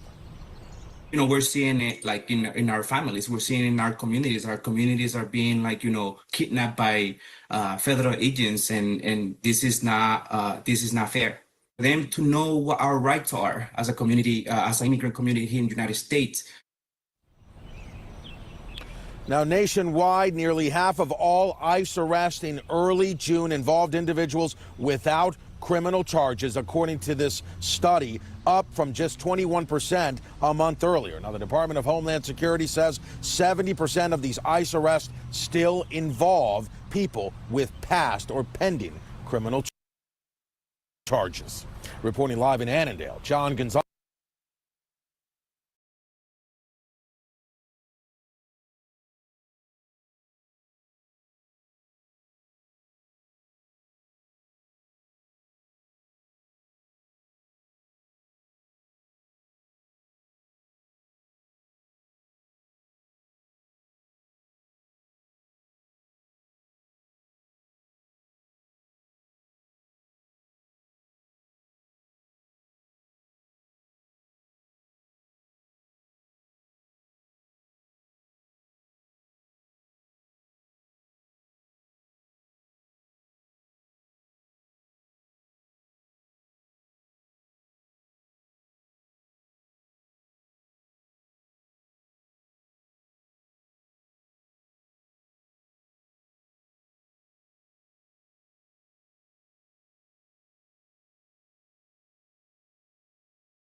Turning now to the case of Kilmar Abrego Garcia, a migrant the administration deported to El Salvador in violation of a federal judge's order. The Tennessee judge has now ruled Abrego Garcia, who was taken into U.S. custody after being returned from prison in El Salvador to face human smuggling charges, will be released from pre-trial detention. And a separate judge has blocked immigration authorities from detaining or deporting him once he's released.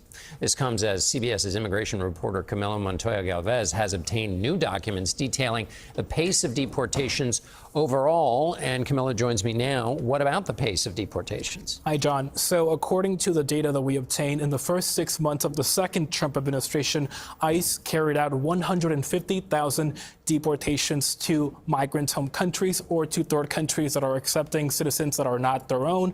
And this will put ICE and that agency on a path to record more than 300,000 deportations in the president's first year back in the White House. That would be the highest level in ICE deportations since fiscal year 2014 during the Obama administration more than a decade ago, but it is still far short of that 1 million deportation target that Trump administration officials have outlined. At the same time, ICE is getting new funding now to ramp up operations, and we should also underscore that at the same time, the administration is aggressively pushing people to self-deport. It is telling people that if they do not leave voluntarily, they will be fined and even prosecuted. And according to this data, 13,000 people have now self-deported under this second Trump administration. How are they handling that pace? Not 1 million, but 300,000 is a lot. Well, Congress just made ICE the highest funded law enforcement agency in the federal government, giving that agency $75 billion to ramp up operations and to dramatically expand its detention system. So operations will be expanding significantly in the coming months. In addition, we know that the Department of Defense is now going to be allowing ICE to use 2 military bases in New Jersey and Indiana as temporary staging centers to hold people awaiting. Did he say New Jersey? Oh, well, then that's going to be problems. Know that the Department of Defense is now going to be allowing ICE to use 2 military bases in New Jersey and Indiana as wow, he said New Jersey. Ooh.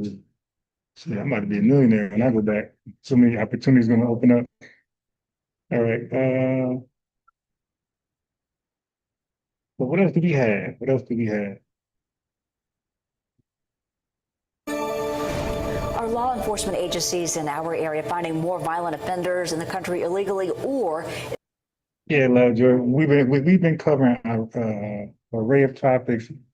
So I dealt with Pan-Africanism. I showed that repatriation, that idea to repatriate to Africa, is largely influenced by white supremacists. I also showed that the term African American has been co-opted. No, I'm sorry, not even co-opted. The term African American has been, it came out of thin air, nowhere. Nobody ever, when I say nobody, I'm talking about the large majority of Blacks in America has never called themselves African American all the way from the early 1800s all the way into the 1980s. Jesse Jackson, out of thin air in the 1990s, came up with a term. He was back there plotting with the Democrats and politicians and the Democrat media, liberal media, and they just literally threw African American on Blacks, and it was huge outrage from Blacks at that time. There's so much documented outrage from Blacks, like, yo, what the hell is this? And the media, newspapers, TV, radio, they just said it over and over and over, and now it's just true. But they're trying to tell us we can't do that with FBA. See, family, they know it can be done in reverse. It can be reverse engineered. They're trying to discourage us, like, don't waste your time. It ain't gonna work. So it ain't gonna work like what you did? Because they lied to us and said that African American was done politically. It was in legal law. It's not. It's not. It was just spread it around. And then literally I put on applications. The same thing with, like, I think they said Latino and Hispanic. They just literally just put that on applications. Like, there's no legal, nothing. There's no vote, no Congress, nothing. Just word of mouth and forced on you. And we just accepted it, wrote it down. Hey, you like Latinos, you look at a box that says Latino or Hispanic, you like, well, shit, I guess that's me. Ain't no other option. So same thing with us, and same thing with Asians and Indians and whoever else. I guess that's me. So this was a play. And what I tied into that was, it's interesting that Jesse Jackson in the 1988 came with the campaign, the secret Cold War with the term African American at the same time that Black immigrants came in the millions. Black immigrants came to the United States in the millions. They came too, but they started to surge in the millions around 1990. And Jesse Jackson had a term or weight in the family. If y'all think about that, there was no way to force assimilation between them and us because there was no name to tie them to us. They were not taking the name Black. They hated Black. Because at that time, family, before they got here in droves, we were called Negro, Color, and Blacks. Everything they rejected. Okay? So the only thing that they would actually accept is African American. So I just find that I don't look at that as a coincidence that Jesse Jackson came up with a fitting, inclusive term for all those Black immigrants to share with us. It was a way, a lot of people at that time felt like that was a way to undermine our slave legacy, our unique ethnogenesis, and just try to other us, try to make us, try to line us up for today, like a Trump administration deportation. So we look at that as they lined us up to be deported in 2025. Okay, so try to other us. Okay, so it didn't have to be here running wild. I can hear. Yeah, I could be her family. Sometimes I'm on mute, and I'm like, no, I'm on mute. So I'm talking low because I'm in a public space, and I got to pick and choose when I be boisterous. Because my voice is naturally loud. Even my whisper is loud. I can't talk soft at all. I wouldn't even went live at all. So in this play area, you got races from Black to white to Latino. So I got to be careful on what I talk about. And when I talk about it, people could be offended and try to get me removed. Yeah, that was a wild shot. So that was a slick, undermining agent type thing Jesse Jackson did. And who knows where he's at with Dr. King? Who knows his involvement? Who knows? Because when you do something like that, that's red, that's flaggish, and that's obvious. So anyway, so right now I'm taking a break from reading, and we're going into news and updates about the most trending thing in the country, which is immigration ICE. Is the net meant to catch violent offenders finding other people who have tried for years to become a U.S. citizen? That's the question we've asked since we broke the story of a Dalton College student now facing deportation after a mistaken traffic stop. Police in Dalton say an officer arrested Jimena R.S. Cristobal for driving without a license. The teenager spent time in an ICE detention center before returning home on bond. Police later dropped charges against her because dash cams showed the officer pulled over the wrong vehicle. Last week, the U.S. Department of Homeland Security Secretary visited Nashville, saying the Trump administration remains committed to getting the quote-unquote worst criminals off the streets. President Trump has been focused ever since he's been in office on making America safe again.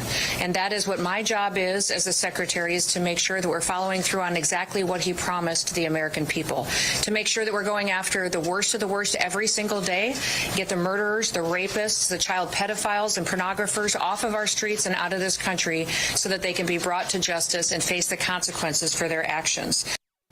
But records we've obtained from area sheriff's office show that is not the kind of charges that the majority of people caught up in the immigration crackdown here at home are facing. Instead, most of them are charged with DUIs and traffic violations. In a special report, News Channel 9's Mary Beth Mangrum shares a story of another family facing uncertainty following their mother's detention by ICE and digs into the numbers of those facing deportation here. You're going to have to go to jail because you don't have a license. Why no? Odeli Marisol Bell Lopez came from Guatemala, but says she didn't expect to end up in handcuffs after this Dalton traffic stop in February. And so we really had to start thinking, like, what's going to happen to Okay, so we already seen this right here, but I didn't show the whole thing. How are they going to continue to live their life without a mom? It is reality, and we have to think about it. Her husband. Yeah, it is reality. We read some, yeah, so I can, that's never mind. These Pan-Africanists think like Afro think, yeah, Afro think there's a clown. 103 likes, thank you, family. DUI is a, 100% dangerous crime. Very, very dangerous. Next to, like, drive-by, basically. So I appreciate you guys. Play a couple of things and, close it out. We go live again. Because I think he's at the stage where I could put him on the way to Walmart. He'll go to sleep. So, right. Yeah, matter of fact, I'm going to close it out right now. So family, I'll be back about, 4:30, about an hour or so, okay? I'll be back. I appreciate y'all. Make sure you like the video before you leave. And I'll see you.